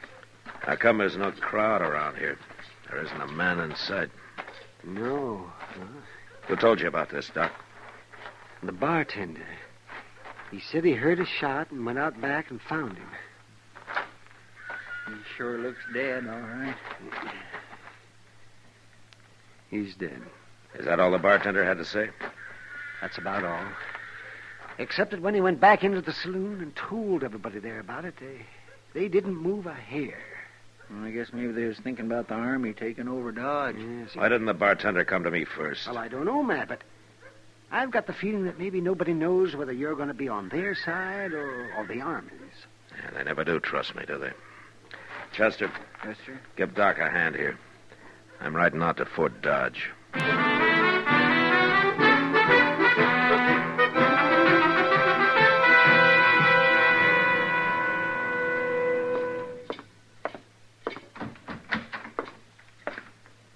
Marshal Dillon. Hello, Major. What brings you to Fort Dodge, Marshal? Murder. What? Murder. A soldier? Uh-huh. Who? I don't know. Some private. In Dodge City, of course. That's right. Have you arrested the murderer? Nobody saw it happen, Major. I see. Well, Marshal, you leave me no choice. Wait a minute, Major. I didn't ride out here just to bring you the news. I want something from you. From me? I want you to keep all the soldiers out of Dodge for the next 48 hours. Put it off limits. That's not exactly what I had in mind. Listen, Major, Dodge City's an armed camp. It's full of men who fought Indians, who fought the war between the states, who fought each other ever since they could spit. They'll fight you next. They'll make you hate it. They can't fight the Army. They can and they will. And a lot of men will die on both sides. But I'll make you a deal, Major. A deal? You give me 48 hours and I'll find your killers. You better take it. Because it'll get you out of a lot of trouble. All right. But I want the criminals delivered here. To me. Sure. But I might have to kill them to get them here.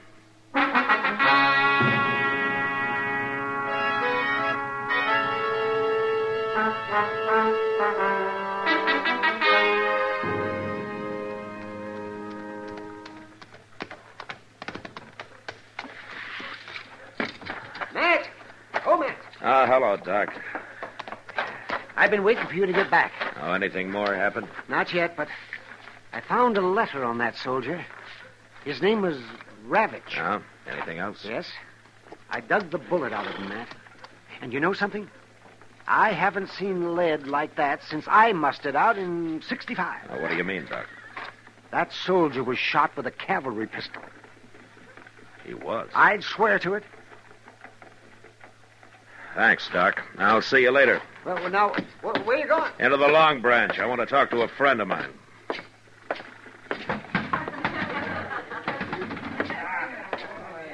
I've been expecting you, Matt. Oh, have you, Kitty? Chester was in a while ago. He told me about that telegram from Hayes City. Look, Kitty, I gotta work fast. There's gonna be a war around here soon. I found out a couple of interesting things, Matt.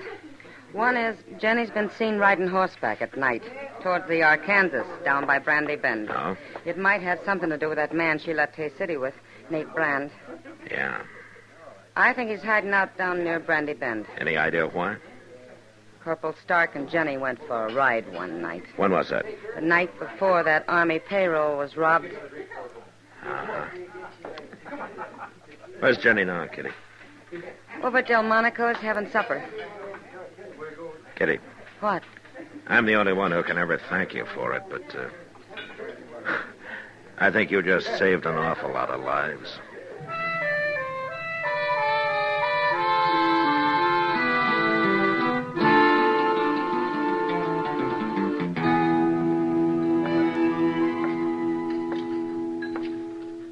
Evening, Jenny.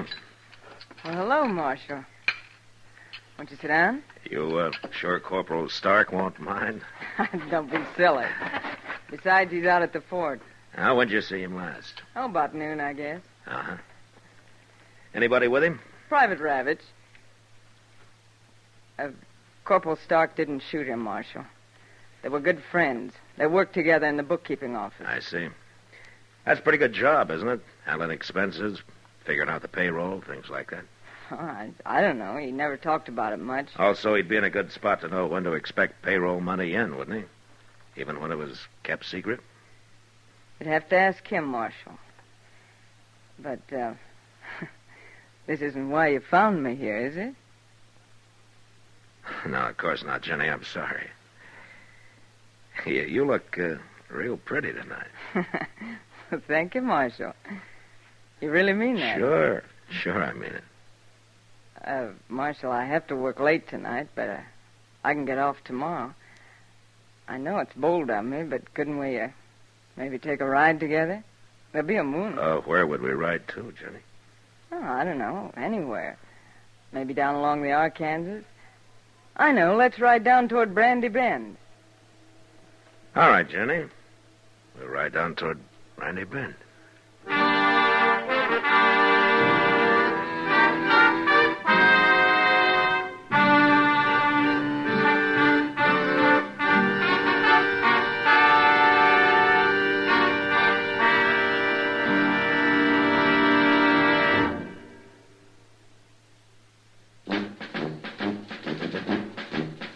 Make today your big red letter day, your L&M red letter day. Superior taste and filter, it's the miracle tip. Make today your big red letter day. Change to L&M today. L&M's got everything. Superior taste. And superior filter. Get L&M today. This is it. L&M, superior taste and filter. Superior taste from tobaccos especially selected for filter smoking. Tobaccos that are richer, tastier, light and mild. And L&M's superior filter is white, pure white. Truly the miracle tip, because when it's added to L&M tobaccos, it actually improves your enjoyment of this great cigarette. Next time you buy cigarettes, look for the big red letters L&M. Smoke L&M filters, America's best filter tip cigarette. L&M's got everything. Get L&M today.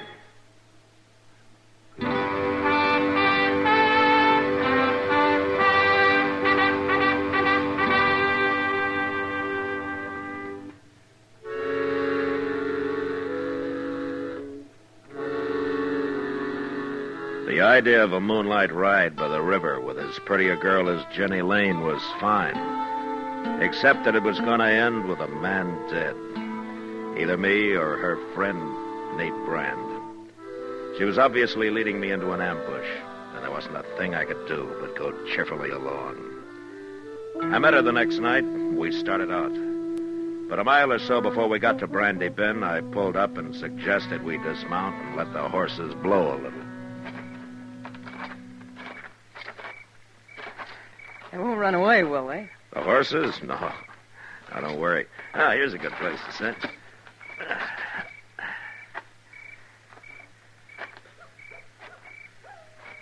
What's the matter? You nervous, Jenny? No. No, of course not. Sit down. Take it easy, then. All right.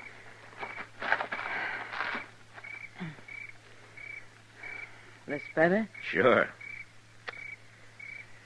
Yeah, it's a nice night, isn't it? Yeah. That's beautiful. You're not even looking at it. Something on your mind, Jenny? No. Why should there be? Why, you tell me. That's nothing, Marshal. Really. Let me ask you something, Jenny. Did you ever see a man killed? What? Why'd you say that? What, did you? Yeah, once in a saloon. Tell me, did he have a fair chance? Of course, he even drew first. Then you never saw a man shot in the back or ambushed, huh? What are you driving at, Marshal? Oh, I'm just thinking about people, Jenny. Like, sometimes a person isn't really bad. He just falls into bad company. What's that got to do with me? And I think it sort of goes against your grain, the idea of a man being killed without a fair chance. Why'd you come with me, Marshal? Somebody had to. I suppose you know about everything. I think Private Ravitch got killed by Corporal Stark because he found out about the payroll deal between you and Stark and Nate Brand. Sure. Well, what are you going to do now? Gonna ride to Brandy Bend with you. But why? Because I'm gambling that you're still decent enough inside to let me have that fair chance I was talking about. That's quite a gamble, Marshal. Yeah.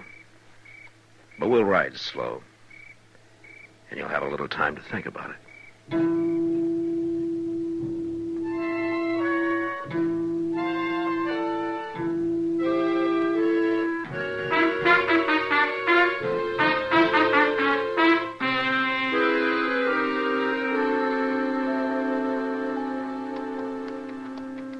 Yeah, I'd make a nice camp down here. Plenty of wood, get your water right out of the river there. It's real nice, don't you think, Jenny?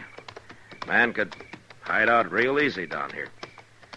Marshal. I could be safe here even while the Army was trying to move into Dodge, and a lot of men were being killed over it.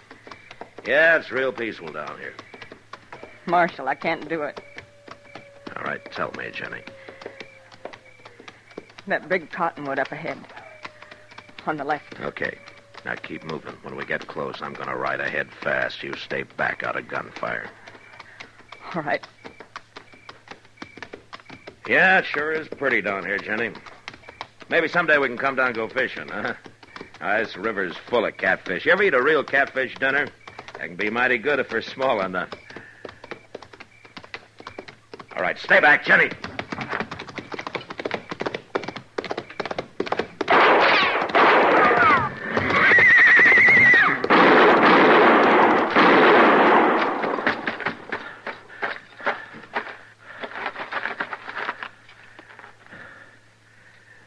Jenny! Jenny!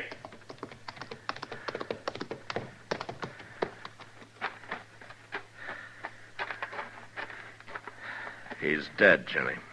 Oh, God, no. I had to do it. I know. I'll be all right, Marshal. Sure. He killed your horse. I'll show you where he hid his and the payroll money. Okay, Jenny.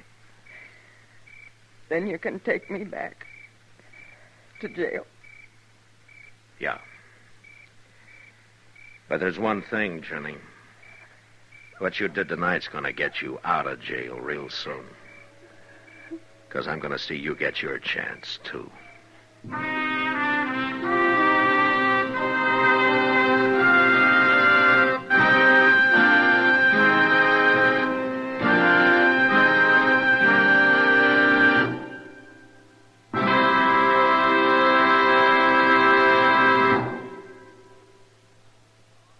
And now our star, William Conrad.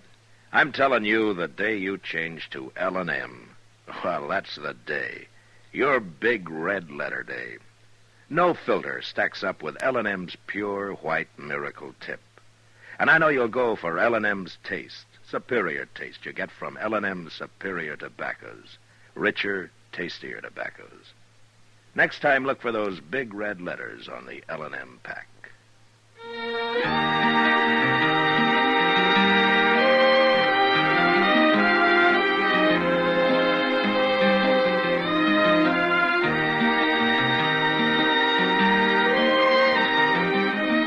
Gunsmoke, produced and directed by Norman McDonald, stars William Conrad as Matt Dillon, U.S. Marshal. Our story was specially written for Gunsmoke by John Meston, with music composed and conducted by Rex Corey. Sound patterns by Tom Hanley and Ray Kemper. Featured in the cast were Virginia Christine and John Daner. Harley Bear is Chester, Howard McNear is Doc, and Georgia Ellis is Kitty.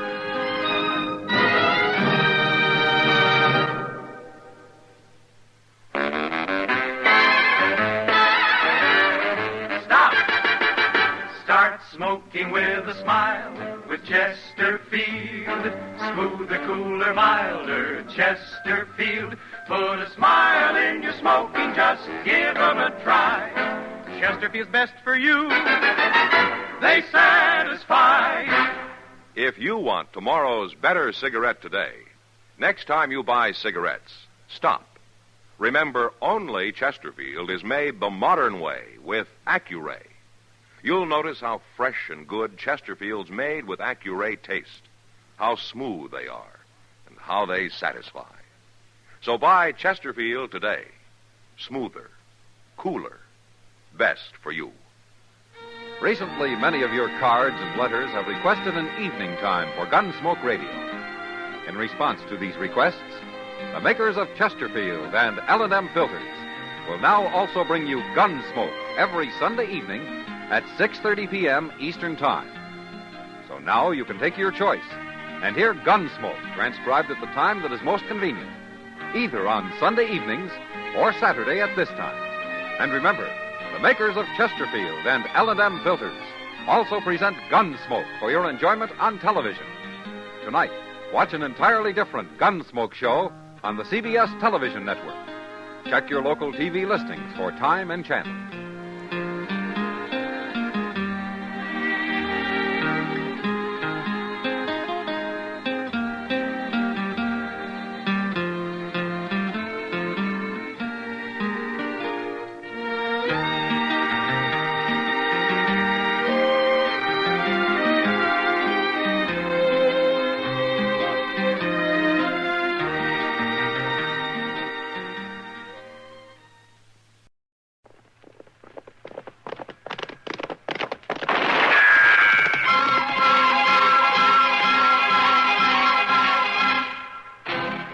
Around Dodge City and in the territory on West, there's just one way to handle the killers and the spoilers, and that's with a U.S. Marshal and the smell of gun smoke.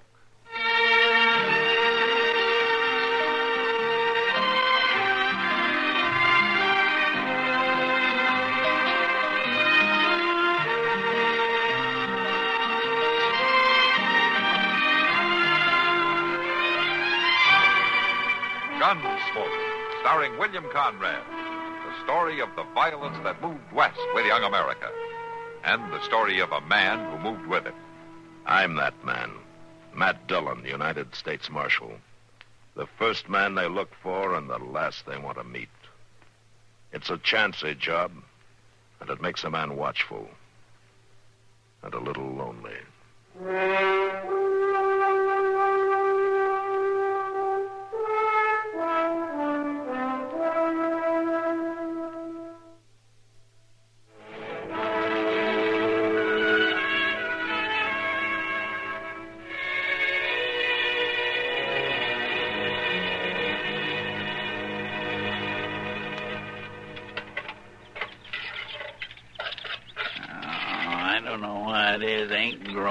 Like they used to.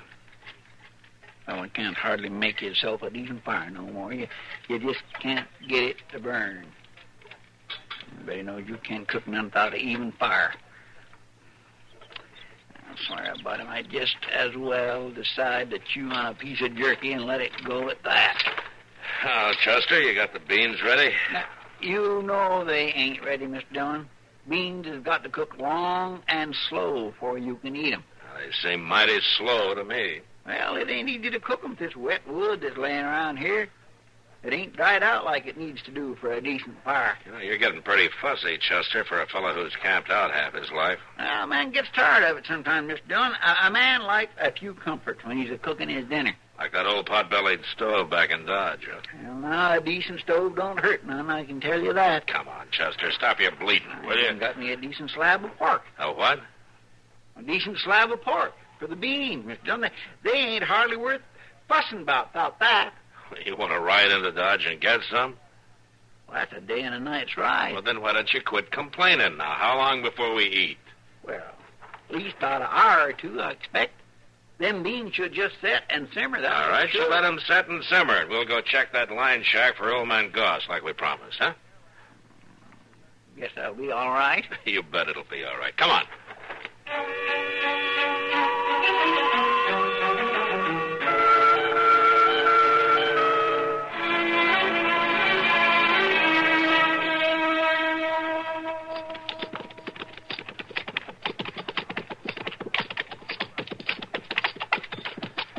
I don't smell anything burning, Chester. Why, of course not. I wouldn't leave them till they burn, Mr. Dillon. Well, I'm glad to hear that. Oh, I'm tired and I'm hungry. You know, there's some cooks on the chuck wagons that won't let you touch their beans till they've set all night. Well, I'm not about to wait all night, so why don't you dish them up and I'll say to the horses, huh? Well, sure. I was just telling you that there's some folks that's mighty particular about their... No. Mr. Dillon? What? They're gone. Oh, what are you talking about? Them beans. They're gone. What? And they wasn't rightly done yet, neither. Whoever took them wasn't too particular, I guess. Maybe it was an animal, Mr. Dillon. No animal would come into with a fire like that. I guess you're right. And there's nothing spilled. No, they ain't.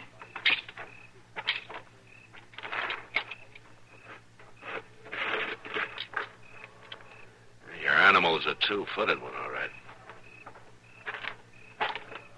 I declare.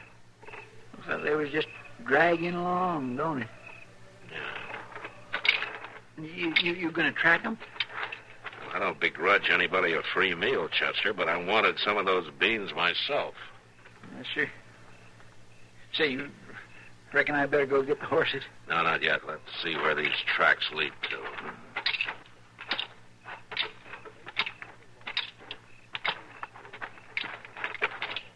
Them prints is going right down the creek, ain't they? Yeah. Maybe he didn't have a horse. Now, nobody don't go around without no horse, Mr. Dillon. Unless you don't have one. Well, yes, but then... Hey, Chester, keep your eyes open in these bushes, huh? Yes, sir, I am.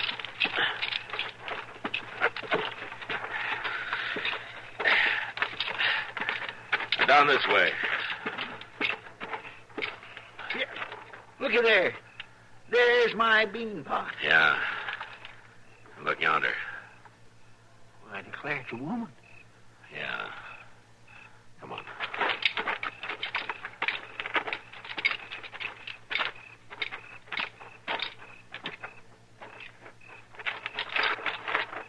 Let's turn her over easy, Chester. She alive?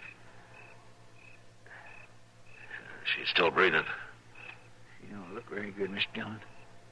Just look at them bruises. Mm-hmm. She's been beaten, all right. She looks half starved. She didn't even get to eat them beans she stole. We gotta get her to dock. She ain't fit to ride, is she, Mr. Dillon? No. Chester. Yes, sir. You notice that old wagon out back of old man Goss's shack? Yes, sir, I seen it. Oh, you ride up there and get it, huh? Well, but there wasn't no horse. Well, you'll have to hitch your horse and lead him, huh? All right. If you think you'll settle down enough to pull that wagon... It's the only chance we have, Chester. Go on now. Yes, sir. Chester. Yes, sir? If there are any old blankets in the shack, put them in the wagon, huh? All right, Mr. Dillon, I'll do that.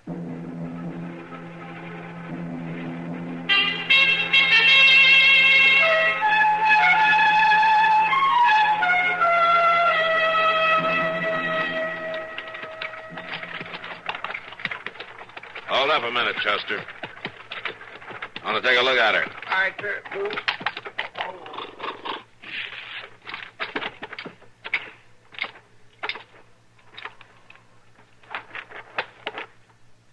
How does she seem, Mr. Dillon? Yeah, it's hard to tell, Chester. She hasn't moved. Yeah, she's still alive, anyway. Poor thing. Yeah, whoever whoever she was running from gave her plenty of cause. All right, you get on my horse, Chester. I'll lead the wagon for a while. No, I ain't tired, Mr. Dillon. I can go on walking. Go on, Chester. Mount up. I want to stretch my legs. All right. I'll say one thing. You're going to have plenty of time to stretch them between here and Dodge. Yeah, I guess you're right. All right, let's go.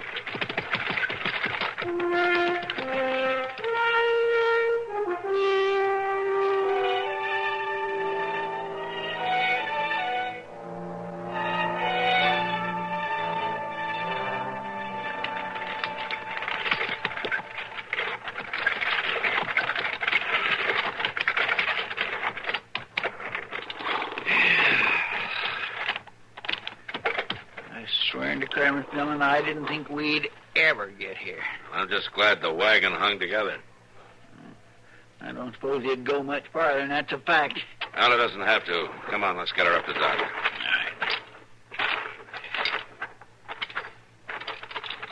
Now, you take her shoulders. We'll lift her together. Yes, sir. All right. Now.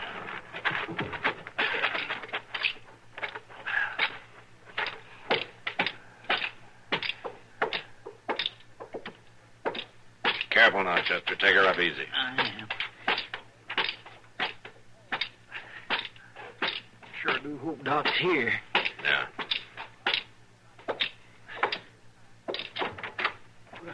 Matt and Chester, what's the matter? Who is it? It's a woman, Doc. Yes, I see it is. Oh. Where'd she come from? We don't know, Doc. She was out near Hat Creek when we found her.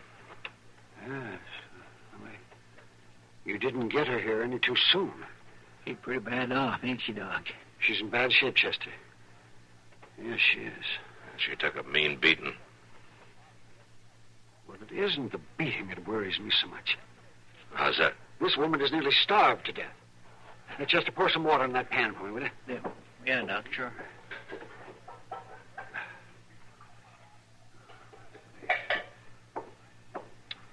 Here you are, Doc. Yeah? Oh, yes. Thank you. This is an ugly business, Matt. Yeah. Think she'll be all right? She has a chance. It's a little too early to say how good a chance. You'll keep her here? Yes, of course I'll keep her here. Thanks, Doc. I don't know if you'll get paid. Oh, stop wasting my time. Help me get her into bed. All right, Doc. Come on, Chester. Here, give me a hand.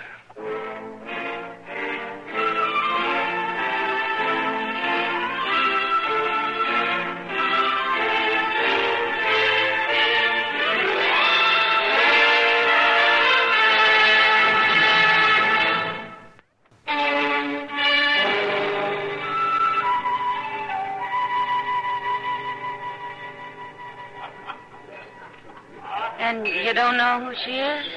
Don't know anything about her. Just that she was badly hurt and hungry. Shame. Is she a young woman, Matt? Kitty, that's kind of hard to tell. She was so skinny and so sick. Yeah. Well, I hope she comes out of it all right. The doc said she was doing a little better this morning. That's good. And maybe I could go see her when she feels well enough. Would you, Kitty? That'd be nice. Sure. We women have to hang together. Or hang separately. Oh, that's a lawman's attempt at a joke, if I ever heard one. Oh, you want me, Sam? I came to speak to the marshal, Miss Kitty. Well, what can I do for you, Sam? That big fellow at the bar, Marshal. Down at this inn? That's the one. He's been asking after you. I thought maybe you'd sooner see him over there. Yeah, Sam, thanks. See you later, Kitty.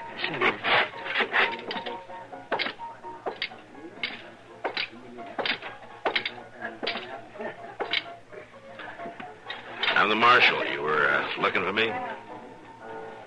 You got my woman? Oh, what's your name? My name? Jedro.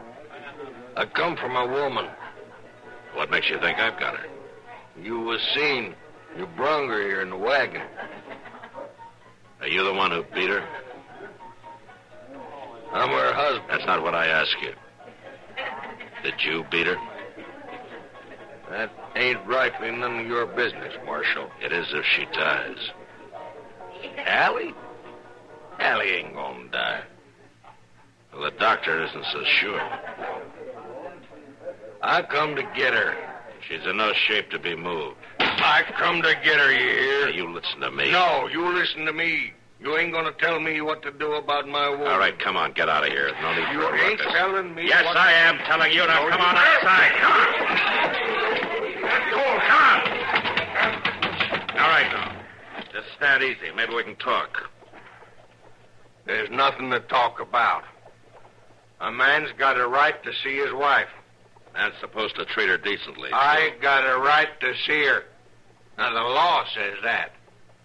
All right, Jedro, I'll take you to see her. More like it. But I'll be there, too. Come on.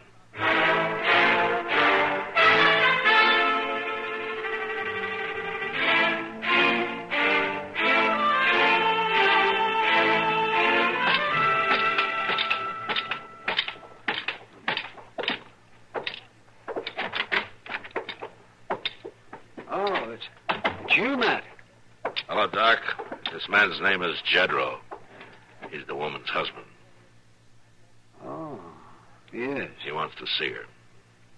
Well, now... And I got right. Will it hurt her, Doc? I don't know if she'll even know him. I shouldn't think she'd want to see him. She's my woman. Yeah, she's your woman. It's all right, Doc. I'll take him in there for a minute. All right, Matt, if you say so.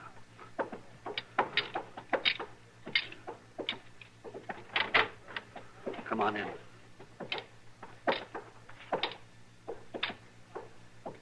Don't touch her now. He won't. Allie? I come to get you, Allie. Jedro. Come to take you back. Jedro.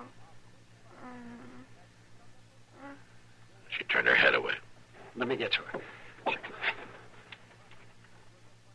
She's unconscious again. She won't speak anymore now. All right, Jedro, come on out. I come to get you, Allie. That depends on the doc, Jedro. And on the good Lord.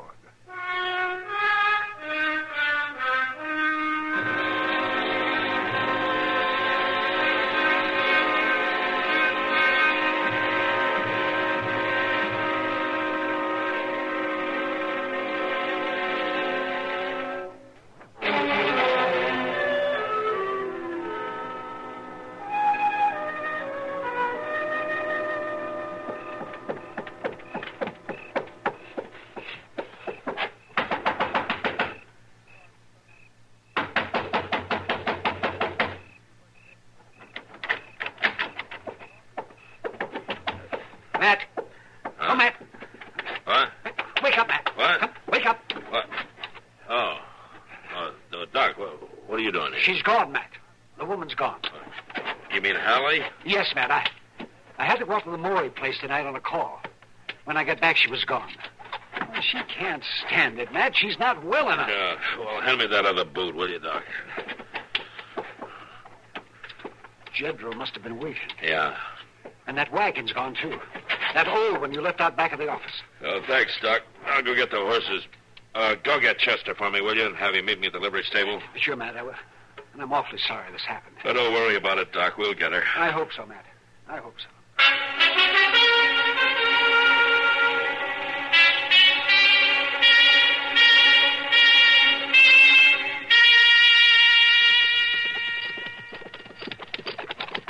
It'd have been a sight easier if that Jedro would have took his woman off in the daytime. He's not interested in it being easy, Chester. Well, no, but there just ain't no sense in everybody losing a night's sleep. Won't kill you.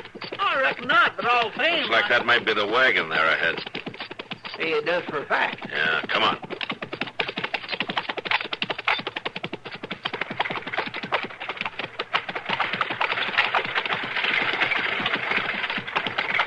Hold up, Jedro.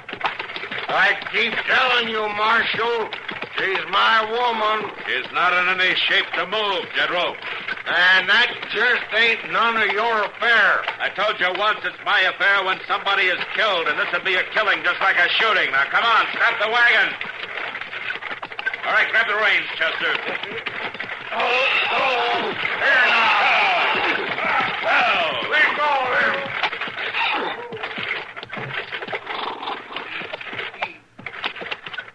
Now, you listen to me, General. This woman has a right to decent care until she's well again. She has a right to decide for herself whether she wants to go back with you. No, I do the deciding. She might even want to file charges against you for the beating you gave her. She's going to get the chance. Marshal, her place is with me. Not right now, it isn't. Now, come on, climb down from the wagon. Well, I ain't doing that. I said climb down. You ain't going to shoot me, Marshal, because I ain't wearing no gun. Ain't no way for you to get me down. Yes, there is. You're coming down. No, there ain't. Ah! My arm. Will you let go of my arm? Pull it off. All right, get up. Oh, my arm. You could have broke it. You're lucky I didn't. Ain't no call to break my arm. Now, you listen to me. I'm going to drive your wife back to Dodge, and if I see you around there again before she's well, I'll lock you up if I have to break both your arms to do it. Man's got a right to have his woman has with... a right, too, General. All right, come on, Chester. We're heading back.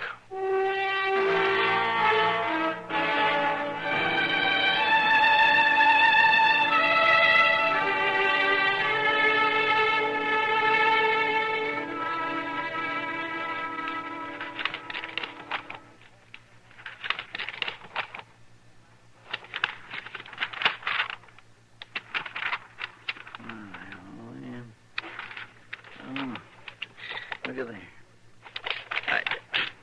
there. There's one. Well, sir, I tell you one thing, Miss Young. This new batch of circulars, these fellows on these wanted posters sure don't get no better looking, do they? Well, we all can't be handsome like you, Chester. Yeah, my gracious. Still, I ain't handsome, but I don't look like no desperado, I'll tell you that. Oh, I guess you don't at that. Marshal Dillon? Yes, ma'am. I'm Marshal Dillon. Well, I'm Hallie, and I come to thank you.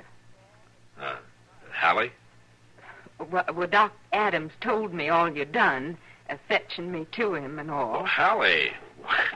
Yes, I guess I didn't recognize you, looking so well like that. Yes, I got my strength back. Oh, Hallie, this is Chester Proudfoot. He helped me bring you. Yes, I come to thank you, too, Mr. Proudfoot. Oh, my. Well, that's all right, ma'am. Doc said that you'd been out to Winter's place for a few weeks, right? They took me and Marshall like I was one of them. I'm beholden to them all. It sure looks like they fed you, all right. Yes, I've took on some, and that's a fact. Fine. Marshall, Yes, Hallie? I got another reason for coming to see you. Well, I figured you might, Hallie. What do you want me to do?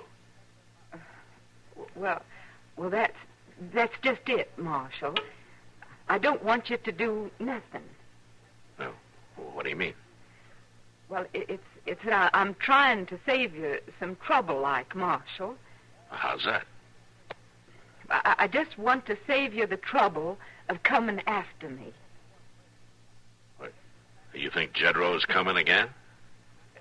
No, Marshal. It ain't Jedro. It's me. I'm going back. Going back? Yes, Marshal. I'm going back to Jedro. Oh, you don't have to do that, Hallie. He can't force you to. He ain't forcing me none. He don't even know it. Well, then why? He'll be needing me, Marshal. The crop's coming in. What, if he treats you so badly? Jedro don't mean no harm.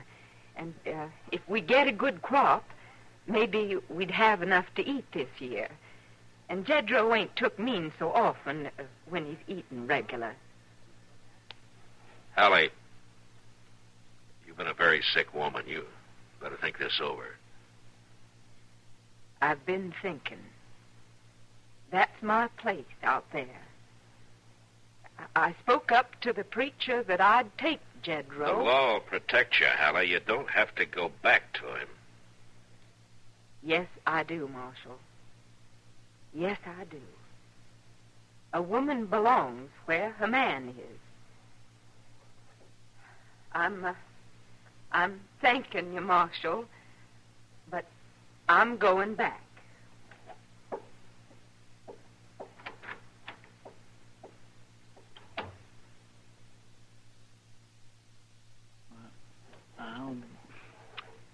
Miss Dillon, is that right? I don't know if it's right or not, but that's the way it's going to be. You mean you ain't going to keep her from going back? No, Chester, I'm not. If Jedro hasn't kept her from going back, nobody else can.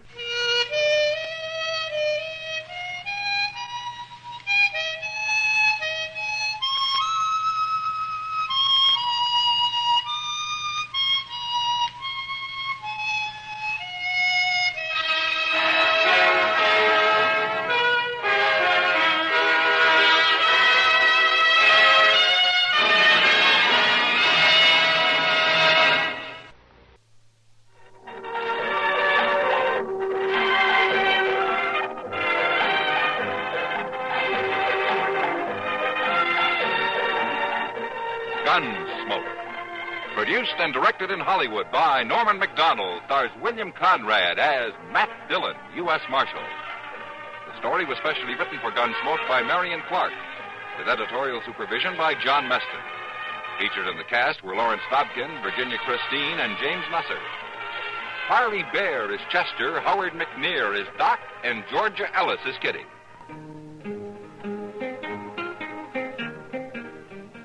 This is George Walsh inviting you to join us again next week when CBS Radio presents another story on Gunsmoke.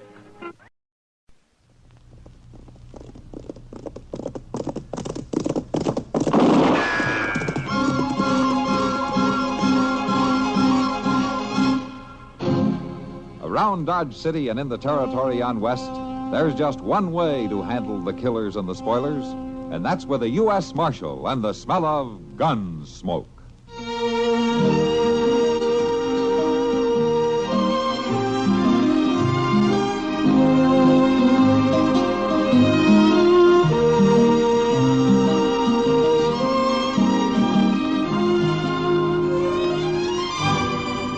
Gunsmoke, starring William Conrad, the story of the violence that moved west with young America, and the story of a man who moved with it.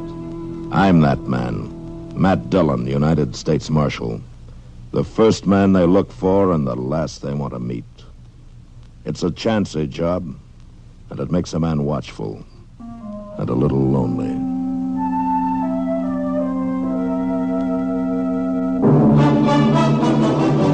All right, Letty. You mind what I say now? You stay down on that bed. I'll look in on you in a day or so.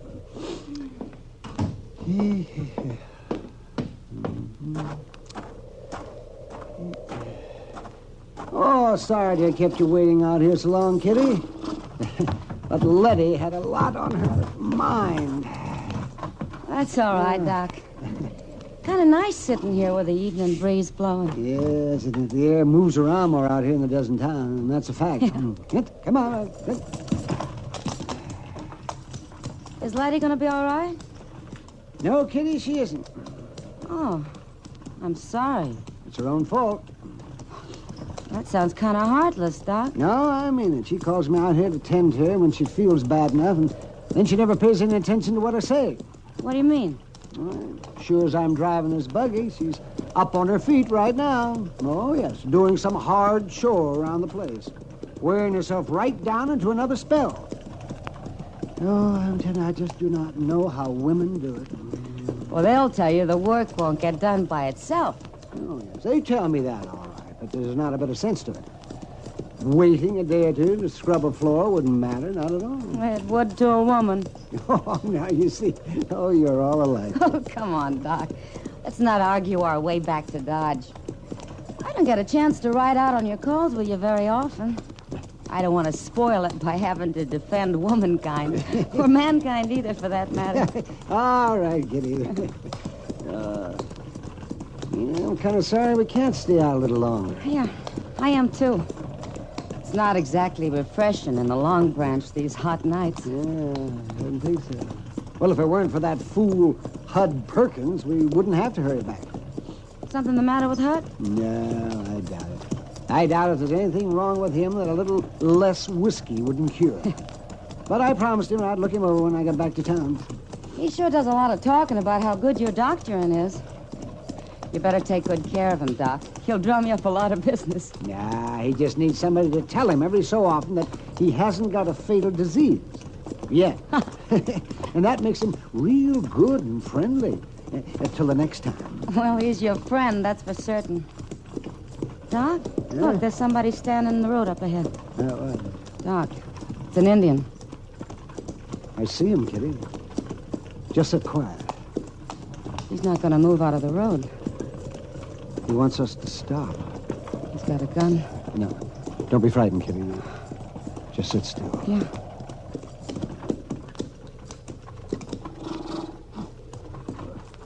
Why do you stop me? What do you want? You, doctor? Yes, I'm the doctor. You come. You want me to come with you? Other way. You come. What does he mean? Well, it means to turn the buggy around and go back the way we came. Other way. There's another one, Doc, on a horse, back at that tree. Yes, I see him.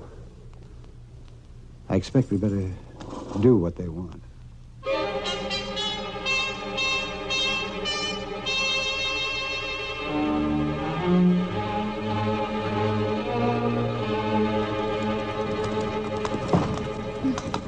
Sorry it's so rough, Kitty. It's mighty uneven ground. I'll make it fine, Doc. Oh, I wish I knew where we were going. How far? Where do you take us? Not exactly gabby, that's one thing. I don't feel too talkative myself. No, neither do I. Oh. What? Look at that, Kitty. In those cottonwoods by the river. Doc, I feel a little sick. Golly, there's a lot of them. They've set up quite a camp down there. So, we'll be stopping soon. You just sit straight and quiet. Yeah, all right, Doc. And don't be afraid. No. You stop. Oh. The men, they're walking all around us. Don't show any fear. No. Is there a chief among you? I will speak to your chief. I am Little Wolf. I am chief. You will tell me why I've been brought here? You are a doctor. Yes? Yes, I'm a doctor. Walk down. Out of buggy. Little Wolf has not told me why his braves have brought me here. My son. He is sickened. Oh, you want me to look at him? You will make him strong. Walk down. If I look at your son, Little Wolf, the woman here in the buggy, she'll be safe. He will be safe. The chief will give his word. Little Wolf gives his word. I will come with you. You just sit quiet, Kitty. You'll be all right. The chief means what he says. I hope so, Doc. I won't be long. All right, Little Wolf. Show me the boy. Come. This way. There is no medicine man with Little Wolf? Medicine man made magic. The boy still sickens. And you think I can cure him? Little Wolf was prisoner with white men. He saw white man's magic bring strength to fallen soldier. You make my son strong. He lies in there. Go in.